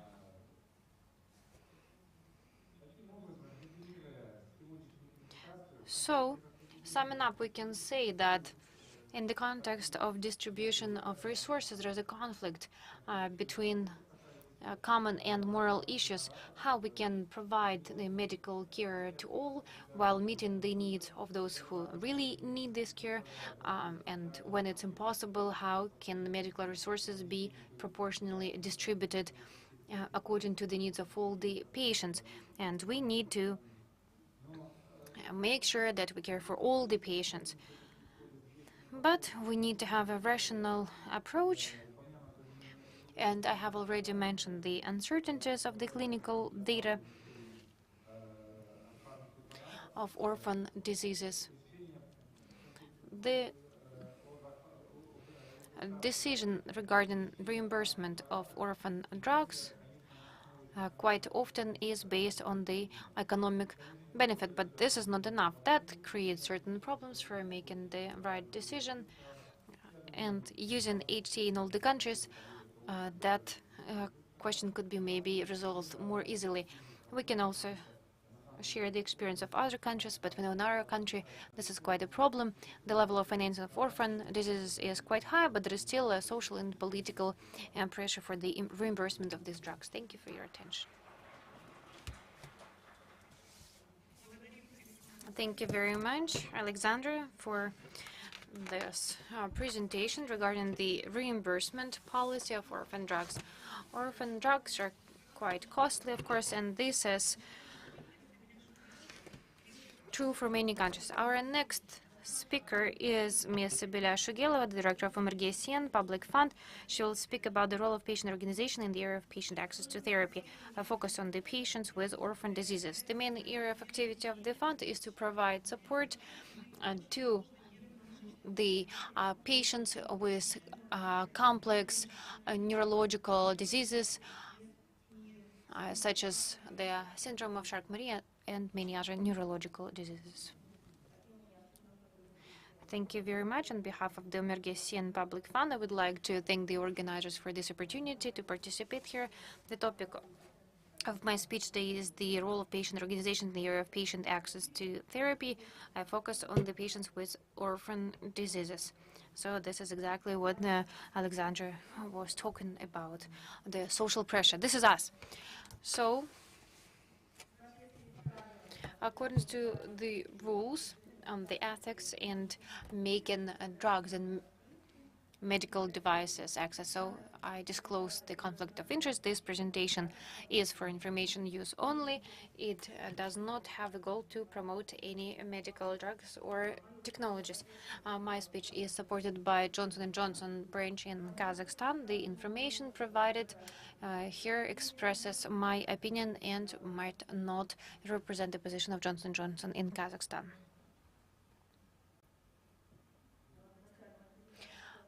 In the beginning, I would like to talk about our fund. Our main goal is to improve the quality of patients with the muscle and neurological diseases in Kazakhstan. I would like to draw your attention to the fact that many of our patients are small children that suffer from these complicated diseases since early age. In the whole world, there is more than 200 different neurological and muscle diseases, and most commonly ones are the myopathy of Duchenne and SMA. And in our fund, we have a lot of patients with this disease. 470 patients were registered with different neurological diseases.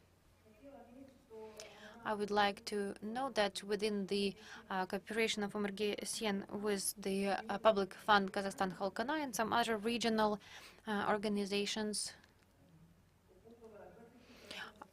about 20% of patients with such orphan diseases are provided with the drug therapy.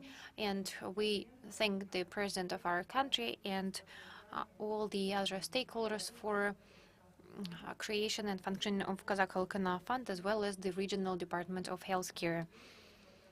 We always thank them when we have a chance, even though we criticize them a lot too. Of course, there are some sad statistics as well over the years of the fund. Over the 4.5 years of the fund, around 50 children that were registered with us unfortunately passed away without getting the therapy that they needed. In order to better understand what orphan diseases are, let us talk about what makes them different.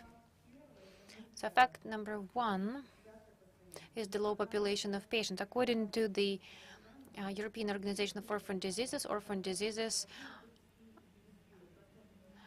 cover 3.5 to 7% of people, which is about 300 million patients all over the world. And as of today, there are 7,000 orphan diseases. The next fact is the complex differentiated diagnostics.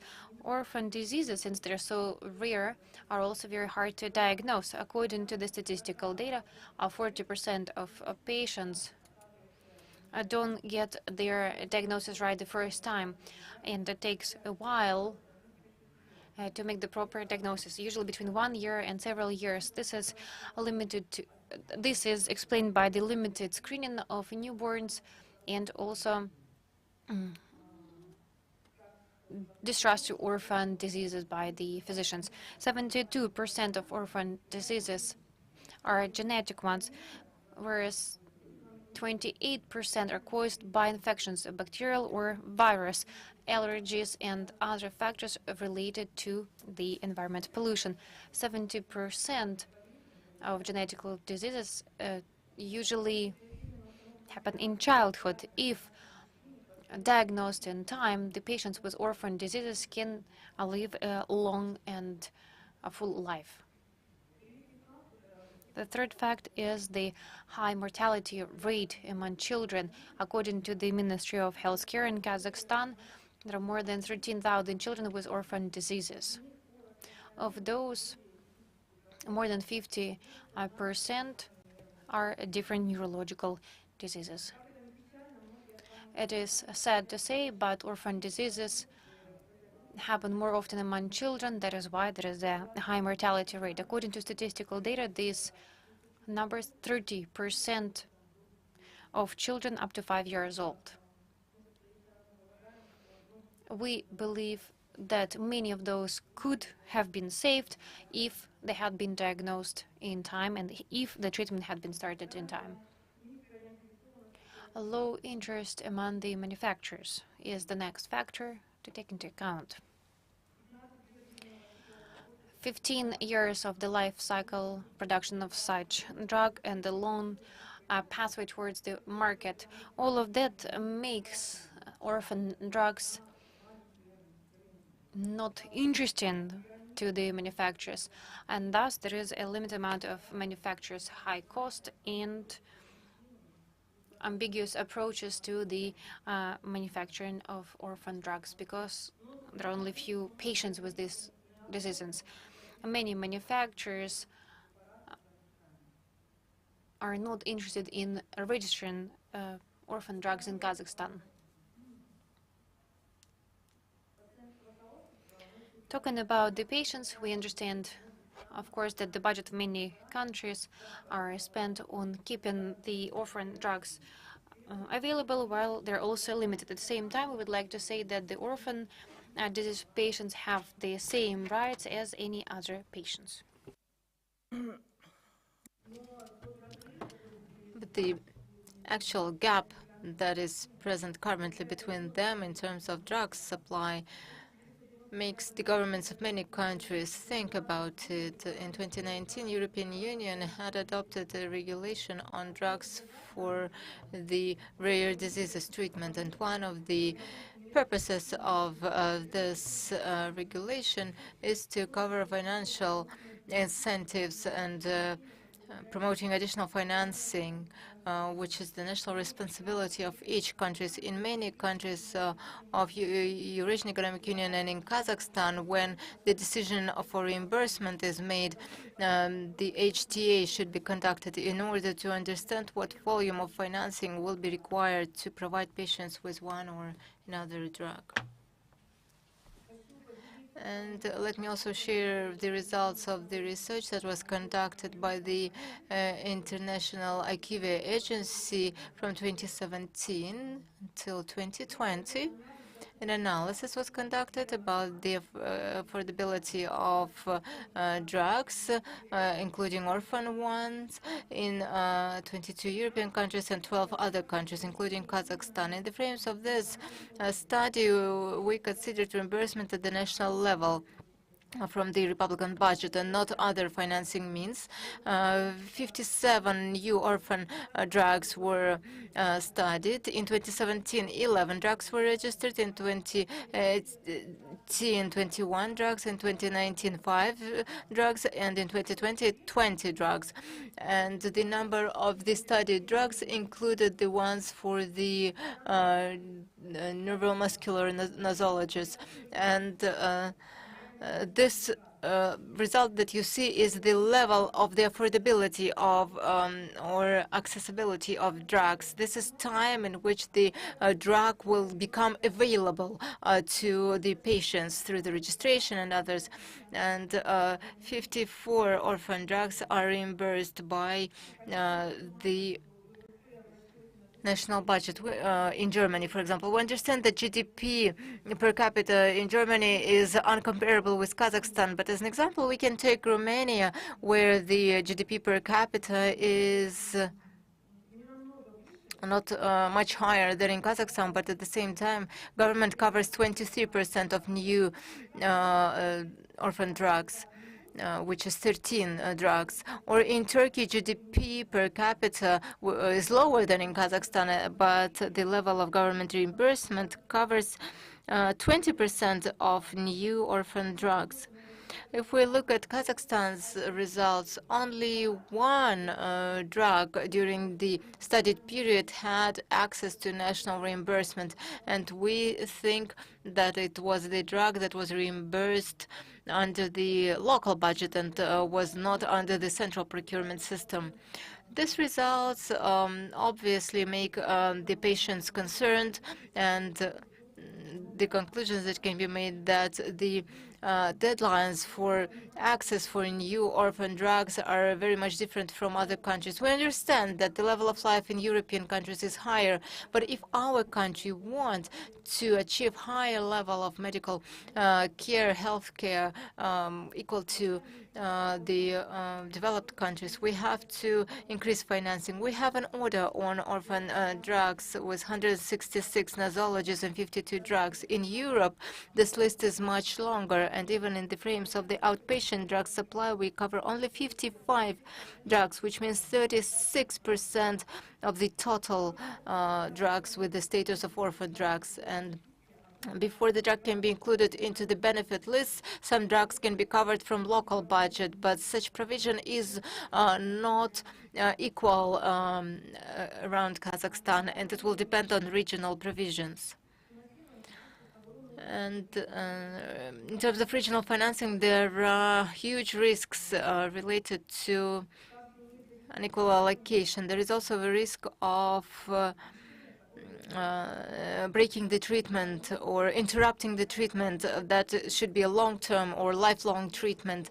And for some patients for which the budget was not included in the previous years, it would be a big problem. So on average, the waiting time for the budget allocation for procurement of drugs is around 1 year at the regional level, and at the Republican level, if we start from the registration moment of the drug in the country, then it will be around 3 years. Absence of the accelerated expertise for inclusion of orphan drugs is a big problem. Also, another barrier is non-regulated deadlines for the meetings of the commissions.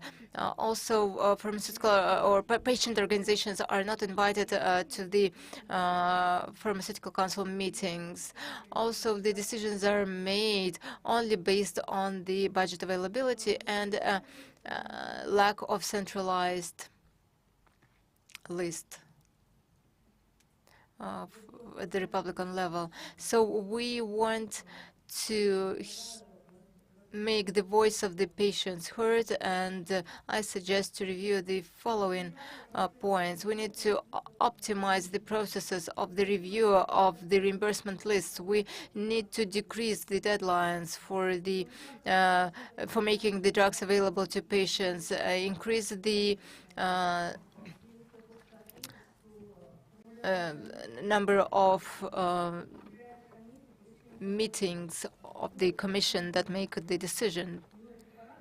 So the decision for being included into the benefit packages is one thing, but at the same time, we don't have a regulated manner of the frequency of the meetings and of how the meetings should be conducted. So maybe we can make the process transparent with actually broadcasting the meetings. Another recommendation is increased cooperation in this area with doctors' associations, patients' organizations, and increasing cooperation means also inviting patient societies to the commission meetings. For example, your European organization on rare diseases regularly participates on such committee meetings on orphan diseases.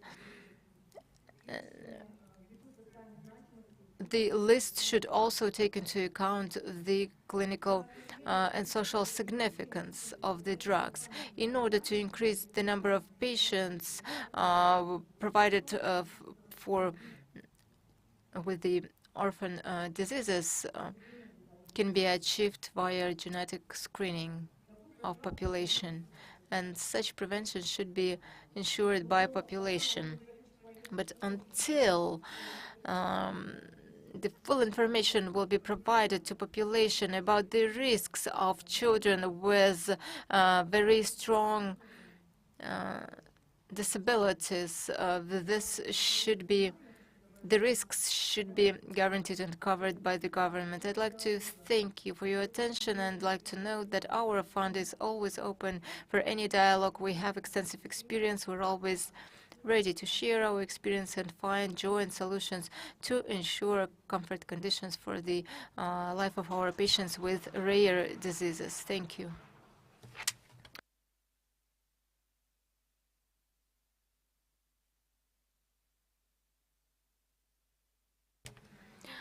I'd like to thank this patient organization led by Sole Shikelova for this work that being conducted by this fund, thanks to which our children with orphan diseases have their lives saved, and this is really important. Our next speaker, Alima Almadieva, Chief Executive Officer of Kazakhstan Association of HTA, also the Director of CASPOR, Executive Director of CASPOR, Kazakhstan Agency for Health Technology Assessment. Alima is one of the organizers of today's conference, and the topic of her presentation is multiple roles of HTA in the dialogue among stakeholders, state and manufacturers in Kazakhstan health policy making. Alima Almadieva is an experienced specialist on HTA, has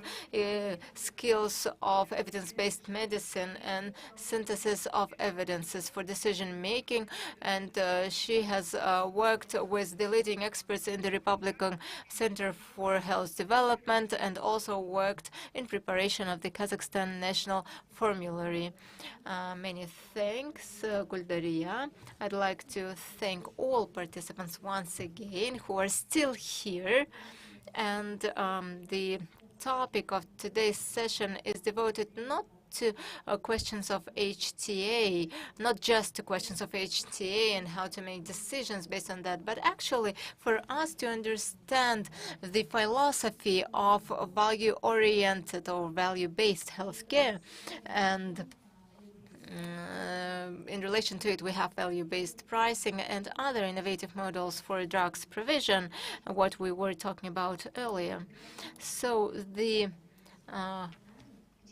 multiple roles of HTA, including the manufacturers and the government and patients as the third side, is very important so that this end user would get the value services, so value-based services.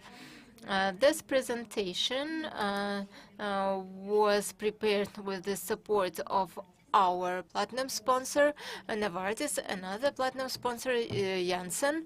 I would like to once again thank our sponsors, those who assisted in the organization of this conference, because with the support and assistance of our sponsors, we were able to make this opportunity to you, or give this opportunity to you to get new knowledge, share opinion, learn from international experts.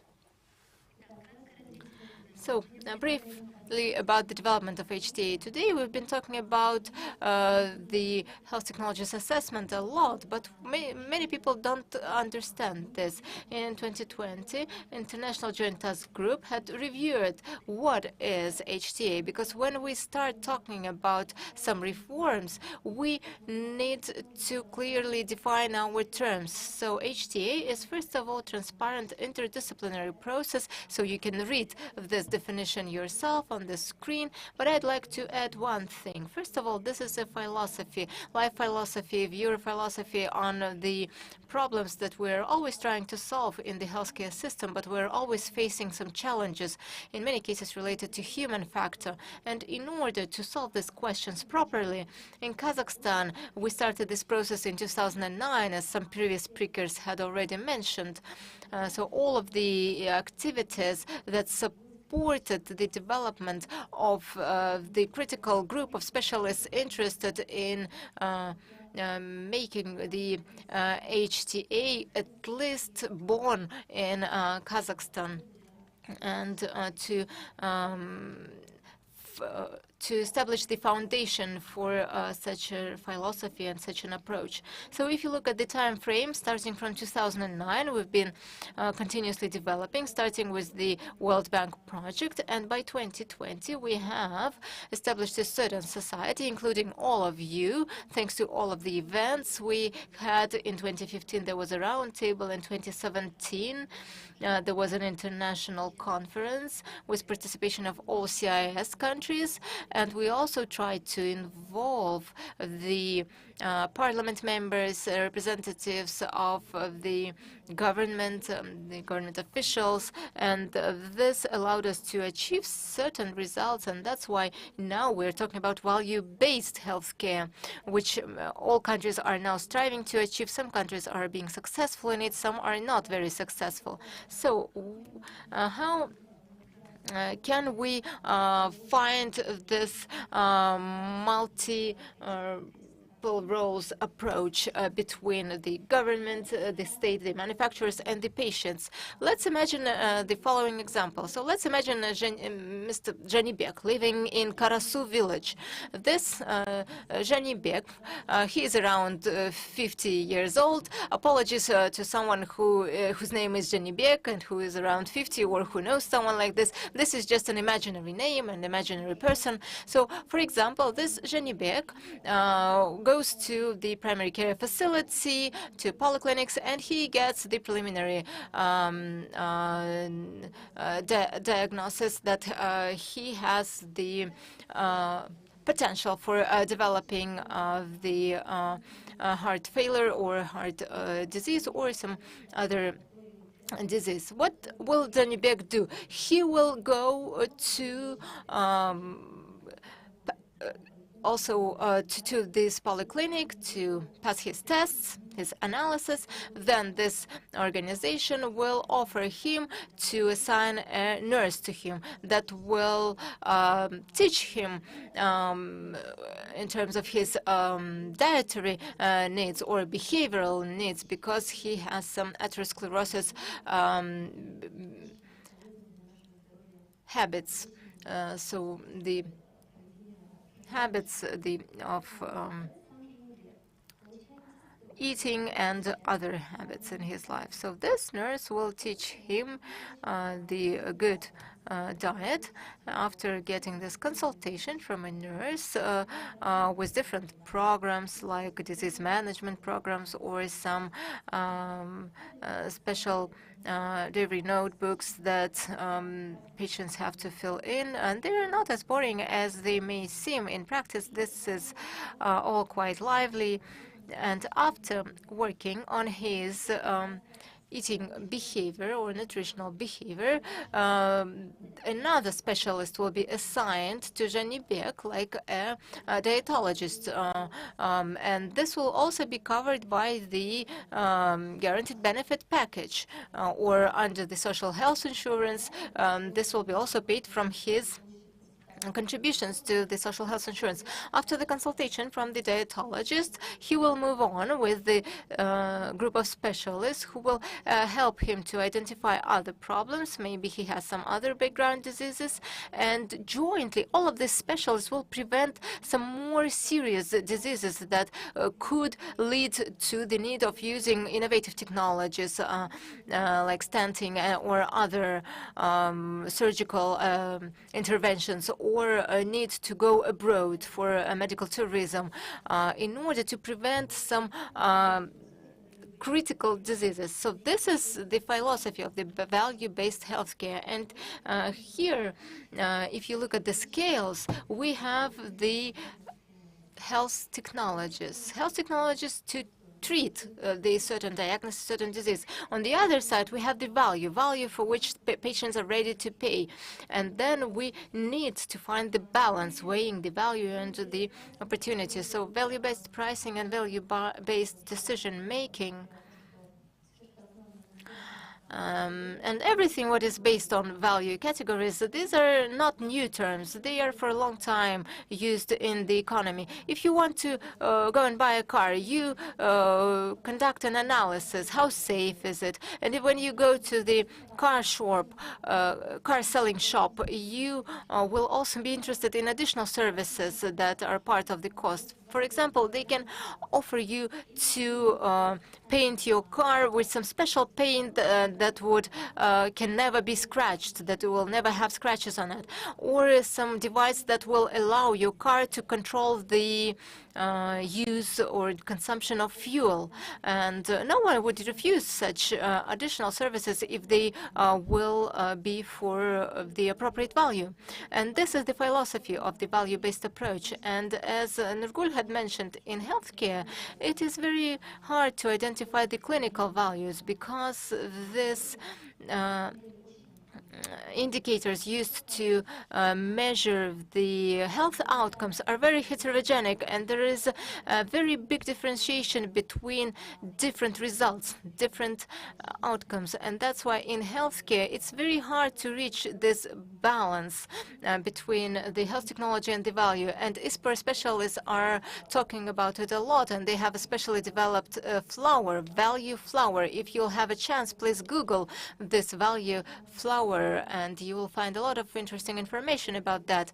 And we will be considering this question tomorrow on our symposium from 9:30 until 11:10, I think, or 11:15. And there we will consider various approaches of innovative models of agreements between the government and the manufacturers. And now I'd like to ask you to take your smartphones and your phones and scan the QR code and enter this code, 327670.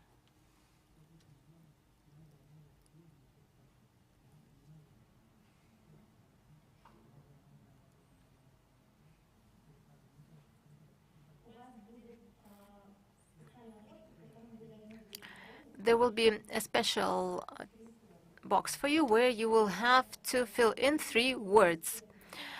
In your opinion, in which healthcare fields can health technologies assessment be used? We've been talking about it the whole day. Let's see what you think about it. Where in the healthcare in general can we use healthcare technologies assessment or health technologies assessment? And I'd like to ask our technical support people to see the results. Can you share the results of this survey, please, via Slido? It is called Alima Slides. Were you able to scan and introduce the 3 words that can answer to this question in this area?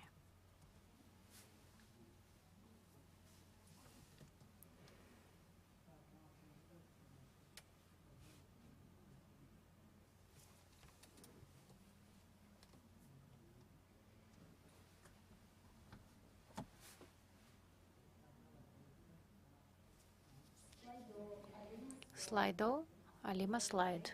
Click that, please, and then we should be able to see the results.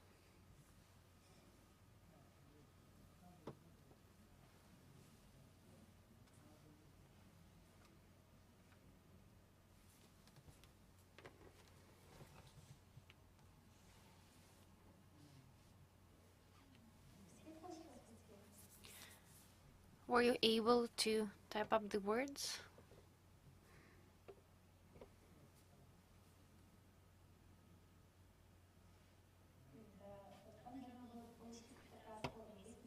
There should be a form. You probably know that there is a special program that forms the cloud of words, but let's see. Bahit, please share the results with us. There you go. Here's the cloud of words. The more you type, the more words we will see here. And if people use the same word, it will be put in bold here. The fewer people use the same word, maybe 1 or 2 people, the smaller the words will be. This is the idea of the word cloud.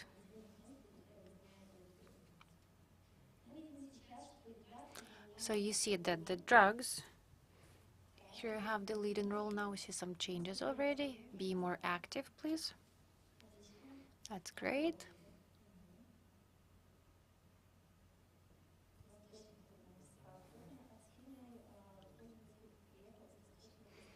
Someone must have come from Eastern Kazakhstan because we see the word Eastern here. A program of state guarantees, innovation, medical devices. Thank you. We're finalizing our poll with that. So you see the main word is drugs, because this is what we mainly talk about. However, I was expecting a different result. I thought that you would put different words. That's good. Bakhat, please finish the poll and we will go back to my presentation.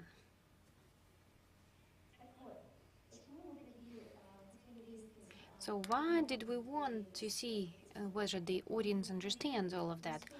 Actually, not everything is just about drugs. It's just the most relevant one and costly. But to be honest with you,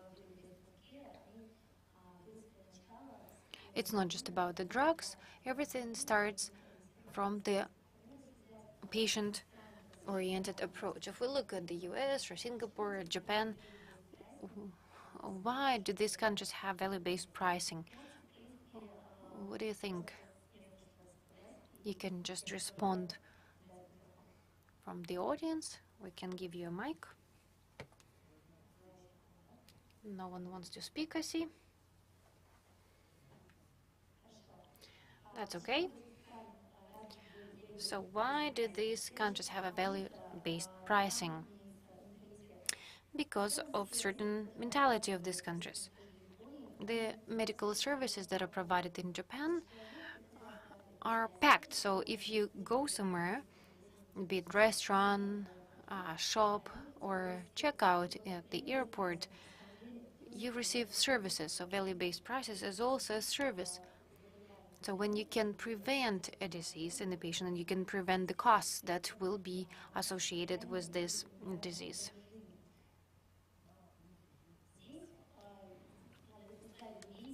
Now I would like to show you the decision-making process in the system of healthcare in Kazakhstan. We have carried out this analysis together with the Lugares professor, and we wanted to show where the HTA can be used. So where you see the question marks, this is where HTA can be used. It can be done at the level of industry, when we're just starting the clinical trials, or something that's not directly related to human phase of clinical trials. So already at this stage we can do HTA, and all the way to making the final decision at the top level, formulary committee, lists and regulatory bodies that are responsible for providing medical services in accordance to the value-based approach. Tomorrow we would like to talk about research and development approach that is widely used in the industry. This is the most expensive line of the budget. We will also talk about the early access of patients program. So this is the agreement between the manufacturer and the state. We can also talk about forming the lists and reimbursement. This is related, first of all, to the basic guaranteed list of services. And we will also talk about something that's called performance-based risk-sharing agreement, which is a deviation from a value-based pricing. We will talk about that tomorrow, so we invite all of you to our symposium. Please come and participate. And that's it from my side. Thank you for your attention. Thank you very much, Alima, for your report. I can talk a lot about Alima. We've known her for a while. We participated in the ISPOR conference in 2003. Back then there were 3 people who always participated with poster presentation, and Kazakhstan organized separate chapter session jointly with other Central Asian countries, and Alima always supported us in that. We thank you for that, for your support, for your participation, for your service. Thank you so much for contributing to the HTA in Kazakhstan. We have a time limit. Let me introduce next speaker, Professor Tarik Hatic from Bosnia and Herzegovina, University of Sarajevo. Please, Tarik Hatic. Topic of presentation will be how to achieve better price on medicine with or without HTA. Please, Professor.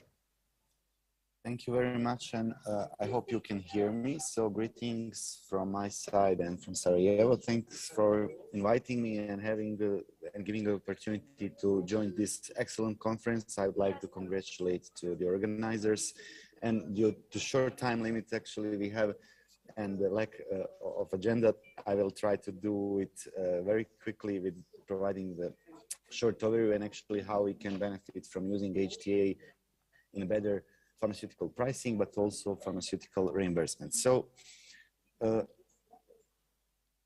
Bosnia and Herzegovina is quite a small country. We are placed in Western Balkans, which is the geographical term recently introduced in the vocabulary. So as a country, we are quite highly decentralized, especially after the aggression that happened in the early 90s. So the administration of the country and organization is based on the Dayton Peace Agreement. So we have actually 2 entities, Republic of Srpska, which is around 49% of territory, meaning like half, and the Federation of Bosnia and Herzegovina, which is also consisted of 10 cantons as the sub-units in the organization term. And also there is one part with a specific administrative organization called District Brčko. So this is the northern part of the country and the small, actually one city and the surrounding area.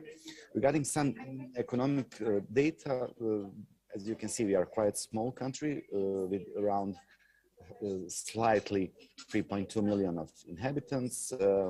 Unfortunately, with the negative population growth, current GDP is 19 around 20 billion US dollars.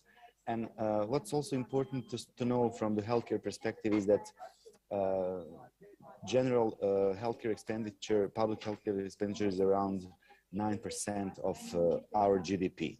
So it's, I would say, on average of the European countries. Regarding the pharma market, we are mainly import market, meaning that our domestic producers are just supplying around 1/5 of the market, and mainly we are generic market. And these are some data which I will not bother you in the details, where you can see what is the scale and what is the I would say what is the image and the DNA of the pharmaceutical sector in our country. Who are the key stakeholders in the healthcare sector? Since the country is highly decentralized, this also reflects the organization of the country and as well healthcare stakeholders. So on the state level, of the level of Bosnia and Herzegovina, we have 2 major institutions. One is the Ministry of Civilian Affairs with their Department of Health. Actually, they don't have any effective role.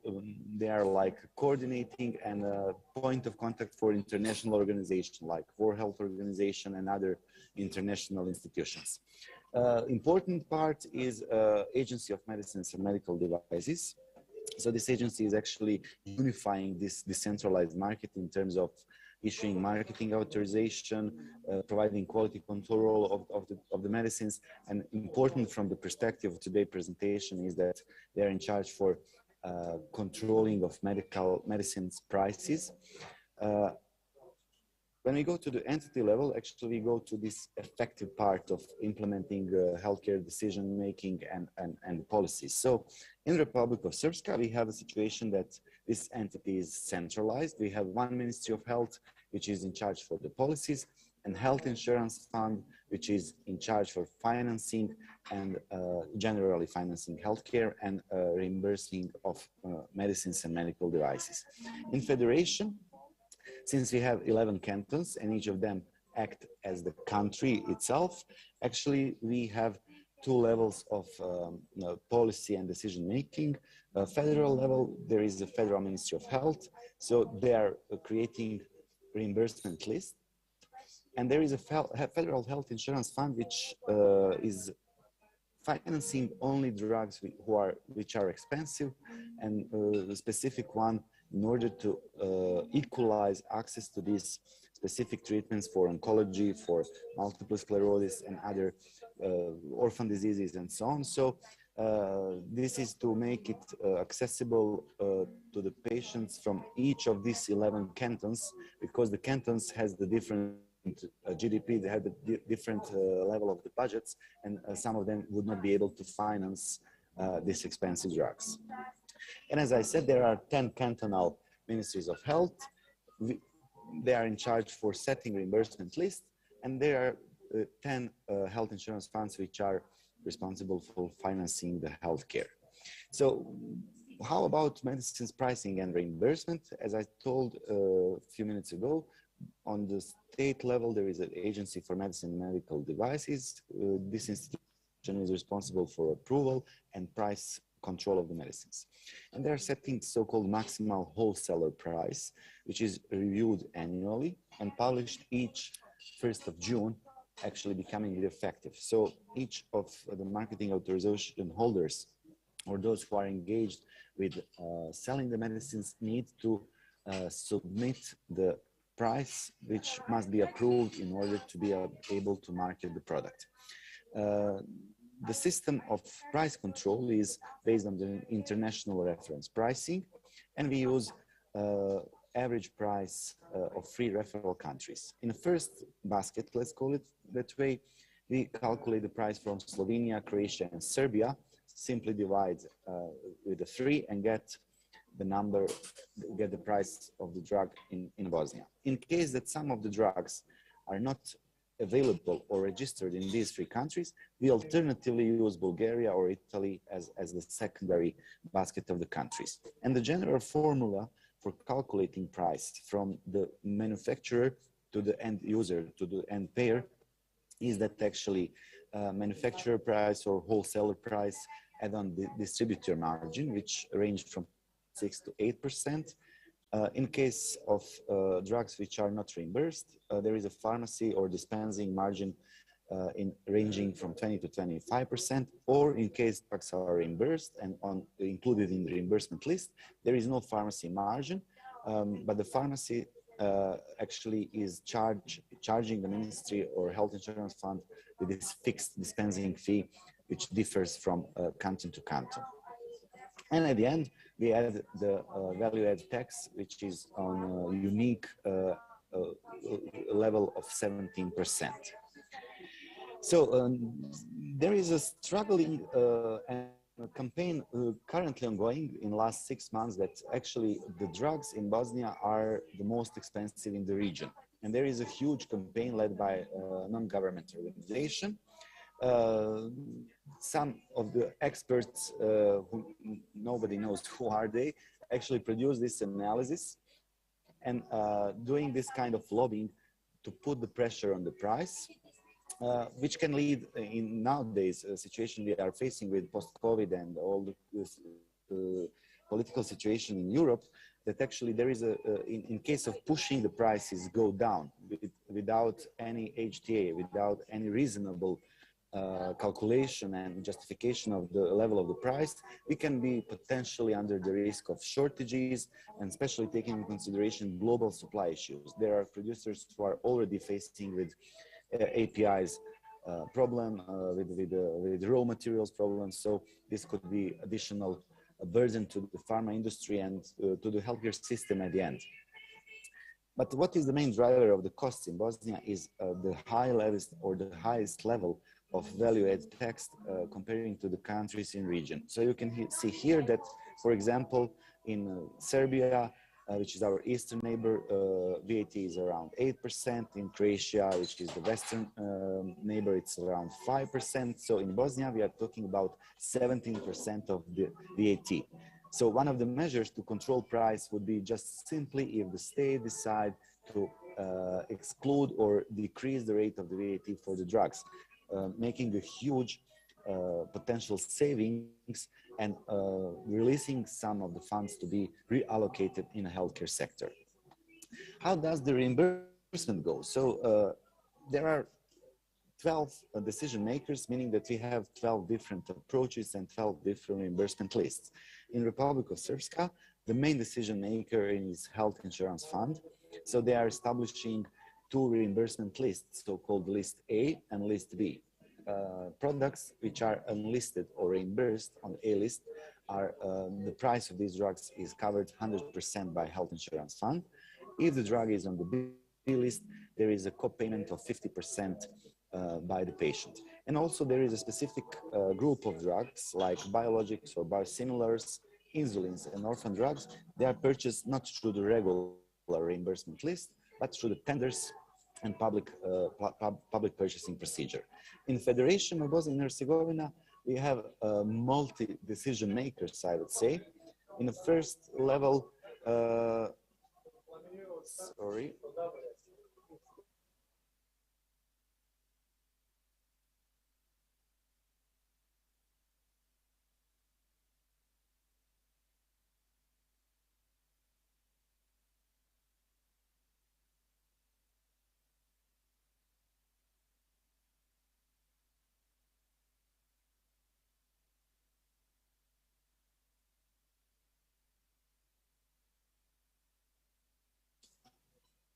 I hope I'm back.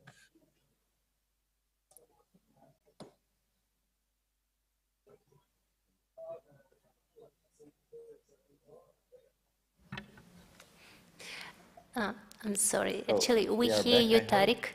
Oh, you can hear me. Great. Yeah, we don't. Yeah, we see you now. Okay. So I will share the slides again. So sorry for this technical surprise. So let's back to Federation.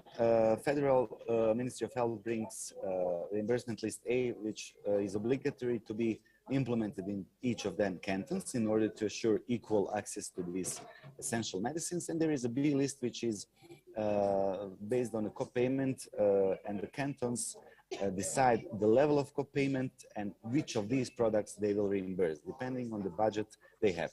And there is also Federal Health Insurance Fund, which is in charge of financing expensive, let's call it expensive drugs for example, for oncology products, biologics, some specific diseases, rare diseases, and so on. So what are the results of this decentralized and I would say not structured approaches? That there are huge discrepancies in access to the medicines and inequalities. Here you can see, based on the different regions in Bosnia, what is the level of the government payment for medicines, ranging from just 30 euro per capita on a yearly level to 170 euro per capita. The other problem is the delay in access and availability of medicines, especially when we talk about innovative medicines. And the latest VAT or VAT study results conducted by HTA show that out of 160 medicines approved in European Union countries, only 6 are fully available in Bosnia, and 93% of them are unavailable or available with the significant restrictions to access to the patient. The other problem is the time of availability. So from the moment when the drug is first registered in the European Union, patient in Bosnia and Herzegovina need to wait 1,186 days to get reimbursement of the same drug. So it's quite huge delay.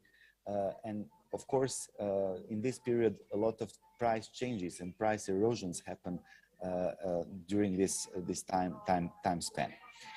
And what about HTA in Bosnia and Herzegovina? Actually, we start to discuss about this in 2010. Unfortunately, we don't have established HTA body, nor it is planned so far, especially not on the national level or on the state level, but there are some activities on the entities level. So in Federation of Bosnia and Herzegovina, there is a recognition of HTA in one of the laws, intending to create a special committee for HTA who would be an advisor to the Minister of Health when the new technologies are considered to be reimbursed. In the Republic of Srpska, still there is no HTA body established, but they are considering to create this as a special department in Institute of Public Health. What the survey we conducted in 2011 said about understanding of HTA is that actually found that the main decision criteria on making decision when to reimburse drug is the price as the main factor, and the decisions are mainly based on the expert opinion. We know that expert opinion are the lowest level of the evidence-based medicine credibility. So unfortunately, this is the situation from 2011, but nothing much changed so far. And also there is the analysis published in the International Journal about comparing and assessing what is the level of HTA use or pharmacoeconomic analysis use when setting up the reimbursement list. It's shown that these HTA reports nor any analysis didn't use when decision has been made to introduce some technology into reimbursement list. So the current situation is that we have some small and I would say not so impactful movements, but something is happening. So in Republic of Srpska, there is pharmacoeconomic analysis, mainly cost effectiveness and budget impact analysis is the part of the reimbursement dossier or the reimbursement submission, which is the mandatory for all those who are applying for decision. I'm not sure in which scale these are taken into consideration, but at least they are part of the obligatory part of the dossier. And in Federation, as I said, there was HTA body recognized to be formed, but it never was adopted in the practice. And the pharmacoeconomic analysis for reimbursement decisions are not mandatory. They are just supplementary documents comparing to Republic of Srpska where they are mandatory. And actually, the conclusions from my side is that implementing HTA in a full scale or in the light scale could bring up much to the transparency in decision making. We could also assure value-based pricing, meaning that it's not just populism and populistic approach that drugs are expensive, but rather that the price of drugs is in a kind measured by the measurable facts. Of course, by HTA, we could improve faster access to treatment, especially to the innovative one. We could assure introduction of managed entry agreements in any form, like risk sharing or financial ones or whatever. And of course, that the evidence-based reimbursement decisions could allow better allocation of available resources. And the main reason, actually, and the main obstacle, I would say, is that we need to build capacities, especially the human resources in implementing HTA. So there is a lack of skilled personnel that could not just produce, but rather read and evaluate the HTA dossiers submitted by the pharma industry. And in that light, we at the Faculty of Medicine, University of Sarajevo School of Science and Technology introduced the first master in health economics and pharmacoeconomics starting this year. And we hope that actually we will contribute to building up at least the critical mass of potential experts who can contribute faster and better implementation of HTA in the healthcare system, which we really need from all these reasons I mentioned. So that's all from my side. Thank you very much for having me. And I don't know when the discussion is planned, but I will be available for your questions if you have any. Thank you. Thank you, Professor. Дорогие коллеги. Distinguished colleagues. So, as we have shifted the schedule, Professor Rock-Hren is now not able to participate. His presentation will be included to the package of materials of the conference. We would like to thank all of our distinguished speakers for very contentful presentations, for sharing their time to discuss these important questions and relevant questions about the reimbursement of drugs. And I suggest to move to questions and answers session. If there are any questions, dear colleagues, you can ask them now. So you just raise your hand and our assistants will bring you a microphone. Can you hear me?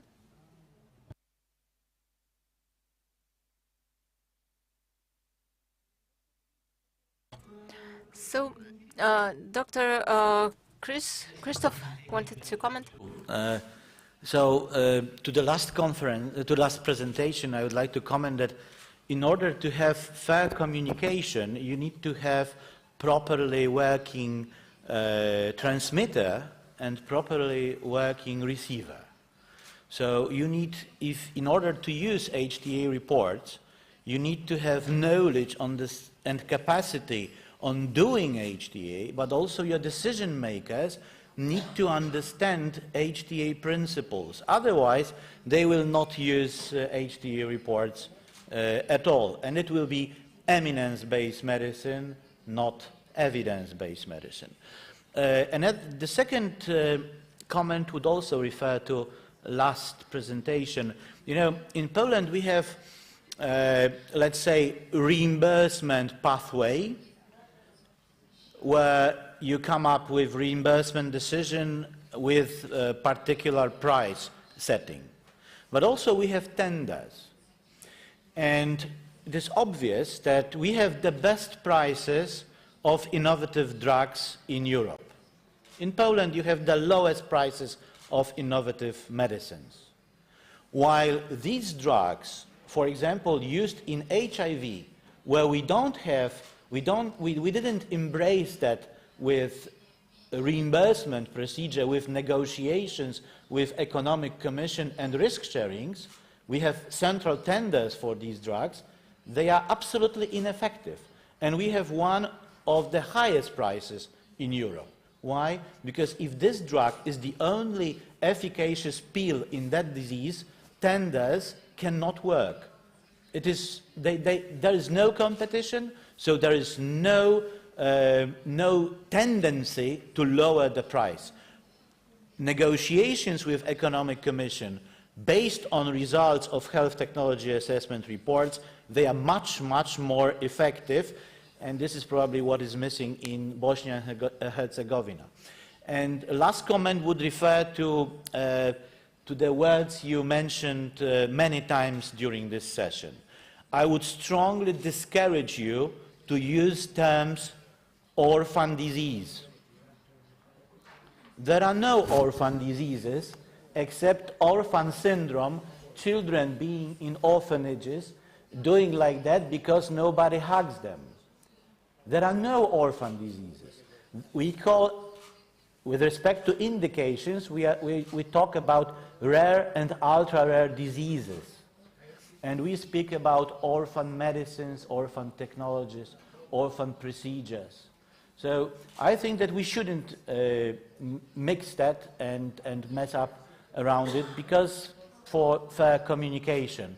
And also I believe that there is a solution for financing orphan medicinal products. Actually, this is a job of politicians we have limited resources for healthcare.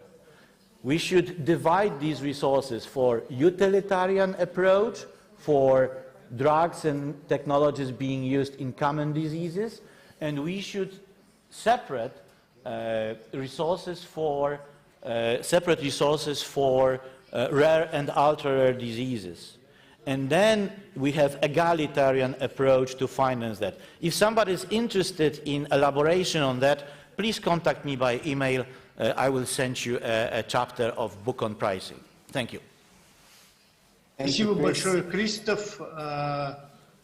Many thanks, Christoph. I fully agree with your opinion, especially in relation to the question of if we only have one efficient, effective drug for treatment, then the tender would never be the appropriate approach, and the government should know how to negotiate with pharmaceutical companies and come to joint decisions to make sure that drugs will be affordable and available. So there is the physical availability. Another question is the price affordability. And here we can learn from many other countries like the United Kingdom, where we have to ensure accessibility and affordability. Dear colleagues, if there are no more questions, let me conclude our session as we are over the time already. Let me thank the organizers of the conference once more. Alexander, many thanks for this pleasure from the morning. The whole day we are hearing great presentations, and I'm sorry that I'm not able to be there with you physically, but I can still see you all, and I'd like to thank you once again for the organization, and I'd like to thank all speakers, professors that are always finding the best way to share their knowledge and show their work. Many thanks to all of you.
Уважаемые участники конференции, Dear participants of the conference, we're continuing our conference. We're moving to the third panel session, HTA for medical devices and products addressing challenges, hospital-based HTA and decision-making. And it's a pleasure for me to introduce my co-moderator, our guest from Uzbekistan, Professor, distinguished Mr. Hikmatullah Zainuddinov. He is the chairman of the Association of Pharmaceutical Specialists in Uzbekistan and head of the Spor branch in Uzbekistan. So HTA for drugs and HTA for medical devices and products is slightly different, and I'd like to mention that there is a number of problems in this field. First problem is that we have poor regulation of legislative acts, and well, we know that drugs provision in our ministry was always under the strict control. Many decrees and orders were issued, but when we talk about medical devices and equipment here, as a result of the multiple reforms, when the supervision over this medical devices and equipment was moved from one body to another body. So the regulation basis was developed also randomly, and it is still quite poor and insufficient. But modern healthcare cannot live without equipment and medical devices, especially now when we use high technologies and transplantation of organs and use of the spinal cells. They should be safe, first of all. This question, we have a big problem as well, because the experts that will be conducting this HTA should be of high quality, and production of equipment and medical devices is very science intensive, and in the latest years it can be compared with military industry, and the equipment is issued under conversion now. And also what I wanted to add, unfortunately, what we see now is while with the drugs, HTA, there are stages of randomized studies and clinical studies. With the equipment and medical devices, usually they are first promoted on the market, and only then the steps are undertaken to assess their quality and safety. So all of these important issues should be discussed during our panel session, and it's my honor to give the floor to the first speaker of our panel session, professor of the School of Medicine, Mr. Antonio Saria Santamera. He is the professor of our Nazarbayev University School of Medicine. He will tell us about the HTA for medical devices, market access, evidence generation, and decision-making. Professor Saria Santamera has 23 years of experience of chief scientist in the Theodore Carlos III Institute. He was also the co-leader of the Seminar of E-Health and Telemedicine. He is the pharmacoeconomics professor and medical technology assessment at the University of Los Andes, and he is the public health officer of the Ministry of Health of our republic, and he's very appreciated in our country, his experience, his knowledge in order to conduct proper HTA for our medical devices. So the floor is yours.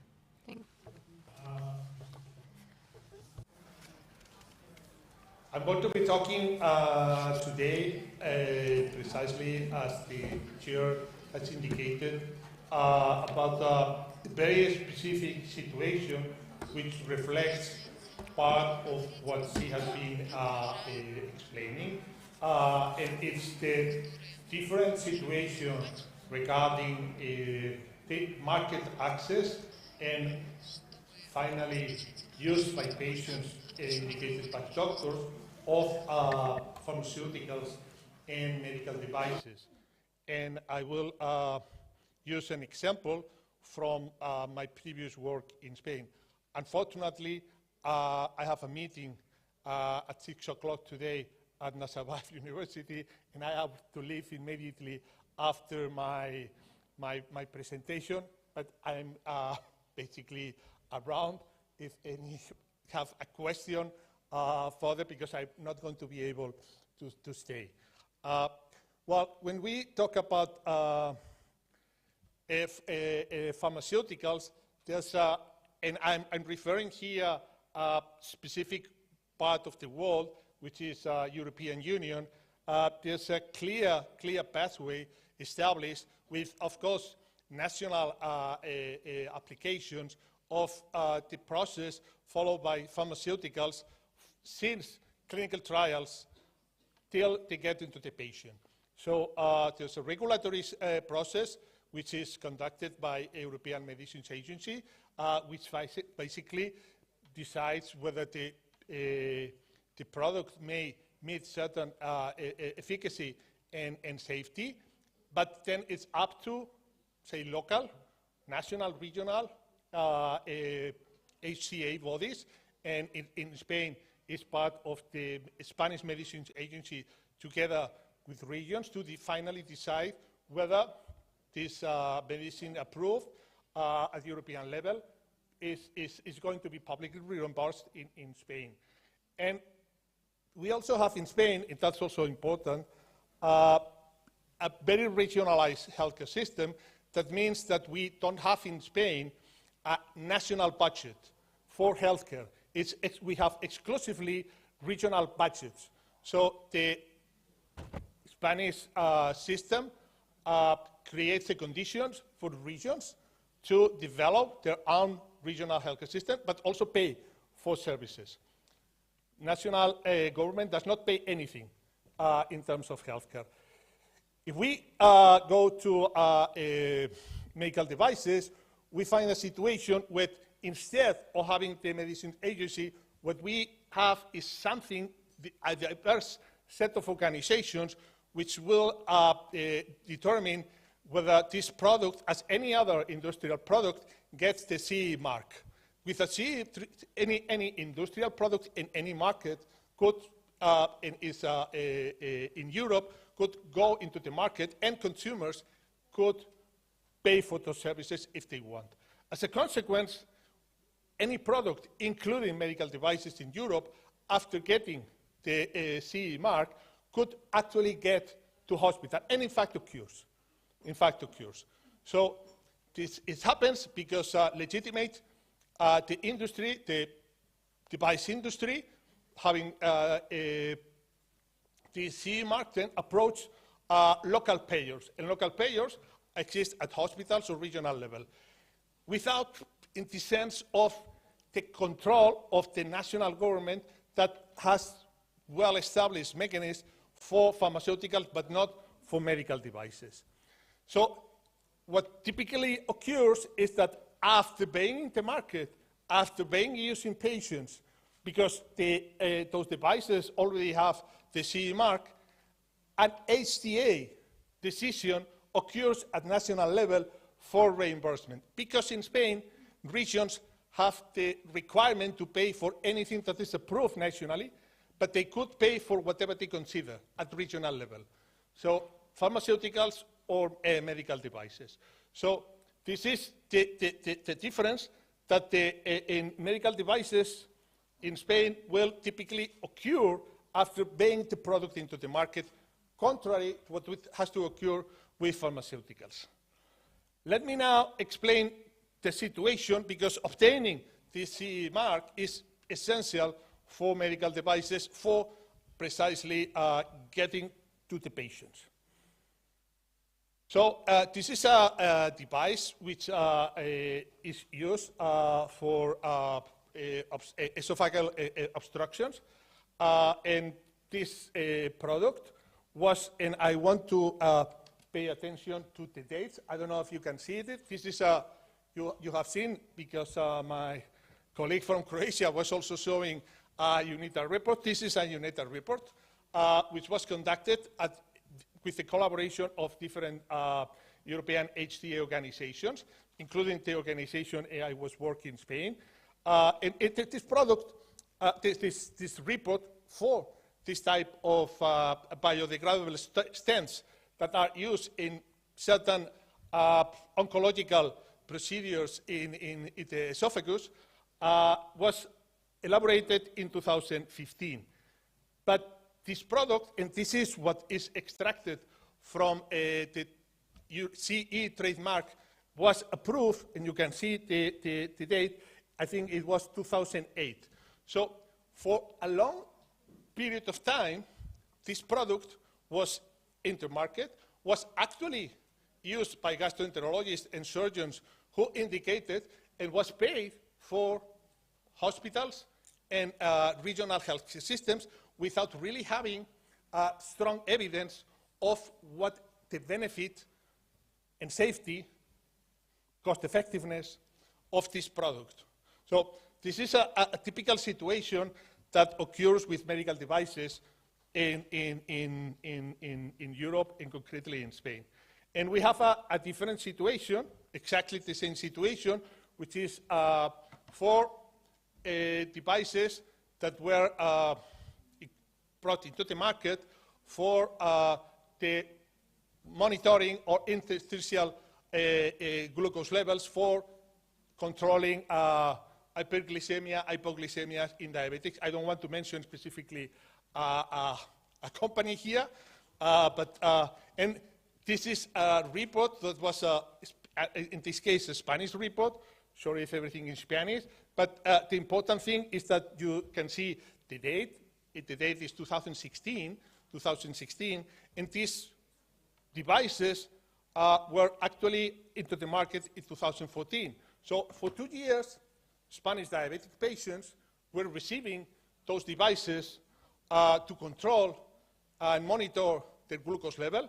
Those devices were publicly funded by regional healthcare systems, but there was no solid evidence except the solid evidence that was provided by the clinical trials developed to basically obtain the CE mark, which is what in European Union territory grants access to the market.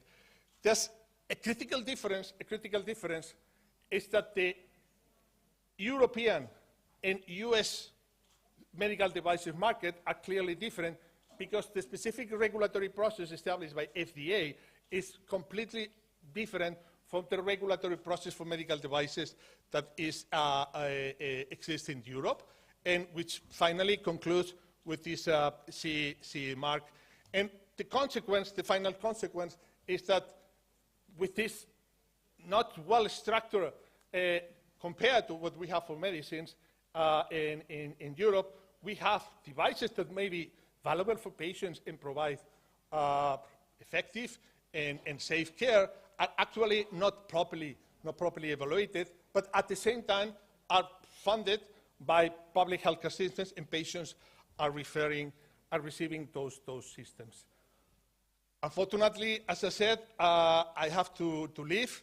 I'm available in the immediate future for any of you just to have any question. And thanks so much for the opportunity to share with you this express presentation. And sorry about that. Okay, thank you. Bye. Thank you very much, Antonio, for such an important presentation. Thank you very much.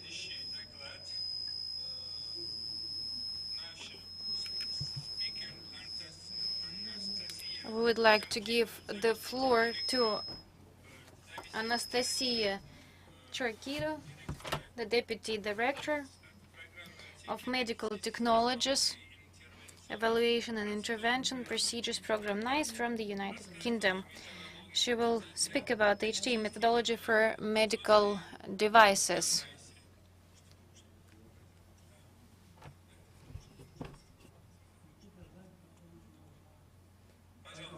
Please.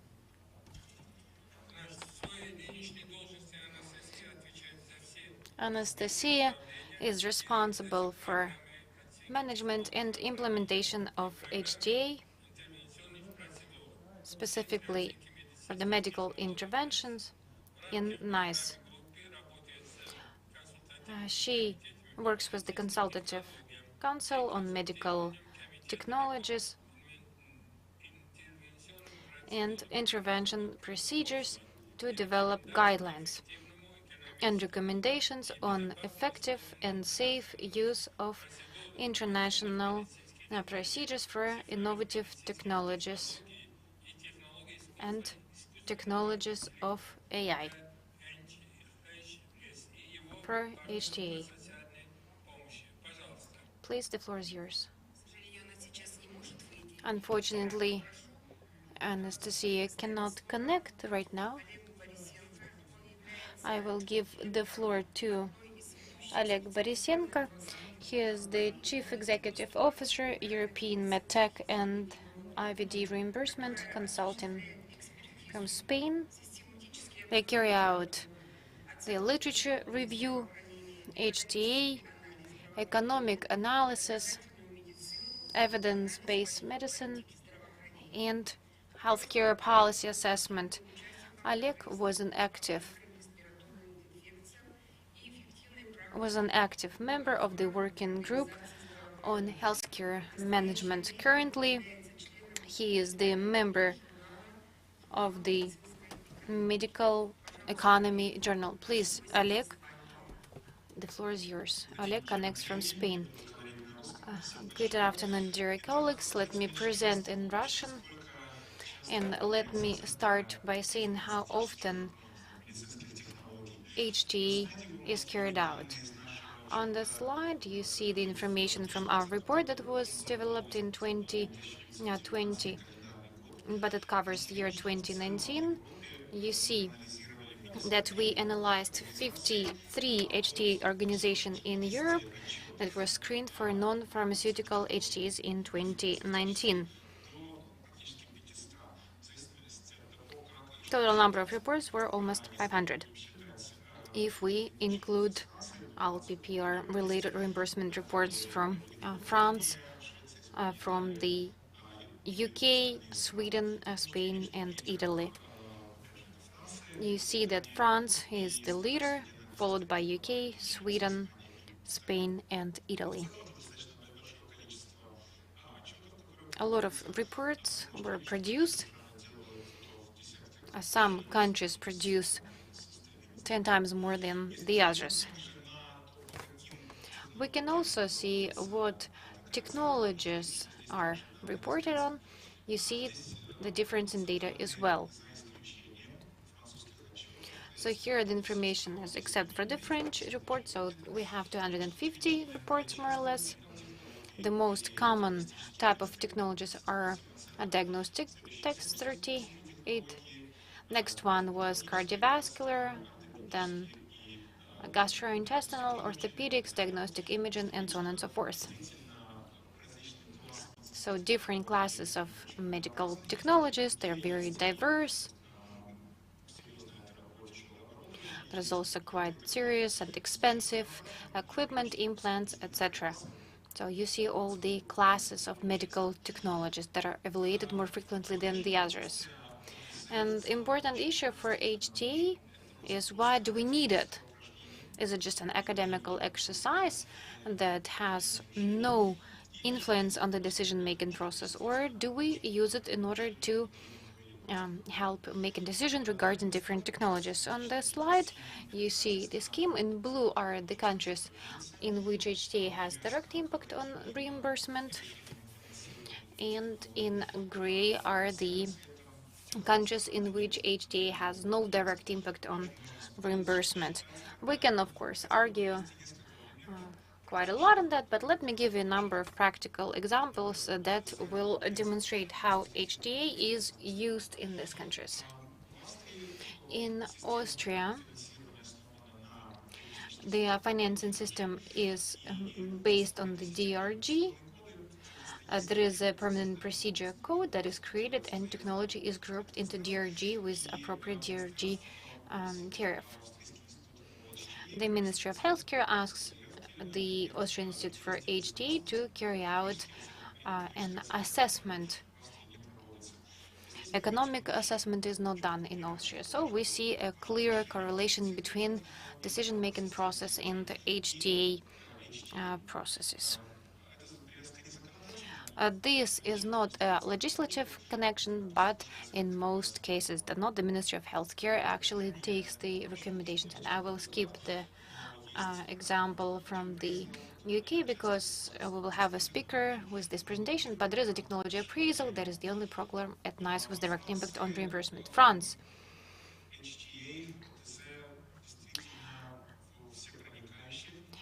In France, HTA has a direct impact on the decision-making process.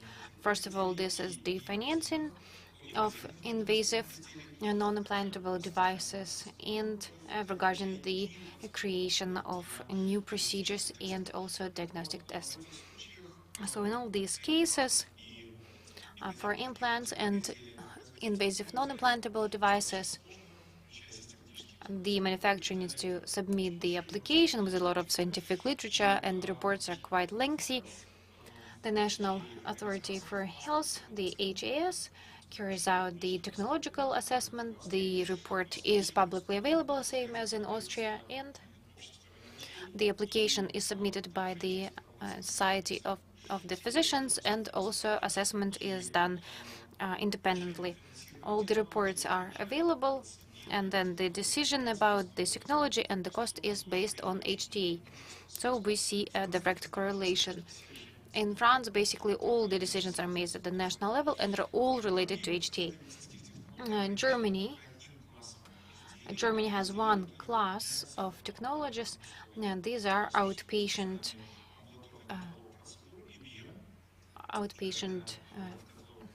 services. Once there is a new procedure that is included into this organization, the Federal Joint Commission, the GBA, asks for the HTA, which is performed by the Institute for Quality and Efficiency in Healthcare. We know that a lot of reports are produced, 250 in France, about 100 in the UK, so this is quite a significant area. And GBA recommends HTA.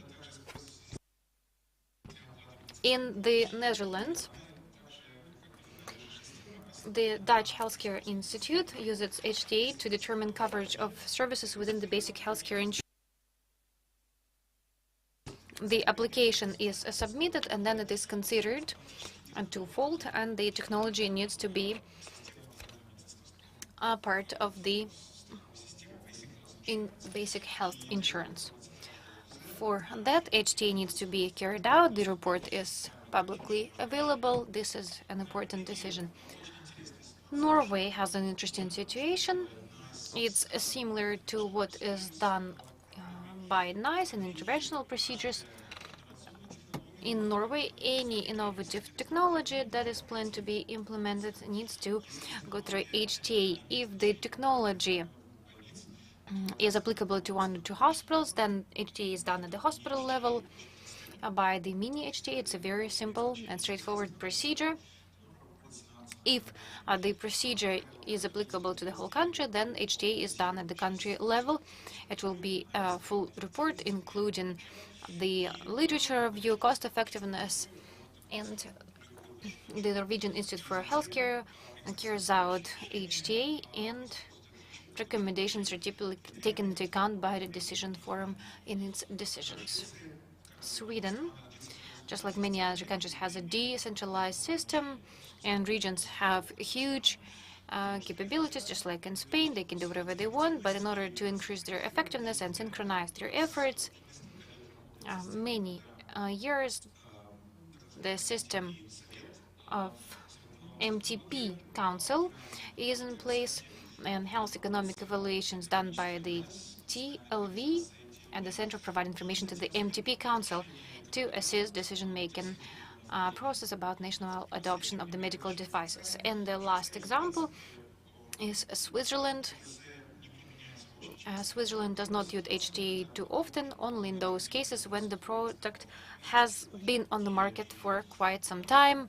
If it can be maybe MRI or another imaging technology, and it's been a while on the market, and now they would like to determine whether the coverage need to continue. In this case, insurances ask the national body to carry out assessment and limit it to either using the technology without any restrictions or finance it. The office typically performs technology assessment of such procedures that are asked by the insurance companies. And usually the report is not publicly available. We can see the decision, but not the full report. So as we can see, HTA for medical technology is widely used, and it can be found in any country, but out of 53 organizations of HTA, about 13 to 15 carry out the HTA of medical technology, so actually not that many. But in many countries, HTA for medical technologies is already introduced into the processes of finance of medical technologies. And as for the decentralized countries, Spain, France, Sweden, HTA is not formally included into the process. This is just an academical task in order to help making a well-informed decision, but it is not an integral part of the decision-making process. This is all I have. Thank you very much for your attention.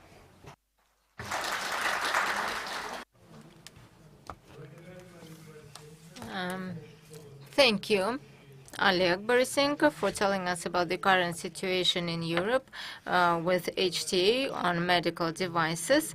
And I hope that we have solved our technical problems with the next speaker, Anastasia Chakildu, the Deputy Director of Medical Technologies Evaluation and Interventional Procedures Program, NICE, from United Kingdom. She will tell us about the HTA methodology for medical devices. NICE exchange of experience. In her position, Anastasia is responsible for the management and implementation of the program for HTA and program of intervention procedures at the Center for Assessment of Medical Technologies. She works with the Consultative Committee on Medical Technologies and on interventional procedures to develop guidelines and recommendations on effective and economically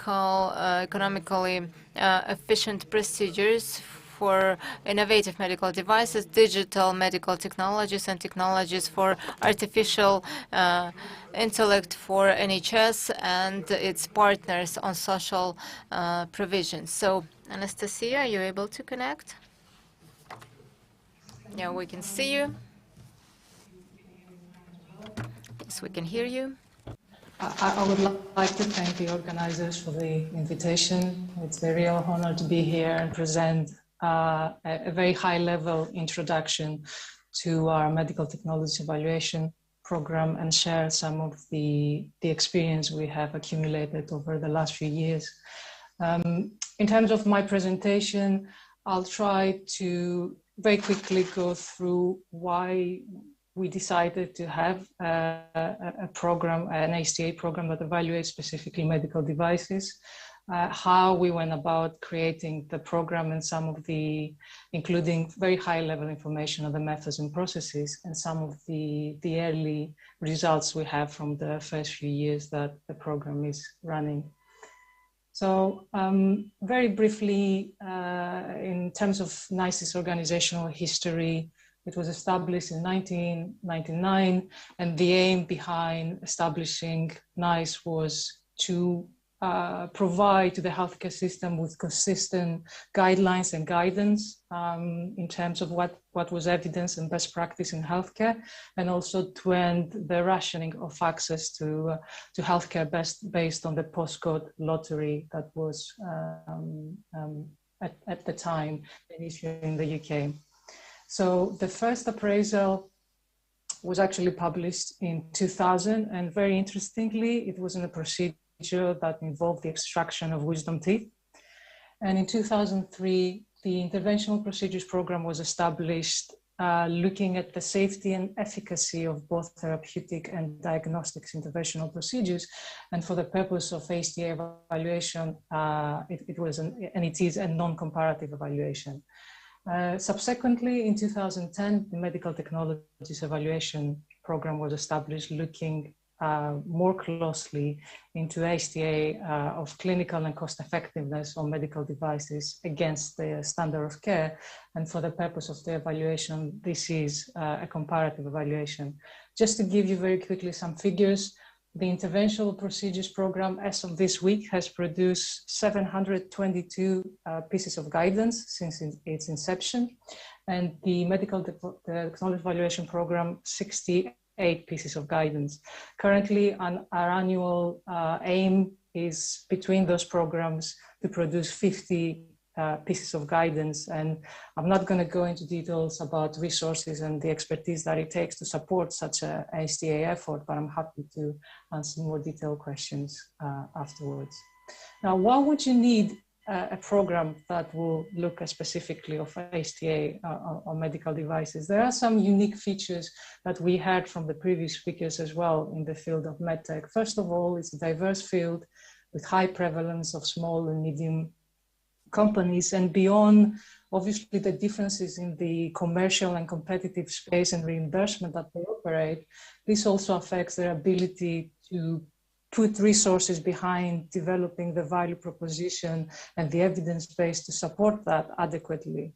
And when it comes to developing evidence of clinical and cost effectiveness in the medtech space, in addition to that struggle with resources, you also have the practical problems and difficulties and challenges, both in terms of methodology, but also in terms of actually making those randomized controlled trials, observational trials, real world evidence happen, in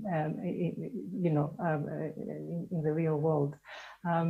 Also, medtech often, in terms of the claim benefits, moves away from traditional clinical outcomes that you see with pharma and cost utility, such as survival and quality of life.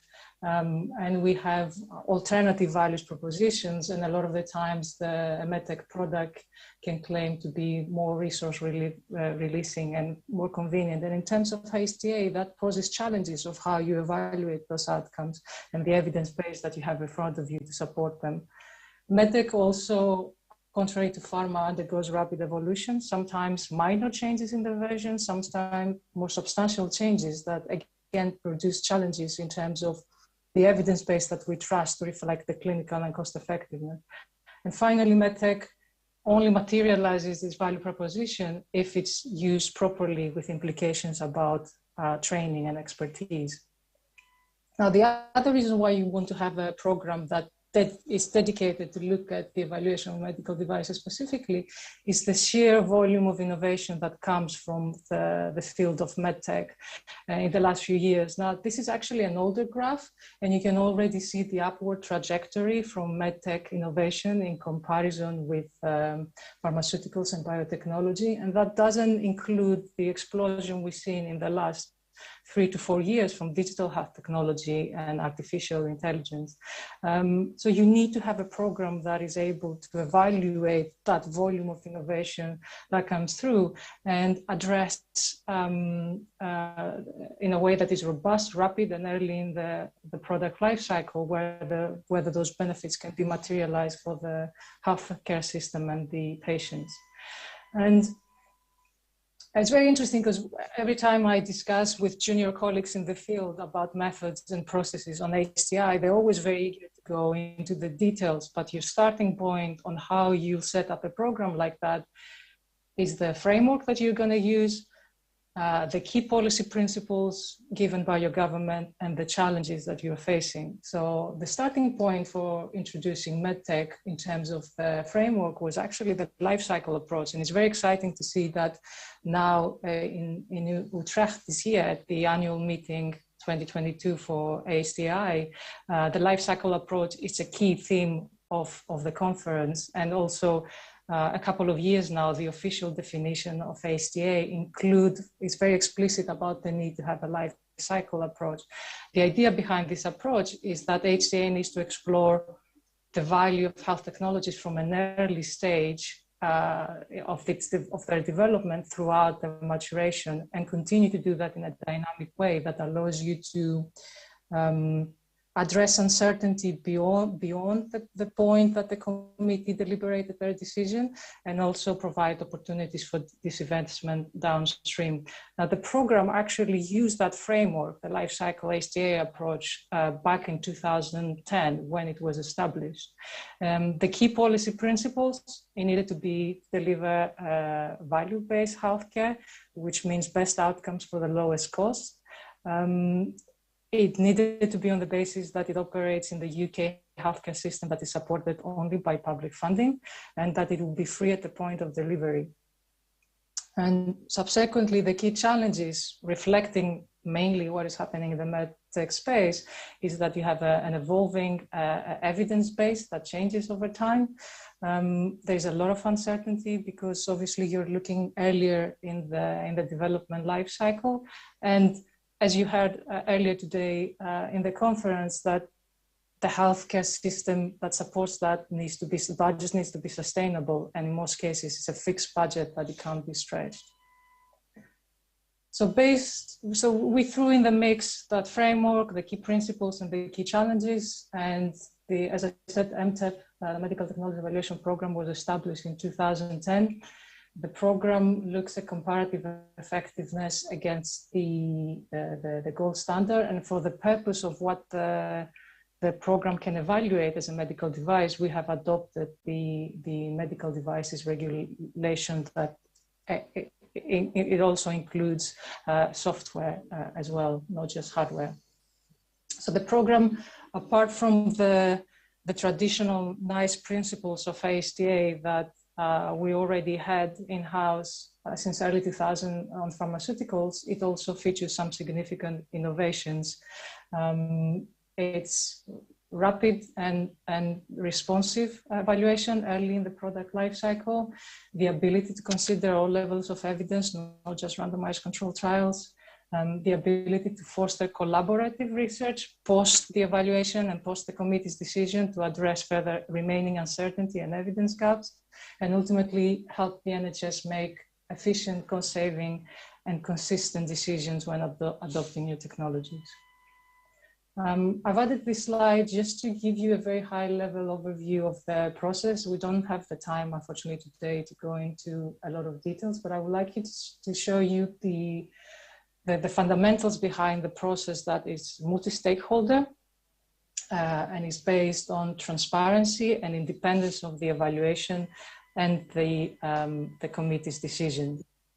In terms of multi-stakeholders, we include patient organizations and patient experts who help our committee with their input, conceptualize benefits not necessarily captured from clinical trials and clinical trial outcomes. We have input from clinical experts in the field with a wider definition of clinical expertise. That doesn't mean only medical doctors, it means healthcare professionals that are working in the pathway in the field, that help the committee understand the pathway, the eligibility criteria for the treatment, and all the nuances of adoption and implementation that you have in medtech. And finally, obviously, our academic evaluators bring a wealth of methodological expertise in terms of evidence review, synthesis, and study design appraisal.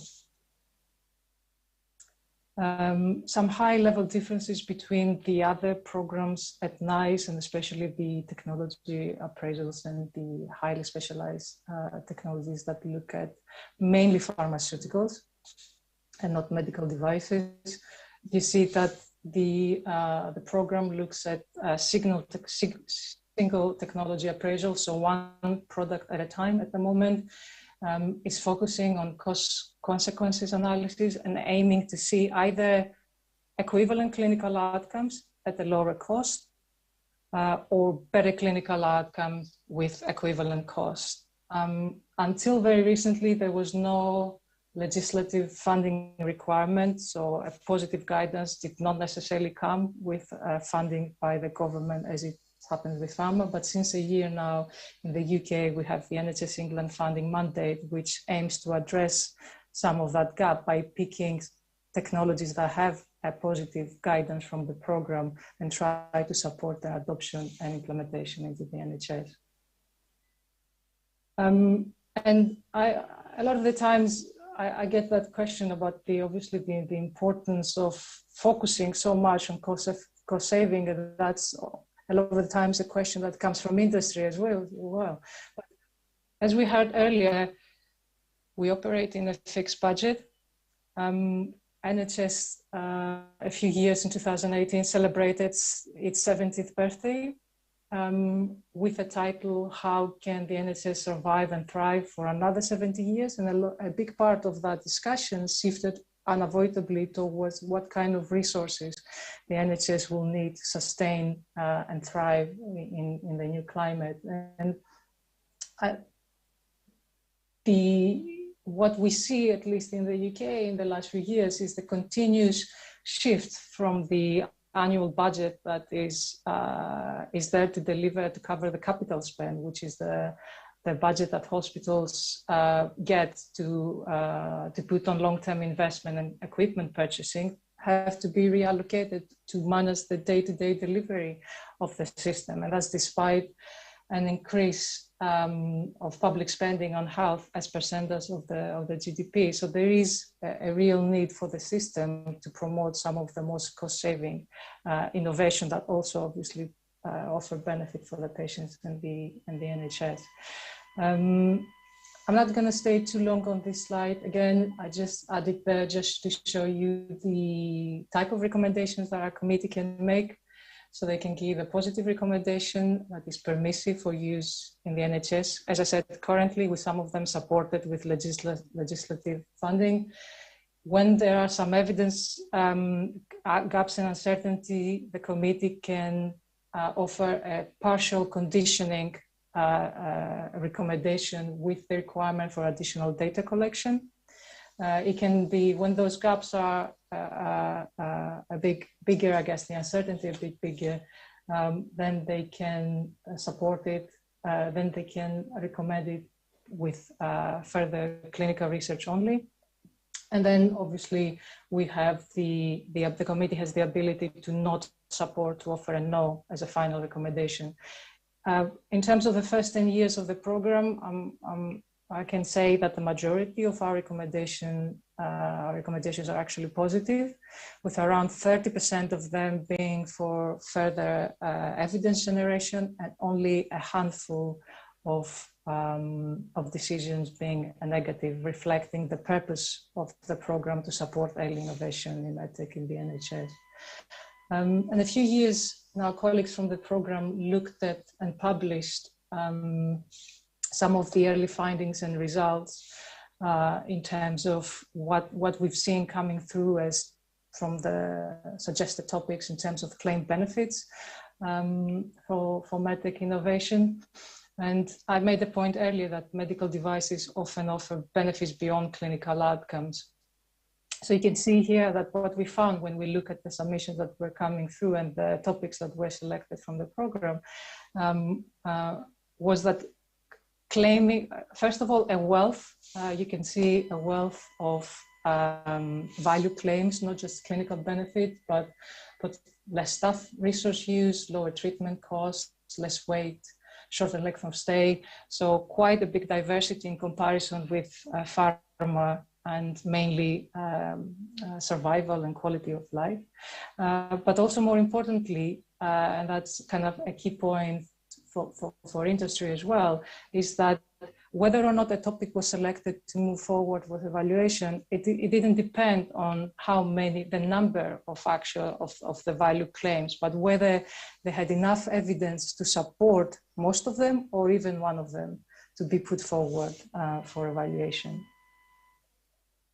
And I made a point earlier also about the fact that when we set up the program, we needed the program to feature the innovation, the ability to be able to look at beyond just the traditional hierarchy of evidence and look at randomized controlled trials. And I think we have proof here from the reflections from the published reflections from the program that it has done exactly that. And you actually see that at the top of the types of evidence that we've seen from companies selected to undergo evaluation, you actually have observational studies. You have randomized controlled trials there as well, but you can see the wealth of evidence that the program has the methods to look at and to embrace the uncertainty that comes with that quality of evidence and to help our committee to make informed decisions. And obviously, as part of the life cycle approach, pick up again any remaining uncertainty with our guidance surveillance program and our research facilitation process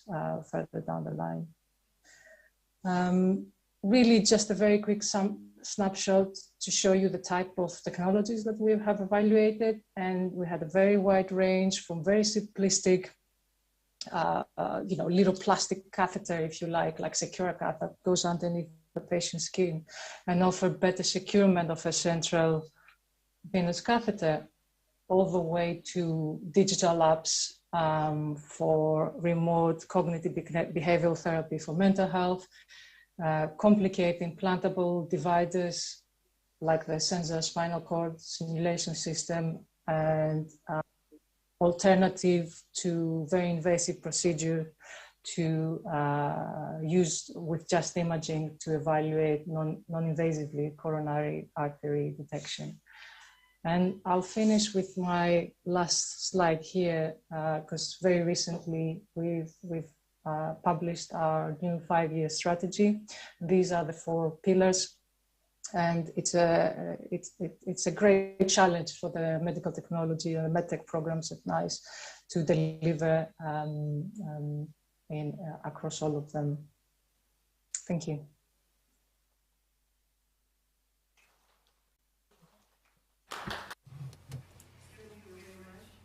Анастасия, я хочу сказать...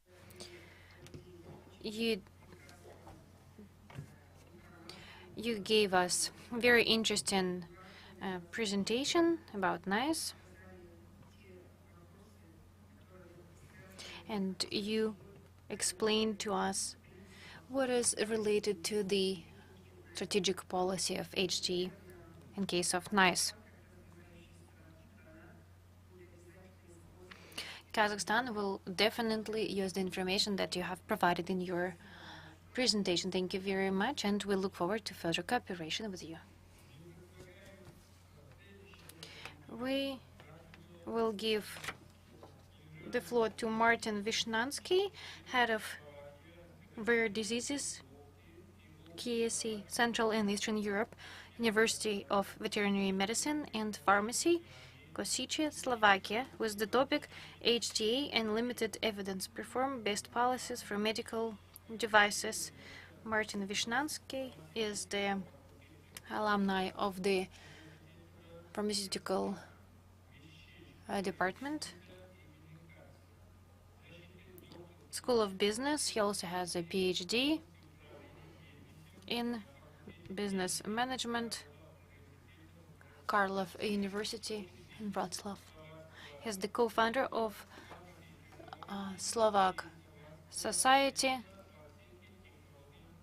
and he will talk to us about Perform Best Policies for Medical Devices.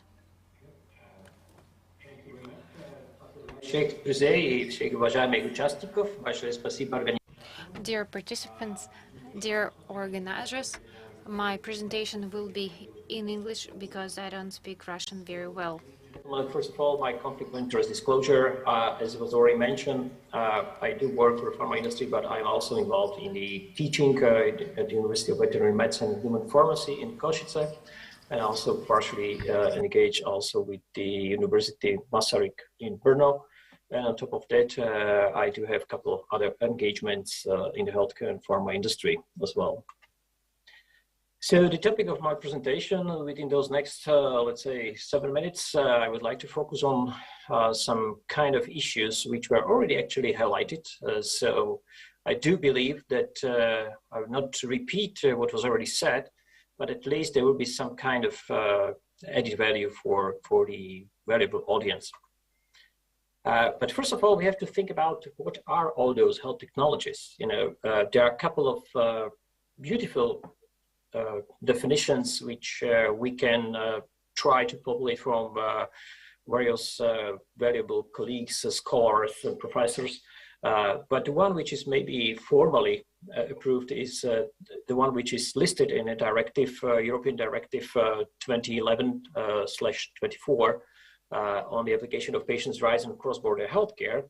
It's very strange, it sounds strange, but actually this is the place where you should find what does it mean to think about and to discuss health technology. And it explicitly said it's medicinal product, medical device, or medical or surgical procedure, as well as measures for disease prevention, diagnosis or treatment used in healthcare. As you can see, this definition is rather pretty narrow because currently we are really talking also about the artificial intelligence, softwares, and any kind of even financial mechanism we can use in order to utilize the healthcare budgets properly. The next question we should be elaborated on is, do we really offer an innovation? And for this, I just borrowed the Simon Kucher and Partners survey, which is like 3 years old. And it looks like almost all stakeholders across healthcare, including payers, including policymakers, of course, industry itself, they see innovation as the only driving force for sustainable healthcare. But on the other hand, 3 out of 4 of them confronts existing innovation being like a me too in the real world evidence setting compared to the randomized controlled trials claims, which means that we do have face issues whether the innovation which is claimed by the industry or even sometimes claimed by the politicians or policymakers is really the innovation which will help us to protect the funding, especially the public funding, and to make it sustainable. And moreover, as it was already mentioned, we do face a lot of problems once we would like to assess and price medical devices compared to drugs. And I just tried to list it, to list a couple of highlights. And there is, for example, a very nice presentation by Michael Drummond and his colleagues talking mainly about the key differences like learning curve bias, which was already explicitly explained by my predecessors. And also there is a missing clinical study, or even the clinical study design. It's not easy to design because sometimes the machine or the device can be used for various kind of diagnosis or various kind of procedures. And then it was already mentioned, life cycle management is also very crucial. And last but not least, there is also a very short or typically shorter life cycle compared to, for example, medicines or drugs.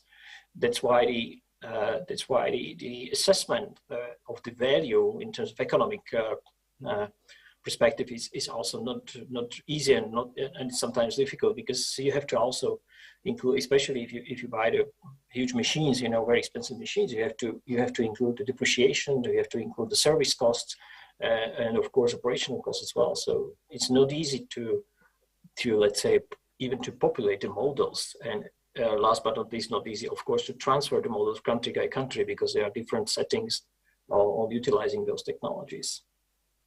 And of course there are some more papers which were published recently within the last 10 years. The key summaries is that for sure we are missing randomized controlled trials, at least at the moment when the technology itself is deployed in the healthcare system. And then there is already mentioned learning curve bias. sometimes we do perceive those devices as incremental innovation, if any innovation at all. And then, as I mentioned, those are the differences between fixed and variable costs and short life cycle. If we look at about to the countries where, let's say, HTA is somehow well developed, like it was already mentioned before in NICE, but I also tried to look at Canada, which is basically my favorite one in terms of HTA. And this is the paper which was published by Pascal Leo, my former teacher, actually, in the HTA master's program, bringing up all the HTA reports which were done in Canada from 1995 to 2001. As you can see, medical devices represented only 7% of all the HTA assessments, all the HTA reports. So there were like 14 of them which were assessed compared to all the other technologies like drugs, procedures, services, and others. So even in the country where, let's say, there is a pretty robust tradition of health technology assessment and appraisal, and where they do respect all the domains, including the social, ethical, organizational, legislational, and so on and so forth, it looks like we are still missing the proper, let's say, know-how how to assess medical devices compared mainly to drugs, but also to other procedures or interventions within the healthcare setting. And now let's have a look on a small shot about our experience in Slovakia. Well, sometimes I feel like a hamster scrumming around endlessly in the wheel of academia, payers, industry, expert groups, stuck in perpetual motion. And it's sometimes really a bit demoralizing until I remember that hamsters are cute and fuzzy animals and beloved by most probably by everybody, or at least by many of us. So that's why we have to try. We have to try, even if there are still some let's say, black spots and there is still some light in the tunnel. So there are at least two examples I would like to share with you today. The first one is a small device called CoaguCheck. There was a rapid assessment, which actually later on was published also in Value in Health as a poster presentation from one of the recent eSport conferences. We use this PICO model to assess it, and of course there were some numbers, some models, and you can download this paper on the eSport internet if you wish to have some more details, or you can approach me later on. And then another technology which was pretty robust, even in Slovakia, we did a very robust health technology assessment report on that. This was the robotic assisted radical prostatectomy. And this is just an overview of all the HTA reports we have found out recently, thanks to my PhD student from Masaryk University. And this is, as you can see, there are even some numbers, there are even some thresholds. Those data are basically, the data on the graph are from the Canadian one. So you can even calculate very precisely cost per quality, and you can even, measure those technologies, even those robust ones, against the thresholds which are formalized or informalized in your setting. But unfortunately, those data are of course, usually not transferable country by country. So you have to start from the scratch once you want to do local assessment. So what are the challenges? To finalize my short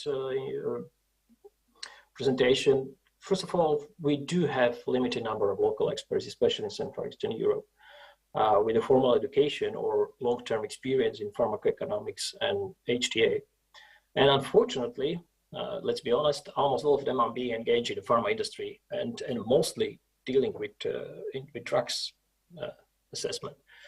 And on top of that, what is also a kind of gray zone is lack of correct and validated local epidemiological data, or a kind of validated direct medical costs even, and those are even biased. And I am not mentioning indirect costs or social perspective. It's just a mission impossible.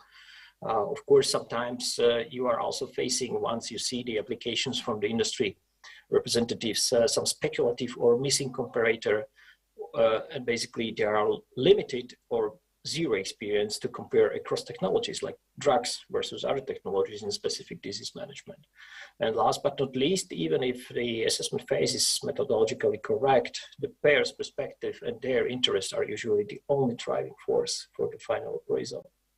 And with that, I would like to thank you again for listening, and also I would like to thank the organizer for the great opportunity to be here together with us. Also a couple of great speakers, and let's cross the fingers that even in this, let's say, area where we do face a lot of problems compared to, for example, HTA of drugs, step by step, sooner or later, we will acquire more knowledge and more know-how, and we will be able to share some more information in the future, which will be more positive. Thank you very much for your attention. Thank you very much, Martin. Очень полезно. This was a great presentation. We're happy to learn about experience in Europe. Now we move on to the next speaker. This is a very important issue. We will talk about the procurement of medical equipment in hospitals. Nadia Khvidjina, the professor of Tbilisi State Medical University, will share with us. Nadia, please, the floor is yours. Hello, everyone. I will share the presentation. I do hope that it seems right. Okay. First of all, I would like to accept my sincere regards and thank you for the invitation. This is a real good opportunity for Georgia and for us.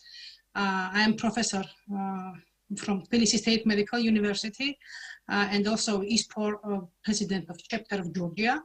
And I'm representative of an academy of medical university. And I would like to say just in a few words that Tbilisi State Medical University is only one state medical university in the region of Caucasus. And so for detailed information about the university, you can see that I mentioned the link or website of the university, and you can get more information about this. So right now, I will start to speak about the quality assurance of medical institutions in Georgia. And I will start my speech with the simple words of Avedis Tonabedian, that quality of medical care involves the use of advances in medical science and state-of-the-art technology so that the benefits to the patient's health are maximized without increasing the risk. Thus, the quality of medical care is a medical care in the process of which it is expected to achieve the most favorable balance of risk and benefit. Providing, managing, and improving the quality of medical care is a multi-phased and complex process that begins, continues, and never ends with the opening of a medical facility, as medical services need to be continually refined and developed as appropriate and timely dictated responses to patient needs. The competition in the medical market that grows demands of the sponsors of medical services and patients force medical institutions to systematically and continuously take care of quality. The healthcare system in developing countries is characterized by many shortcomings, which are mainly due to the objective circumstances. The shortcomings of the quality assurance system of medical services directly affects the quality of medical services of the population. The quality of medical services does not meet modern requirements. The quality of existing medical care and the services that may be available, not just small differences, are bridging the gap.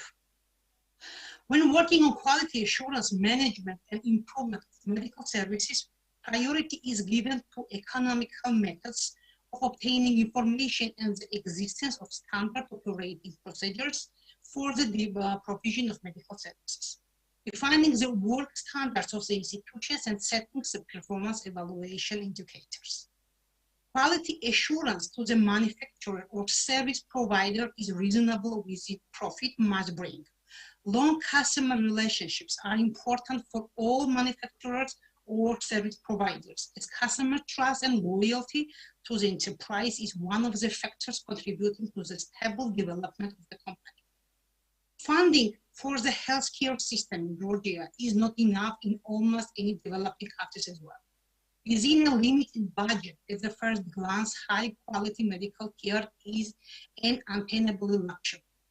In addition to the access of the population to medical services and the technological quality of healthcare operations, healthcare professionals should also access the quality of medical care that is provided to the public, and services provided to and for the public requires comparison of standards.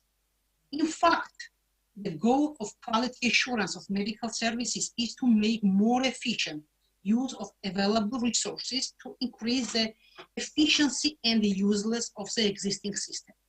Recognized by a good clinical practice medical institution, quality assurance allows for greater results to be made from substantial investments in healthcare. In various countries, the demographic movement and civil rights activists have made it clear to politicians that they need to pay more attention to the demands of citizens regarding the quality of medical care. Economic problems in many parts of the world have reduced financial investments in health sector, limited opportunities for quality improvement. Countries have realized that quality improvement must be achieved through the efficient use of available resources and the achievement of optimal results. The development of the service sector is considered a topical issue in the world, and Georgia is no exception in this regard. It makes time to lead properly. Ensuring the quality of services and legal regulation of medical activities will help increase customer confidence in the health sector and improvement health, as well as strengthen the state economically. Service quality management is a very complex process. The evaluation criteria of which are individual and don't represent a uniform scheme. They are closely related in the field of healthcare technology, quality, law, and ethics. As we know, it is knowledge-based service where the responsibility for patient care is the most responsible quality management unit, and it is important that this structural unit is staffed with highly qualified staff capable of monitoring ongoing processes in the hospital. When considering the external and internal factors affecting quality, we make sure that the quality management model is important to include the following elements, such as continuing educational process, elements of quantitative evaluation work, and activity control. It is important that the quality management unit of the hospital relies on accreditation programs of internationally recognized medical institutions in process of achieving the goal and actively uses the quality management indicators in the evaluation process. Georgia had a relatively small number of beds in hospitals compared to international examples, but in recent years, the number of beds has increased across the country. In 2019, there were 470 hospital beds per 100,000 population. Georgia's healthcare system is intensively private, and about 80% of hospital beds are in private sector, as are most primary care providers and outpatients. Only a small number of individual hospitals, such as National Center for Emergency Care, Psychiatry, Tuberculosis, and HIV and Immunology units remain in the public sector. Also, about 20 public service providers operate to maintain access to maintenance to remote villages where is insufficient financial incentive to private providers to operate. In November 2019, the Emergency Coordination and Emergency Assistance Agency took over responsibility for coordinating and funding rural primary healthcare providers. The move ended individual contracts with rural providers, and from 1st of January 2020, they were employed at a fixed salary by the state. Rural outpatient clinics are owned by the local government or state-owned company, which is accountable to the ministry, which also owns medical centers in hard-to-reach areas. To purchase the medical equipment is not limited to regulatory control, and since most hospitals are commercial establishments, they decide independently to purchase new equipment. The current regulations don't set the national limit of the unit in terms of high technological equipment per capita. As a result, we see there are significant spread in cities, especially computed tomography and magnetic resonance imaging scanners. Where the regulation, decentralization, and privatization has led to private providers develop mixed health information technologies. The introduction of information technology systems integrated into the healthcare sector has been a priority of the ministry, especially to strengthen the procurement of services through the social services. So there is some challenges in the healthcare sector in Georgia, and it needs to improve the quality of services, especially in the hospital sector. There are introduced patient satisfaction research in medical facilities across the country, survey the satisfaction of medical staff so that it produces real results. Organize ethical commissions which should cover medical research issues, if any, so as not to regret the Nuremberg process and the Helsinki Declaration. Facilitate an involvement of medical staff in scientific research conferences. The hospital should be focused on material and technical based on the update. Steps to be taken to assist hospitals were focused on innovation. Arrange organizational issues such as registration number, waiting time, ease to obtain documentation. Develop an employee motivation system and revise a system of remuneration of employees in a hospital sector. Achieve involvement of the outpatient sector in the field of telemedicine will significantly improve the quality of service, and we would like to say that the Georgia in a very low percent, but it starts telemedicine, so we are organizing some conferences where our scientists and researchers are involved in it, so we are starting this process of achieve communication between the hospital sector and health regulators, especially in a process of drafting the new regulations, guidelines, and protocols, which means that unfortunately at that moment, in Georgia, especially on the base of Ministry of Health, we have not HTA agencies which can strengthen this issue of future. And improve and perfect the system of issuing permit, licenses, and certification. This is briefly what I wanted to share with you. Thank you for attention.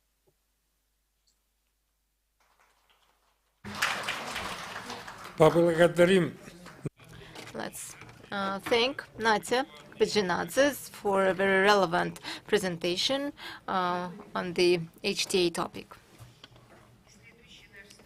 And our next speaker, Laszlo Lorenzovici, expert consultant in HTA from Romania. He will tell us about the importance of cost measurement in hospitals in developing HTA and medical devices.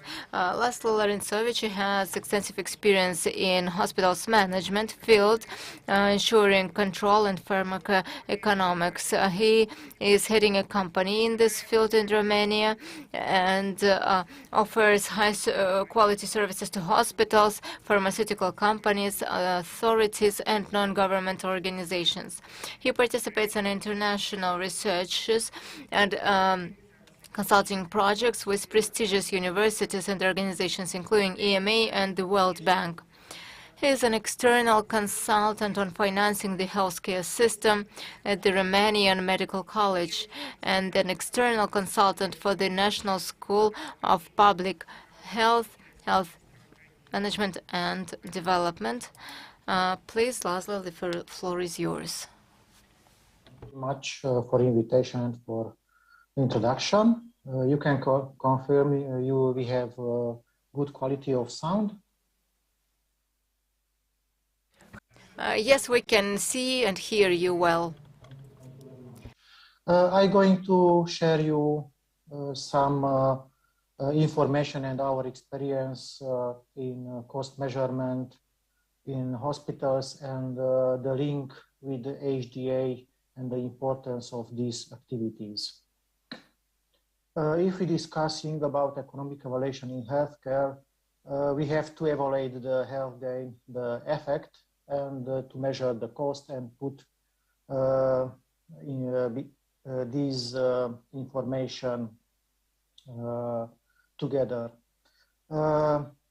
If we discussing about cost measurement, we have 2 or more alternative treatments and health technologies. At the present, the main focus of the specialists and companies is to evaluate the effect, but in many cases, they neglecting the cost side. Today, we're going to focus on the cost side. If we're discussing about the direct cost of the treatment, we have 2 alternatives to use cost data.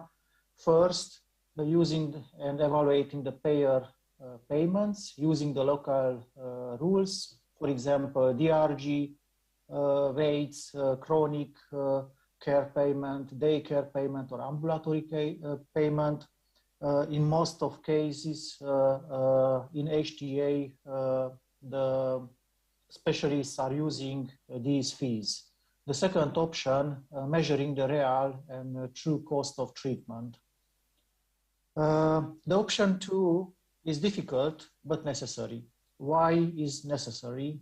What are the traps using the payment data for HTA?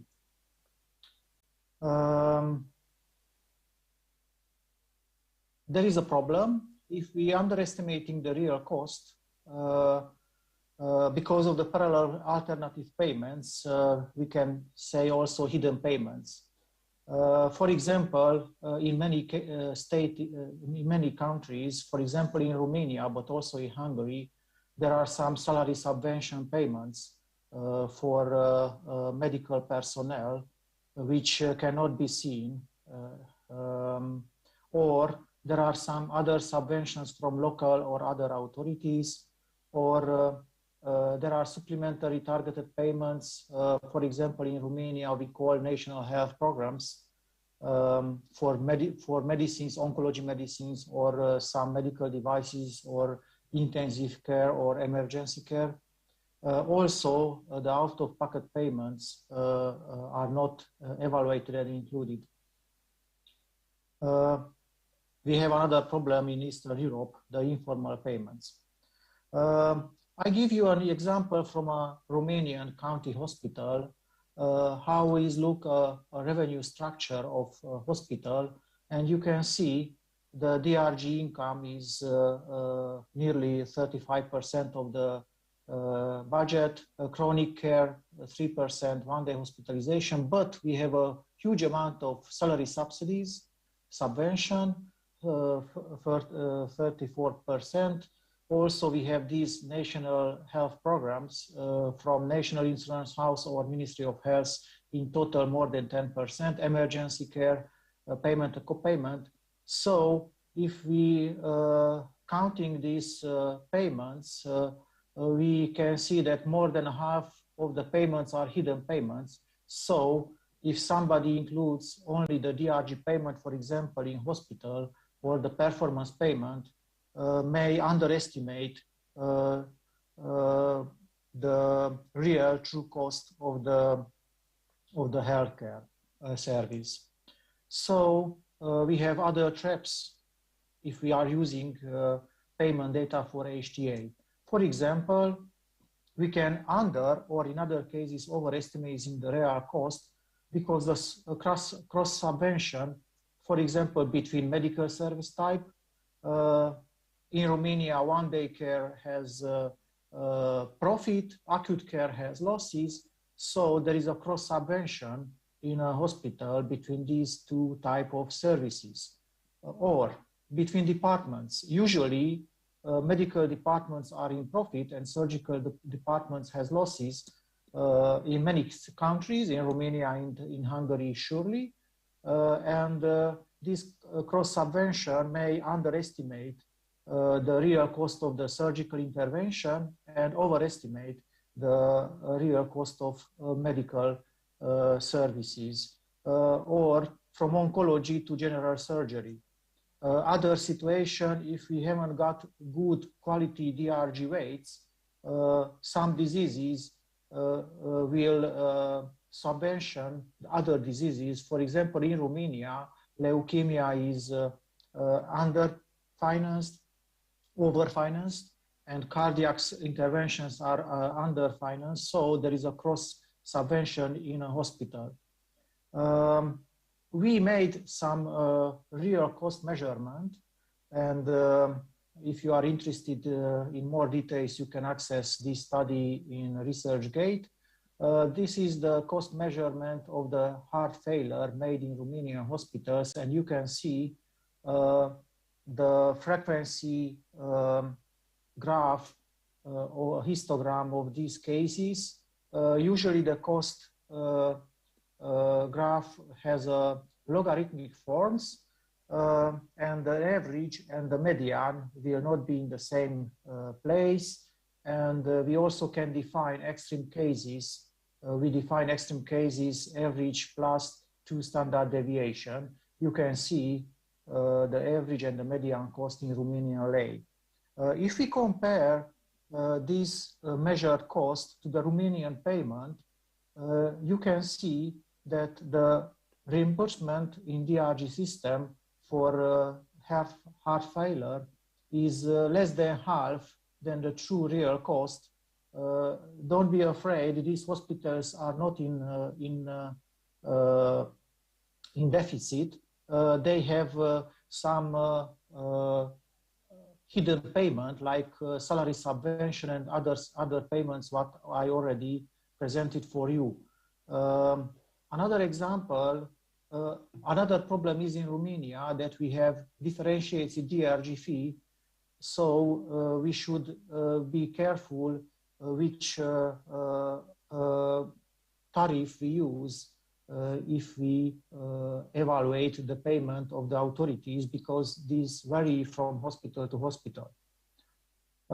Another study what we made is to measure the true cost of the stroke. You can see the similar form of the histogram, logarithmic form. The average and the median is the shape. The average and the median is not in the same point, and also we can define a level of extreme cases. Also, if we compare the true cost with the DRG payment, we can see that the reimbursement is half of the true cost. Also, the difference are covered by the hidden payment.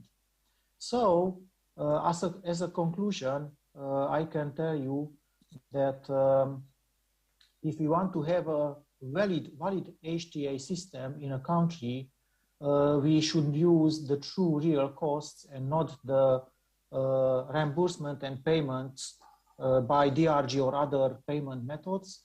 These true costs can be obtained by proper cost measurement and methodology.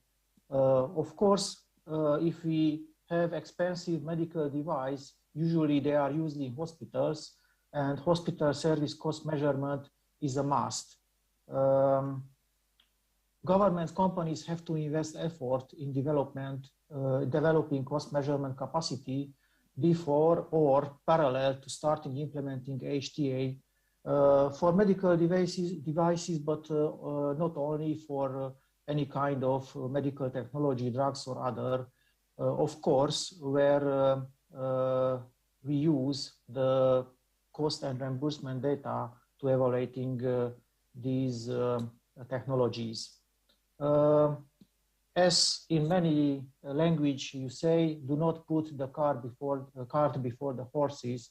So our conclusion is not to put effort in evaluating the true cost if you want to have a good quality HTA in a country and good investment of public money or private money, of course.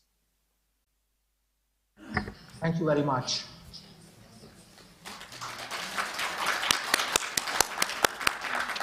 Благодарим Laszlo Larintsevich за доклад. Thank you, Mr. Laszlo Larintsevich. We understand the importance of cost measurement in hospitals in developing HTA in medical devices. Our Next speaker, Mr. Andrei Avdeyev, Head of Strategic and Innovative Development Department of the Medical Center Hospital of the President's Affairs Administration from Kazakhstan. He will tell us about the HTA-based approaches for medical devices management in Kazakhstan hospitals. Andrei is the author of more than 40 scientific publications, including international licensed journals. He is the active member of International Society on HTA and International Society of Research in Pharmacoeconomy and Clinical Outcomes. Please, Andrei. Thank you for the introduction. Good day, dear colleagues. I represent the Hospital of the President's Affairs Administration. So this presentation will be based on the results of our experience, and hopefully it will be interesting and useful to you in the field of the procurement. Our independent department on HTA management was created in our hospital in 2015, and currently we have a 7 years experience of functioning, and currently we have prepared 144 mini reports on hospital HTA, and 92 of them are successfully recommended for being implemented into practice, and 52 technologies were not recommended for implementation. And the activity on hospital HTA provided significant positive impact on the evidence basis for the managerial decisions. And next data that were supported is that we have significant savings thanks to rejecting the introduction of ineffective technologies. So every year we were able to save 288 million tenge. On this slide you see the short guideline on HTA and the rationality and justification for procurement of medical devices. So first step is collection of claims and offers on from structural divisions of the organization for procurement of medical devices. Then we conduct assessment of the safety, clinical, and economical effectiveness of the offered technologies. And then we, the next step is decision making, and this is evidence-based decision making. And then next step is the inclusion of this medical device into the procurement plan. And then we also have the monitoring of the effectiveness of the introduced technologies, because that's very important how they behave in practice.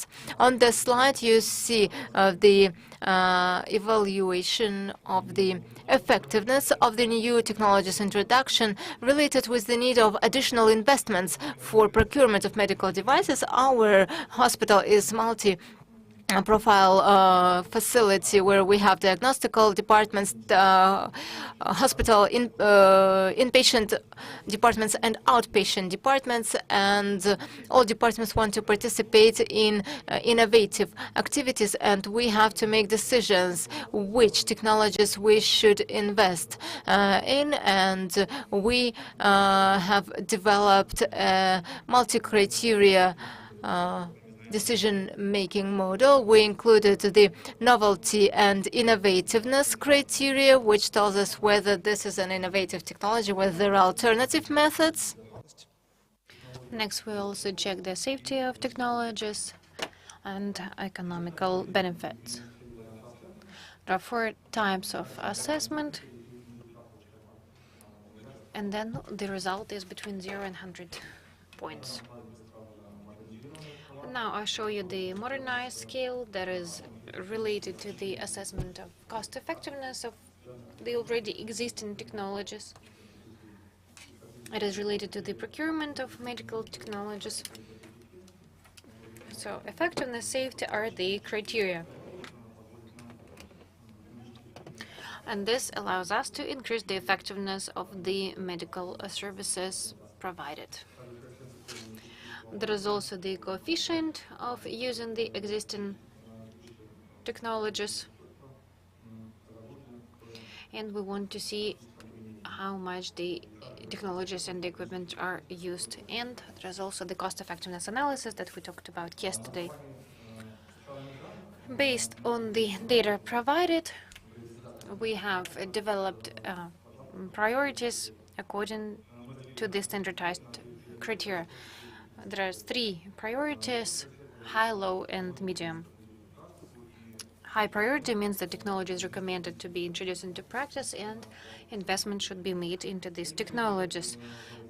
Middle priority means that the technologies can be recommended only if there are resources for that, and low priority can only be recommended if there are good justification.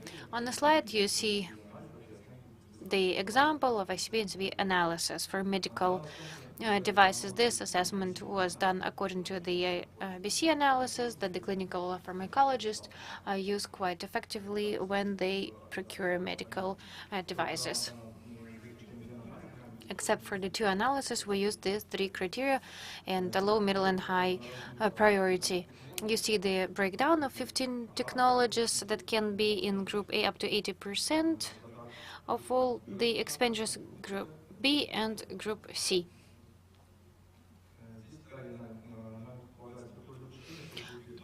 We have the assumption that Group A, that amounts to 80% of overall cost, should include technologies that have high priority for introduction. So, on this slide, we can exclude 6 items that have middle priorities, and that leads to certain savings up to 59%. Group B is 15% of the overall cost of medical devices procured. And here we cannot have a technology that have a low priority. So we see that on the slide that we can reduce the expenditures. And if we exclude 3 items here, we can have good economy. Group C is 5% of the total cost of medical devices. There can be high and middle priority, and we can also consider the low priority for the implementation.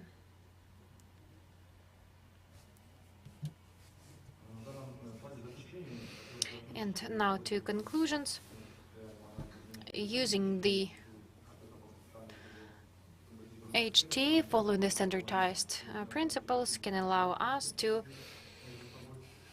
have a comparative analysis of technologies, identify the priorities, and have a step-by-step continuous process and exclude any subjective factors impacting the decision-making process. Thank you for your attention.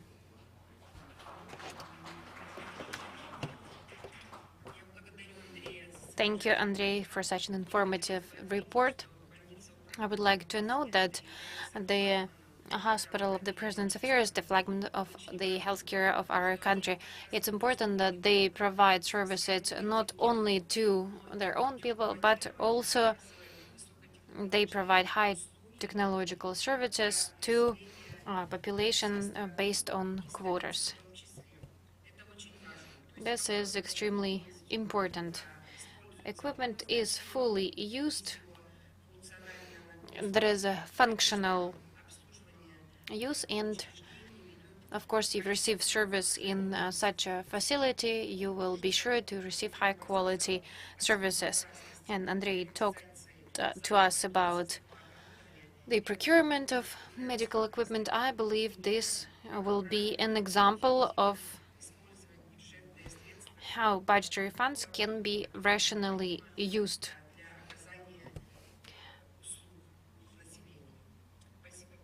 Thank you very much. I would like to thank all the speakers and all the participants who made it to our panel session. Thank you for your patience, for your attention. And I would like to ask whether you have questions or maybe any more speeches. If you have any questions, feel free to ask.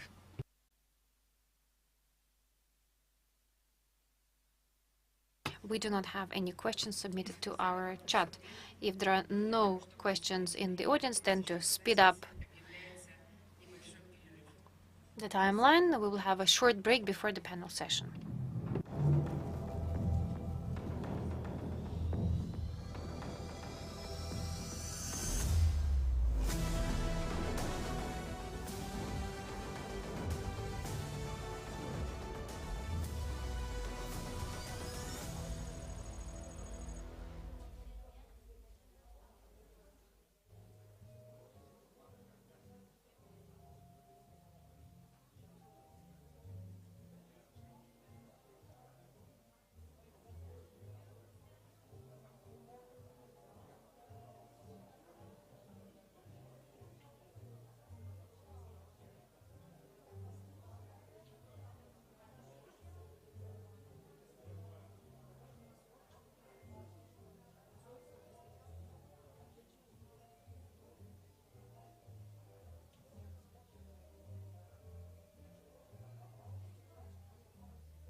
Dear participants, please take your seats. I understand you're getting tired, but we have the final session now. We would like to talk about cooperation and come to some conclusions. And tomorrow we will have satellite events, but today was the main part of our conference. All those who are not here, I asked to kindly please take your seats.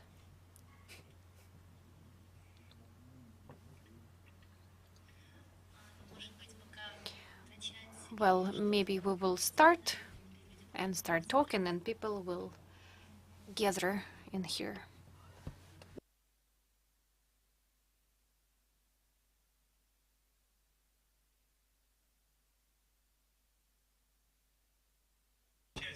Dear participants, now it is our final plenary session called New Challenges and Prospects for the HTA Development in the Eastern Europe and Central Asian countries. In this session, we will talk about the current barriers and facilitators for the use of HTA, improving decision-making efficiency in healthcare, and issues of the regional and international integration.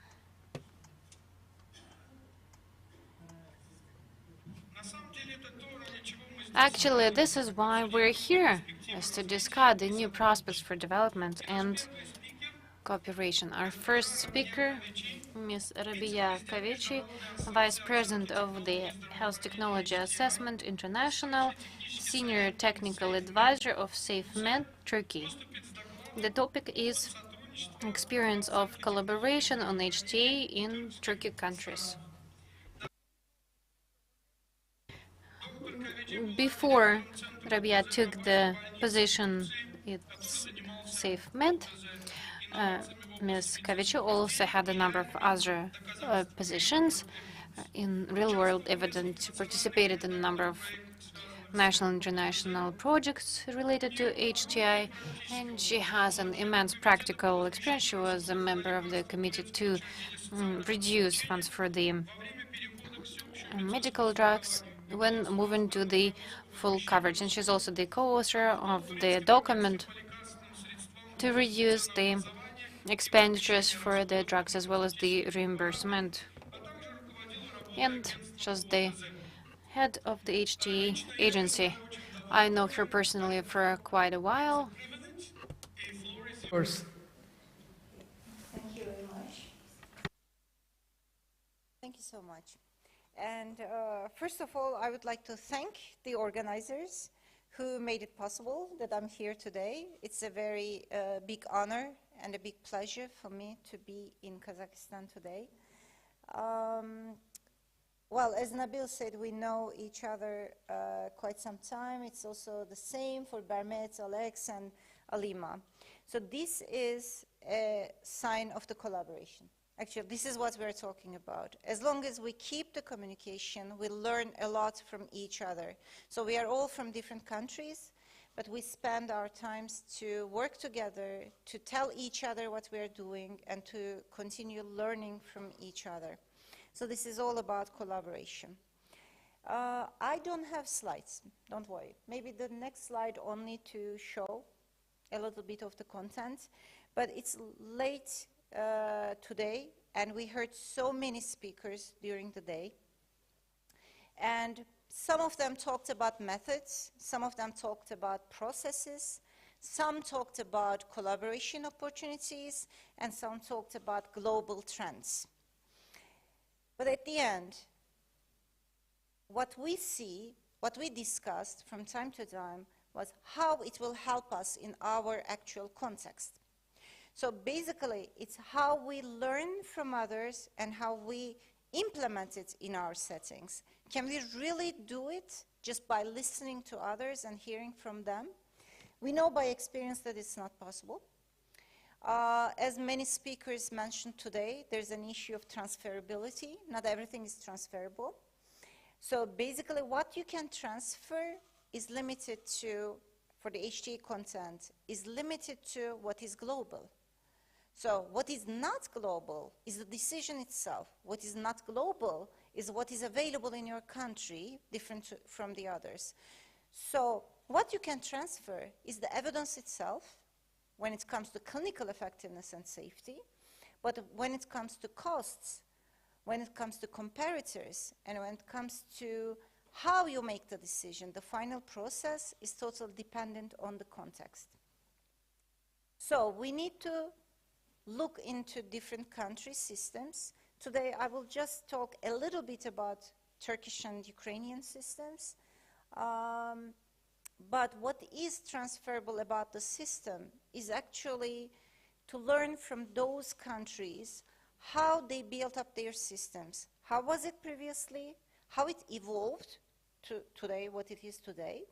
How the process works, which methods they use when they make a decision, what criteria they might be using for their decision making, and then critically try to understand all the components throughout this decision making and see which of these items has to be adapted into our context.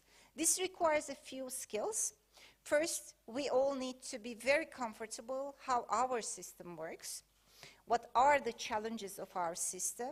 When we want to introduce something, why it doesn't work, why it didn't work up to now, which parts worked, which parts didn't work. So it's like looking critically into our activities and our system.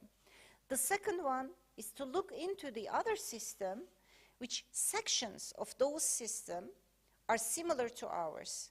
In some cases, when it comes to developed settings, most of the things are not similar to our setting. But when it comes to other countries like us, like low and middle income countries that have been successful, that's usually more helpful. So for today, I will just, with a few sentences, I'll talk about Turkey and Ukraine. For Turkish healthcare system, I was one of the key people when the healthcare reform happened in 2007.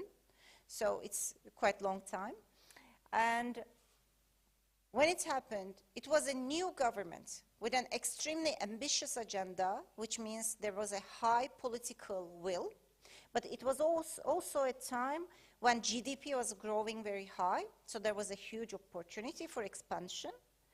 And then there was a group of people who had knowledge about international experiences and who was willing to dedicate their time and effort to improve Turkish healthcare system.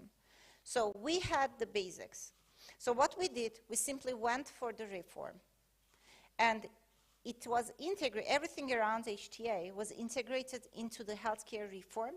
So in a very short time, universal health coverage started, all decisions for medicines, it was based on HTA.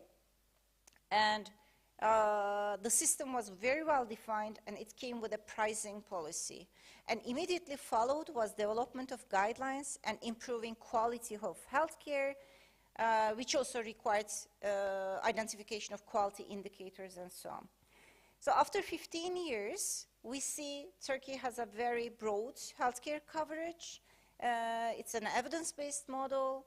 We have an extremely strict pricing policy, which makes today's system hard to make further decisions. So it has been like a heaven for 15 years, and today, unfortunately, Turkish healthcare system is struggling how to move forward with new and very expensive medicines and how to find different criteria and innovative ways other than pressuring the prices. When it comes to Ukraine, it's a totally different story. I'm talking about Ukraine because I lived until the war in Ukraine, and I spent almost 4 years trying to support Ukraine to create HTA model.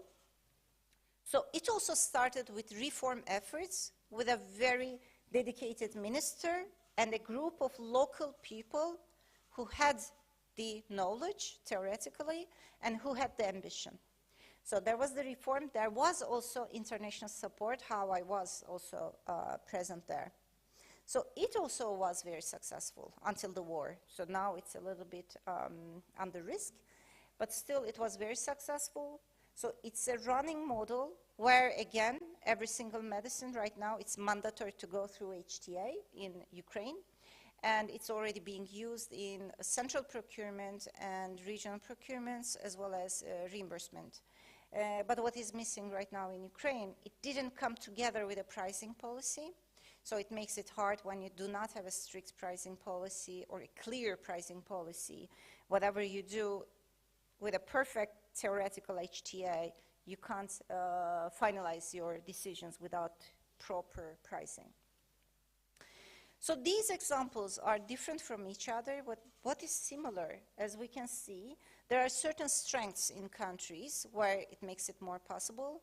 One is the capacity, the second is funds, the third is international support, but the most important is the political will. So when you have these, you move forward. But these are examples also that started almost from scratch with a reform. So what is more difficult is you are not in the big reform moment, but you have done a lot of things over years, but some of them are good, some of them are bad. So for me, this is like the most challenging environment because it's very difficult to identify what has been the bottleneck and how to overcome that. So in these settings, what are the opportunities for collaboration? So my title was Turkic countries, as I come from Turkey, and we have several representatives from the Turkic origin. Unfortunately, we haven't managed to have a real good collaboration, but we had Eurasian Health Technology Assessment Initiative since 2015, and we managed to have lots of meetings together with these countries and to try to identify what are the similarities and what we can learn from each other. And the other opportunity could be HTA itself and other organizations, of course. And in these settings, like HTA, for example, has regional meetings, regional collaborations, like in Latin America, in Asia. We are now thinking about having more collaborative actions in this region. And these are the places where we can listen from each other. But as many speakers said, it's not like a copy-paste. You have to be aware of your context, and we need to see the transferability and generalization, for what it is possible. And we also have to be aware that nobody will do it for us, so we have to do it ourselves. So whether we have international support, we have the collaboration, we hear from others, but it comes always to our internal resources, internal ambition, internal will to move forward. It's us who identify what is not working. It's us to identify what is the challenge, and it's us to identify next steps. So basically, collaboration or international support helps us to see options. And even if we don't see the option or hear the option from an international colleague, as long as we keep the communication, we listen to others, and not only the successes, but also the failures from them, then we have a broader vision to see what is feasible and what could be done. And we have to be aware that everything is possible, everything is doable. HTA implementation, full implementation in a country is possible. And making decisions based on evidence is possible, and it should be there, but it's also possible to do it. So we simply need to hear each other, whether it is within our country, stakeholders from academics, from industry, from patients, from clinicians, hospitals, and whatever we can think of as a stakeholder who has either a doer role, a user role, or anybody who is affected by the final decision of healthcare. So I would like to conclude here, being aware of the time, so we'll be around for anybody who wants to contact me. Thank you.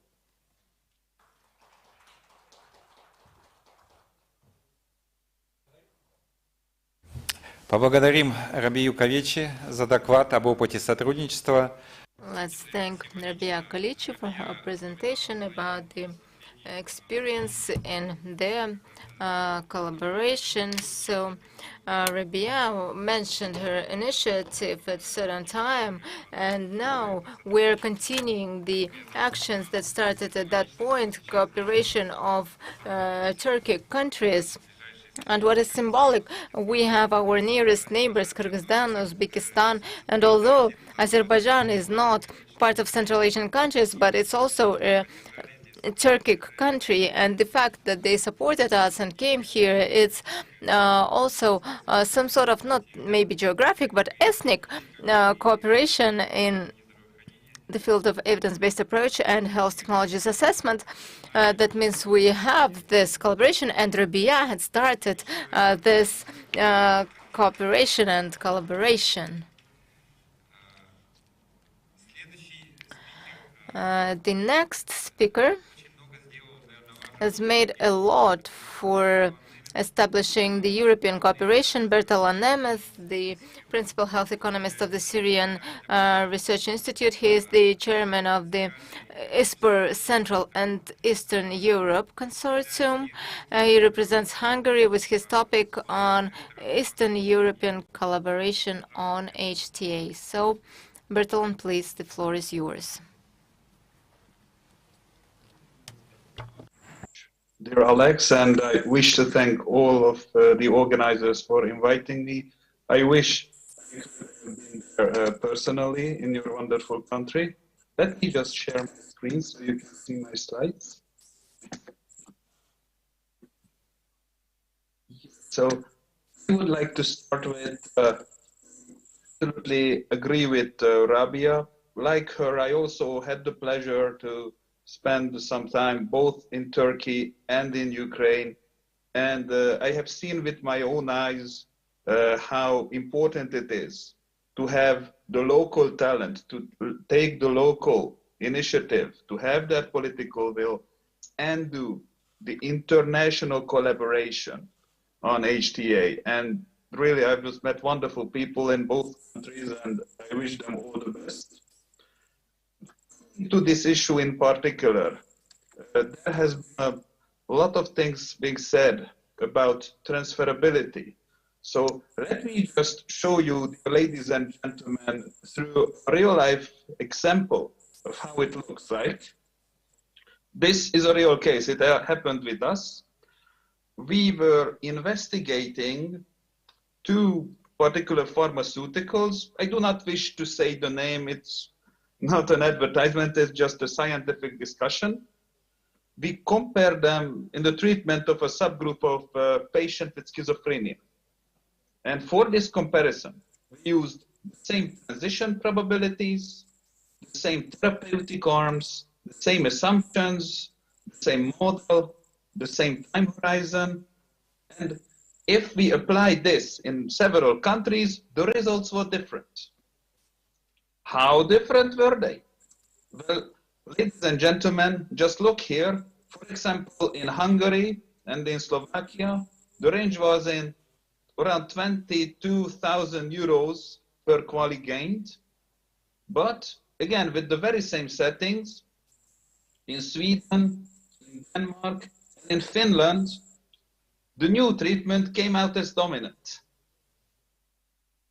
Just think about this for a second.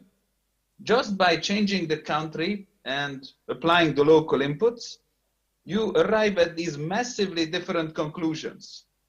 And we checked all of these analyses, and they checked out, they were even published, sometimes in peer-reviewed journals. What we found out essentially, the key factor was hospitalization cost. If you're interested about the details, it was because the new pharmaceutical was reducing the time the patient spent in the hospital, which meant that the more it cost in a particular country to stay in the hospital, the more expensive it was to stay in a hospital, the more money this new drug was able to save for the local payers. And this big difference across hospitalization costs, which are very high in the Nordic countries and not so high in for example, this caused this big, very big difference in the results. So this was the case in this thing. But what were the general reasons behind this? And I think at this time of the conference, it should not come as a new thing But just to repeat, it all stems from the very core idea of health technology assessment. Because if we look at the new definition, health technology assessment is a multidisciplinary process that uses explicit methods to determine the value of a health technology. And as you can see on the other hand of my slide, it includes not only, of course, the relative efficacy and safety data, but also the legal aspects, ethical aspects, cost effectiveness criteria, budget impact, and so on. So quite many different inputs go into a full HTA report. And yes, as it has been said already by several speakers, some are country specific, some are not transferable. Now, unfortunately, I came across some misconceptions regarding HTA. I truly believe that if you carefully design your HTA system, it can enforce the healthcare industry to implement value-based pricing based on the principles of fairness and justice. Now, of course, let us be realistic here. We all know that the costs and the human resources associated with establishing a new HTA body are high. So I do not try to hide that fact. However, I strongly believe that if a country does not invest in HTA and it keeps making inappropriate policy decisions, this will lead to the healthcare system paying an even higher price. Ladies and gentlemen, this is especially true for the non-high income countries. Because if a very rich country like Switzerland, they make one bad decision, their budget, it can handle it. If my home country, Hungary, makes a few bad decisions, the budget will suffer, and ultimately, I'm sad to say, but the patients will suffer. So I strongly believe that countries like ours, we should be very keen on making the right decisions. And I also believe that HTA can be a very useful tool in helping us making said right decisions. But in order to balance things out with the high costs and the high human resources needed to establish an HTA body, we like to advocate for solutions which acknowledge the financial limitations. You know, I like being honest about it, but they are also in line with the scientific principles of HTA. Now, unfortunately, I must say not everyone thinks the same. Some people have said that if in a particular country the resources are limited, they should just copy and paste the recommendations made by the well-established HTA agencies, for example, in Western Europe. Now, of course, dear ladies and gentlemen, at this time you already know what are the major pitfalls with this approach, because this approach does not take into account the differences in epidemiological data. Think about it, the incidence of a certain disease in Kazakhstan is different from the incidence data in Hungary, the incidence data in Belgium, England, and so on. Same comes with the quality of life data. There can be differences, especially regarding the mental domains. Economic data is, of course, it's never transferable. And if we think about it, in many cases, even in the Western European nations, they agree to reimburse a new innovative drug with a confidential price discount. And by its very nature, us, from the inside, we cannot learn what was the reduction of the price, or what construction, what managed entry agreement did they use to reduce the price to have it below, have the ICER below a certain threshold. So from the outside, it's a black box. We know that they eventually agreed to it, but we don't know all the details. So one way is to combat this and to be in line with the principles. I'm pretty sure a lot of you, dear ladies and gentlemen, are familiar with it, is the UNETA proposal, which basically advocates for a joint assessment of clinical value, on top of horizon scanning and voluntary collaboration. But this part, the first part, the joint assessment of the clinical value, that is the most important. So we should always highlight the UNETA proposal was never about doing a complete HTA centrally. It was about assessing the clinical value centrally. And this is, if in a nutshell, this is what the proposal is about, to create a pool of structured HTA information about the first so-called domains, domain 1 to 4, which will be little bits of information that they centrally agreed on regarding the efficacy of the product, the safety of the product. From that, a core HTA, like a summary of the key findings, can be set up.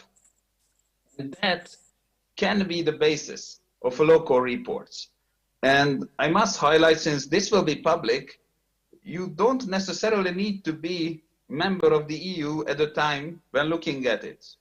This knowledge, and personally I believe all knowledge of this kind, is in the public domain and should be in the public domain.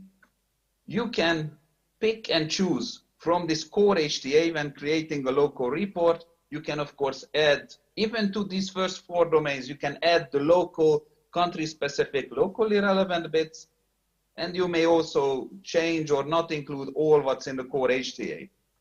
But I can tell you, I still have connections to the Hungarian HTA office. Even at this stage, the employees there, they were very happy that this process started. They explicitly said at multiple conferences that this process really reduced the amount of work they spent on working on these, the core HTA elements, and they had more energy to spend on the country-specific, on the locally relevant elements. Dear ladies and gentlemen, I would like to finalize this brief presentation with a few key messages. Unfortunately, I have to say it out loud because some people have said it the other way, but HTA is not the root cause of having limitations on drug access. I believe the case is quite the contrary. HTA, a well-established HTA system, can be one of the most useful tools in our hands to mitigate the effects of the finite budgets that we face everywhere. And I would also like to highlight once again that especially if a certain drug reaches the cost-effective status in another country through a confidential price discount, we have no way of knowing that the same level of discount will be offered to our country as well. So I'm very strongly in favor of what Rabia has already hinted at, to transfer the non-country specific elements of good quality HTA reports, so the transferable elements, because we can prevent duplication of efforts. We can save the resources for local HTAs. We do not need to build up that gigantic HTA bodies, like, you know, NICE in England has hundreds and hundreds of employees. We believe that we can work with a smaller pool of local experts. This is especially useful for countries like ours, which have a more limited budget. And I wholeheartedly believe that we can benefit even more from this international collaboration.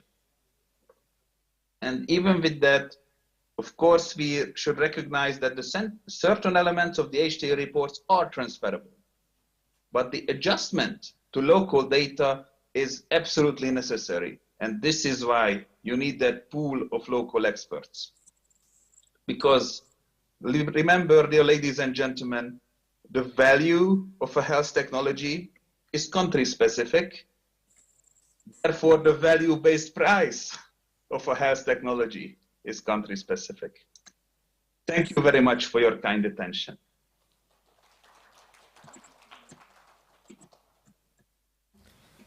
Благодарим Берталан Немета за доклад. We thank Mr. Bertalan Nemeth for his presentation, for the opportunity to learn a little bit more about the experience of Hungary and other Eastern European countries. Now I would like to give the floor to next our speaker, Ms. Birmet Bakhtarbasova, expert in healthcare and evidence-based medicine, president of the SPOR office in Kyrgyzstan. Please, the floor is yours. I'd like to greet you once again, distinguished participants. We have very few people here now, but in this close network, let's fulfill the mission of the conference, being honest with each other. Let's open up and have an honest discussion. My presentation is about the current collaboration in Central Asia, using the example of Kyrgyzstan. We are together for a long time, and thanks to Alexander Kostyuk, in his presentation, he already demonstrated the approximate picture of how the various indicators are compared between our countries. So on some indicators, we are very different as neighbors, but on some indicators, we are very similar neighbors. And on such a vast territory compared to other countries in the world, bigger countries and bigger region and bigger continent, we take a certain place in the region, in the center of the Asia, and that's why we have different conditions. What is linking us? Obviously, the topic of healthcare, our course to improve the quality of healthcare, limited budgets for healthcare, and it is similar to some extent, but on the other hand, it's quite different. So that we cannot just blindly copy each other's experience. What is similar in our case? This is the human relations. These are the horizontal relations and links between experts, and they are not just linking us, they are rescuing us. I remember the first Central Asian Forum in Kyrgyzstan on evidence-based medicine in 2006, and since then we can say that at the level of the expert connections, we are continuing to keep this warm inter-colleagues connections and relations. And I'd like to share my highest gratitude to our colleagues that helped this event to happen. And this inter-country meetings in HTA are just strengthening our relation, and international cooperation allows us to stay together at the platforms of SPOR, HTA, GIM, WHO, and other organizations. At this same time, Central Asian countries are sort of closed from each other. So what are the similarities that we have? We have common problems. The policy, the legislation in terms of evidence-based medicine and HTA, they are at different levels. What is similar, they are not sufficiently developed. We lack qualified and skilled specialists, with the exception of Kazakhstan, maybe. I cannot talk about Turkmenistan. We don't know anything about them. They're also closed up. In Uzbekistan, we are now having some warming up, high interest, and we see high potential for cooperation. But we can still name, actually by names, experts from Uzbekistan, Timur Amraev and Dmitry from Tajikistan. We've been in connection with them, in contact with them for a long time, and we hope that we will expand our cooperation. And thanks for the involvement of Turkey. Turkey is inviting us quite often for the Eurasian platforms, and this is helping us as well. But still, these common features that we have, limited resources, lack of transparency, and lack of effective decision-making, this is what is connecting us. So every time we have 5 years past, then 10 years past, and so it's almost 20 years past, we started this process, and now I am already in Nur-Sultan. I used to be in Astana, and I visited Astana in 2010 and 2015. Now I'm visiting Nur-Sultan in 2022, and in Kyrgyzstan we're also supporting each other. And we thought that we would have regular meetings and we would have a single electronic platform for exchange of experience, common approaches to the evidence-based medicine, clinical protocol development, and development of tools and methods. And we wanted to have joint clinical research, clinical trial, and analysis of cost effectiveness. We had also questions regarding the pricing, and we learned from each other. We wanted to avoid duplication of efforts, and so we grew together. And regardless of all these ambitious and close connections between our countries, we still need to keep working. Anyway, there were some obstacles we needed to overcome. These obstacles are out of our control, but these factors have a huge impact on systematization of the process. I'm sure each country has this sort of issues. I came here with a heavy heart. I was worried that we have so many problems and challenges, and I didn't want to share that, but it turns out that each country has its own problems and challenges. So in Kyrgyzstan, for example, we had to overcome different obstacles over a short period of time. Our constitution changed, our people in power changed, we had a lot of reforms over the last 30 years, step by step, and suddenly these reforms are not needed anymore, and many people feel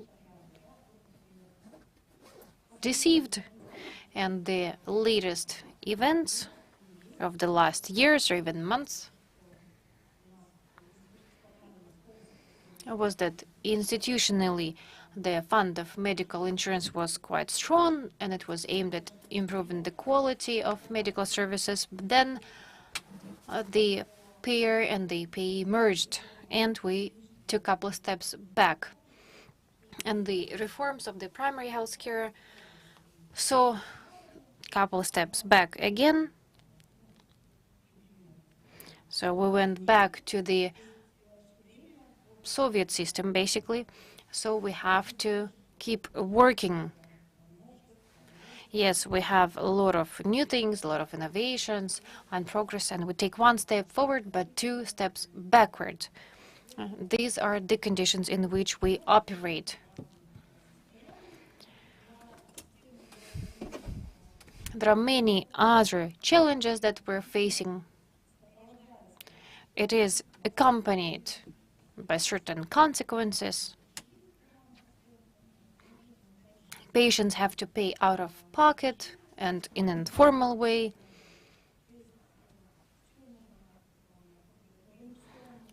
We need to change a lot of things. We need to improve a lot of things and try to reach internationally accepted standards. But we are losing the achievements that we had earlier. We have a lot of falsified drugs, and that, of course, has a huge negative impact on our healthcare system. We have a lot of counterfeit goods, and a lot of goods are bought without any evidence-based, and even with some interventions. I mean, corruption in healthcare system is extremely high, it is widely spread. So we see a complete degradation of the system. In our country, the level of corruption in 2021 was so high that we lost several points of the corruption perception rating. We were in the worst 3, basically. Of just over 1 year, we lost 24 points of the corruption perception rating.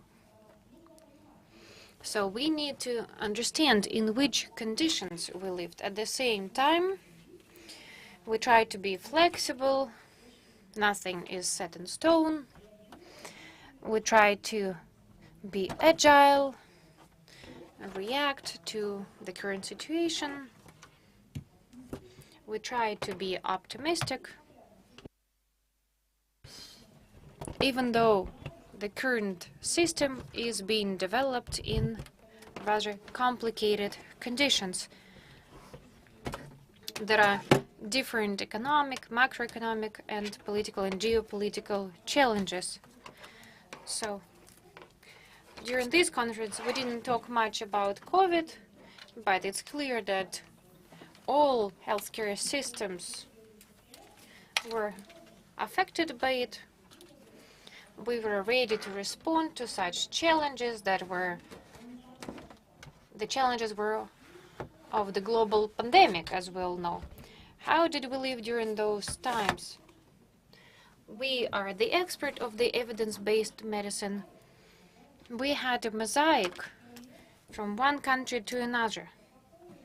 We all had different protocols, different interventions, different criteria for mortality rate, different vaccination uptake, different attitude to some innovative drugs. So we were all very different, and anti-pandemic measures were also different from country to country. And the big picture looked like a puzzle. We can look at this information. We don't have Turkmenistan here. We talk about Russia instead. So the highest column is Russia. I don't have a pointer for you. So you see the number of cases per million people, and see that Kazakhstan, Kyrgyzstan, Tajikistan all have equal distribution. And the data is not comparable because we don't know how statistics work, how accounting works, whether it is related to the political situation, openness or closeness of the country. The same regarding mortality rate. The same about the number of people being tested. We understand that all these indicators are interconnected. Pandemic happened, but whether it united us or not, that is the big question.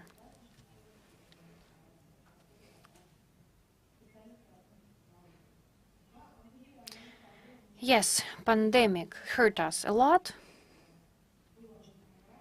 And we had a lot of work and a lot of geopolitical nuances and vaccines. In Kyrgyzstan, Moderna and Pfizer was available. In other countries was Sputnik, Sputnik Light, and Sinopharm. So we see the full range. The only thing that we were able to bring across people's minds is that we need to have a choice. We need to have several options not to violate human rights. International experts say that vaccine diplomacy is quite important here. Our country is a dependent country. It depends politically and economically. And each country, there is a market, of course, issue of safety.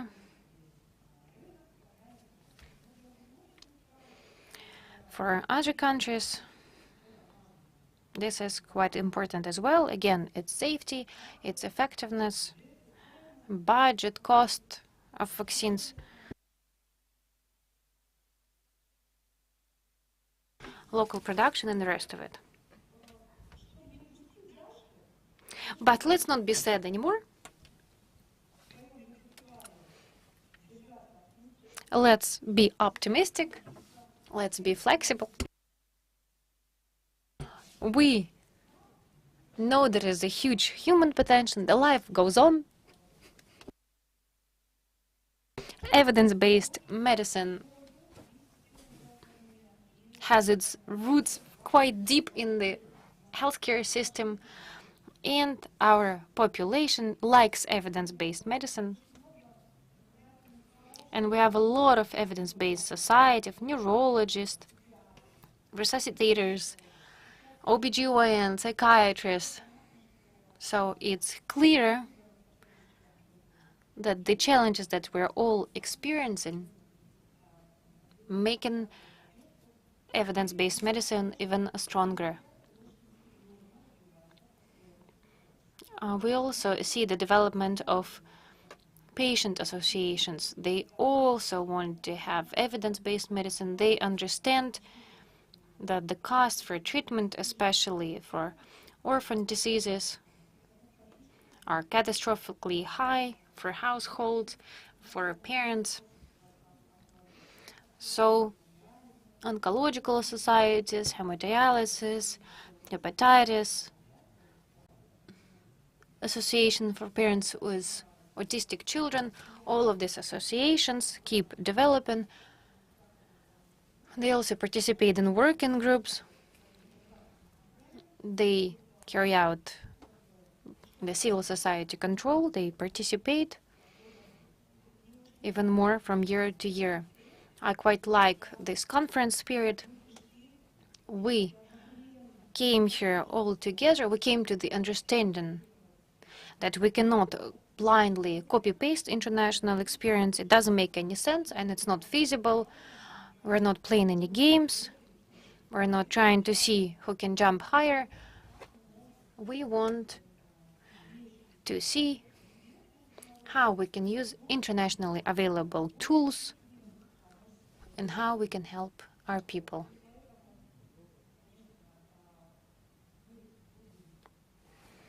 So we will look forward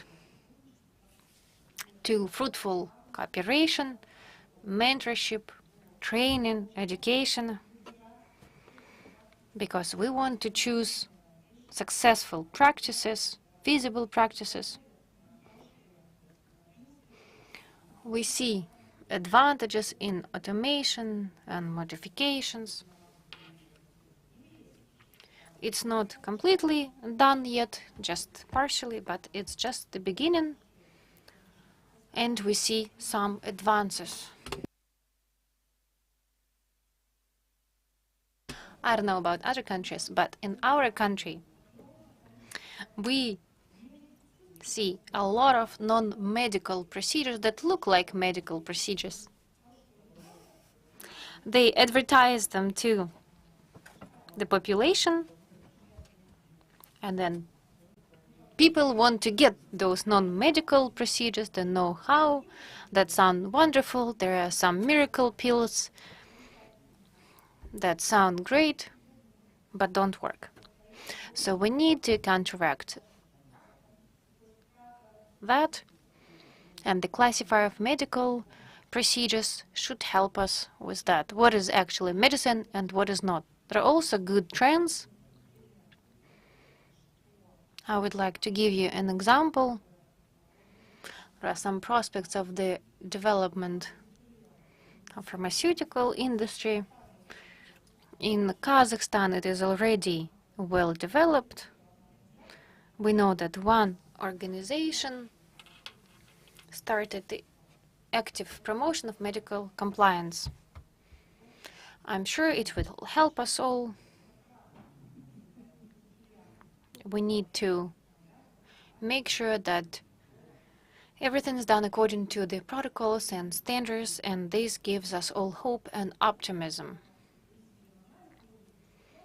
and reciprocity analysis and prospects for cooperation are same as before.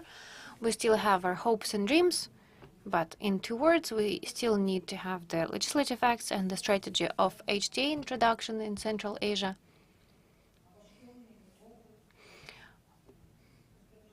The experience of consolidated efforts, automation in healthcare, reports, accountability,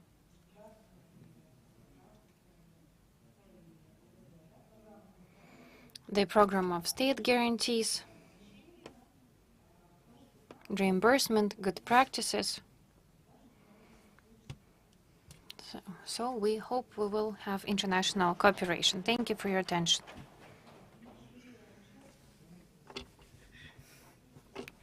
I said everything I wanted. I did not spare the participants. I know they're tired, but I wanted to say everything I had to say. Yes, thank you. We understand the importance of regional international cooperation in the transfer of our know-how from other countries to our countries. I would like to give the floor to our next speaker, to Dilfuza Jalalova.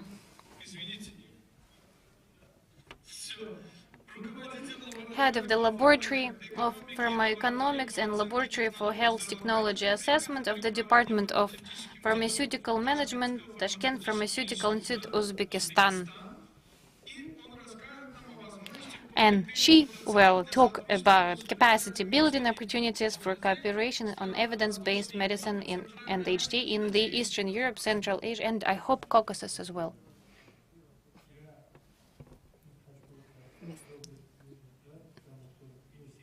Thank you. We are all tired, I see.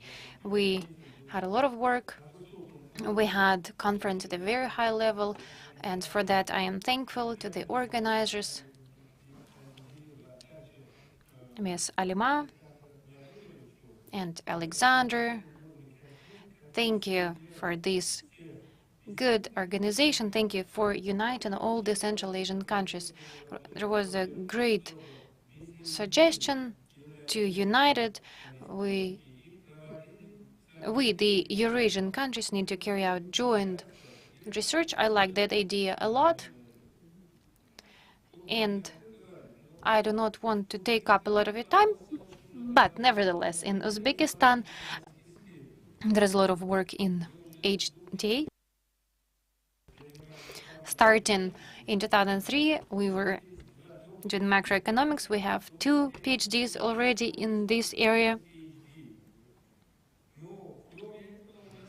Besides that,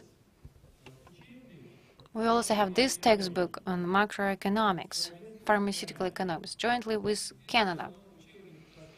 This textbook is dedicated to Sanjar Jalalov, to his memory, and Dilfuza Jalalova was supposed to speak today. She couldn't, so I had to speak.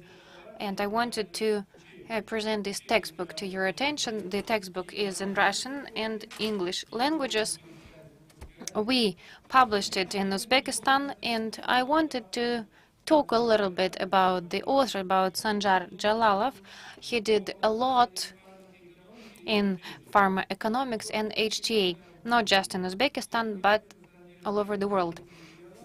Sanjar Jalalov spent more than 10 years with HTA in Oncological Committee of the Ministry of Healthcare, province of Ontario in Canada. He'll spend more than 15 years in international organizations, both academic and medical one, in Canada, Japan, and US. He worked in analytical think tanks, and he's the peer-reviewed journal author. He launched a program of HTA in Tashkent Pharmaceutical Institute in Uzbekistan, in Tashkent, and also in Toronto University. He did a lot in this area. The day after tomorrow, there will be a thesis defense of his PhD student in Uzbekistan. I was the review author of this book. It is well written, user-friendly. If you read it, if students read it, it will be very useful for them. And the review author is Alma Almadieva. She is our Director General. So please allow me to present this book. This is the first copy. The rest is in Uzbekistan. So please let me present it to you.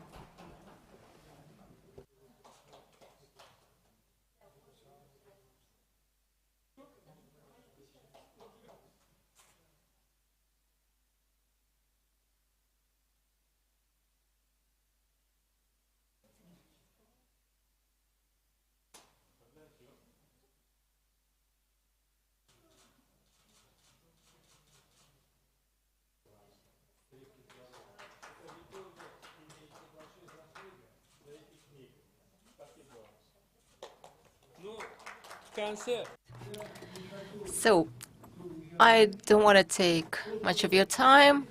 In this actions for collaboration, Kazakhstan made a big step, and Rabia had mentioned also a great opportunity if in the Eurasian territory we could also collaborate on pharmacoeconomy. We are not just socially and economically close to each other and geographically close to each other, but also by our positions, because we are sort of neutral countries. In Central Asia, we are all considered brother countries, and if one of our Central Asian countries develops something, it is much closer to our realities than some European countries, for example. That's why we have to get together. And that was a very important step that you made. Thank you for this step. Many thanks, Hikmarat Aga, for such warm words. And let me, on my behalf, also add several very important words about Sanjar Jalalov, which I knew very well. We cooperated with him a lot. And this conference of a similar format was planned to be held 2 years before, but then we had COVID pandemic and lockdown conditions. And apart from lockdown, which impacted on the time frame of this conference, it also had taken the life of that person. I knew him very well, and apart from writing a book, he also started a master's degree program jointly with Westminster University, and we mentioned today already, other experts mentioned, and I mentioned, that when we talk about the need and importance of HTA, we need to also undertake the appropriate steps to develop the proper capacity for that. And it's clear there could be various types of educational activities, like short-term workshops and seminars, but to make sure that it will be more sustainable for the long-term perspective, it should be a more fundamental education. If it will not be undergraduate, at least postgraduate studies. And we heard from our international experts, and Alyona Mandrik was talking about the master's program in Sheffield. They have one of the best master's programs on HTA, and she's dealing with this program, and they also have PhD program.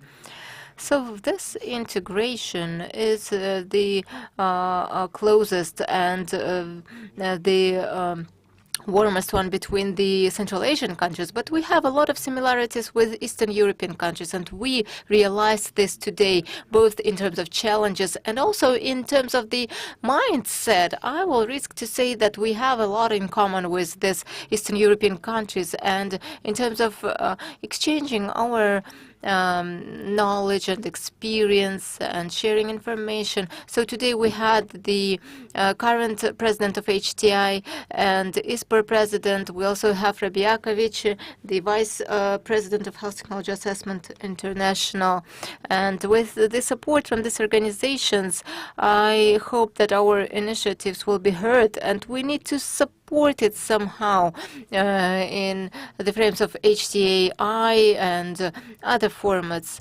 So this work was started by Rabia, not just for Turkic countries. These initiatives started as an initiative for the group of countries with transitional economies, and we are all randomly working in this direction, but if we would be able to consolidate our efforts, that would be even more effective. And the fact that Kazakhstan had started this initiative and many countries responded to that, not all countries of the region, but many countries from the region responded, that's already a good result.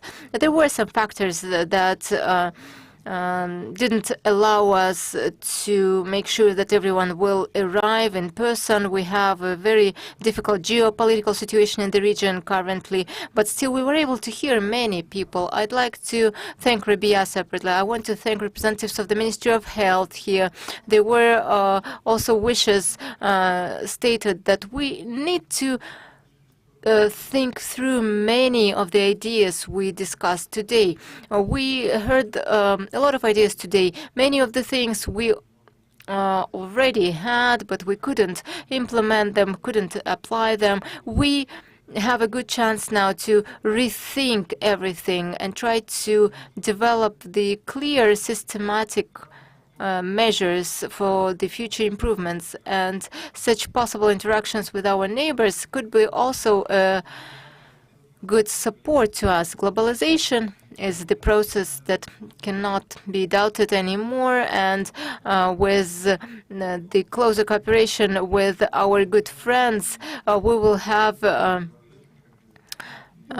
even better conditions. So it's like a cherry on top of the cake, and that we have the opportunity for Central Asian collaboration, and then Central Asia with Eastern Europe. So we don't need establishing a new network, but at least think about some regional cooperation in such a format is an important and useful thing to all of us. Thank you.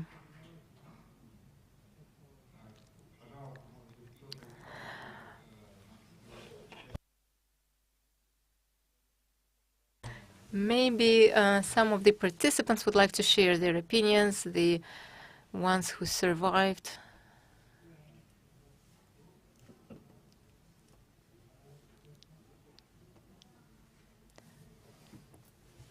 Unfortunately, we cannot hear.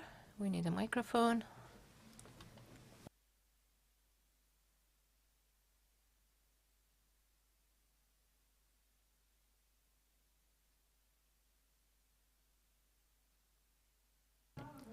So we don't have catalogs, so it would be good to have catalogs for the materials, disposables, and drugs. So we have a multi-profile clinic which was established by Mr. Adgejan, my brother. He's one of the veterans in the healthcare.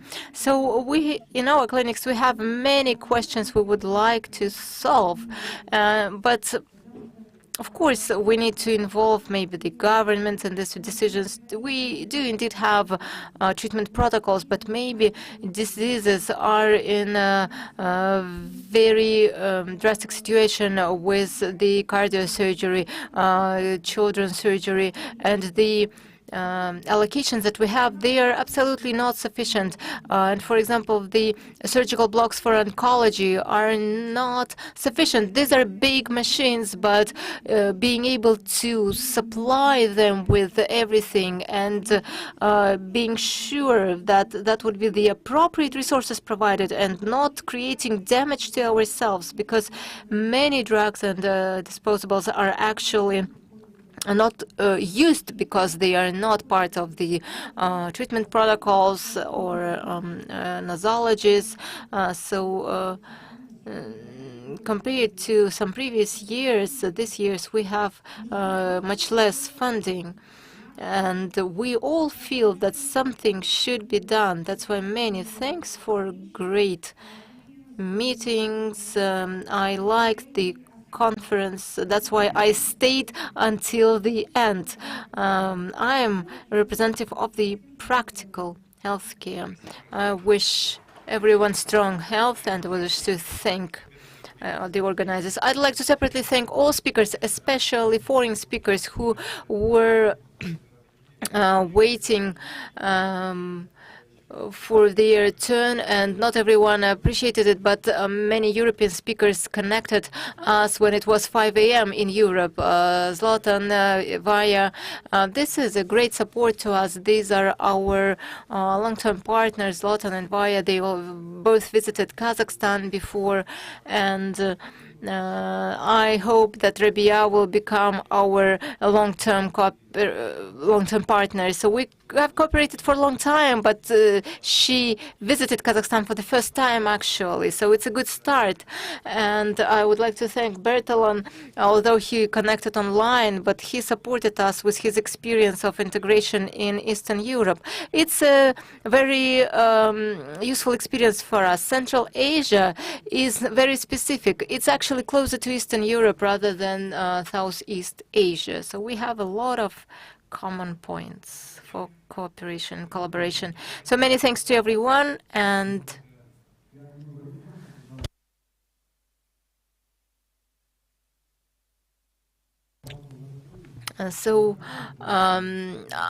unfortunately, I was interrupted certain time. I had a question to Laszlo Lorenzovic. How can I ask a question to him? Can I leave my question to him? There was a question about the reimbursement of DRG. He mentioned that not all costs are included in DRG. There are some hidden costs, there were salary subsidies. And for me, it's a very interesting topic because we understand that our DRG system includes all costs. On behalf of the organizational committee, I'd like to mention the following note. We have the website hta2022.kz. You can find emails there, so you can actually send an email to the mail address hta2022.kz, and if you write your question and you also specify who you address this question to, we will make sure that we will establish this communication. But this answer will be provided to you afterwards, post-event.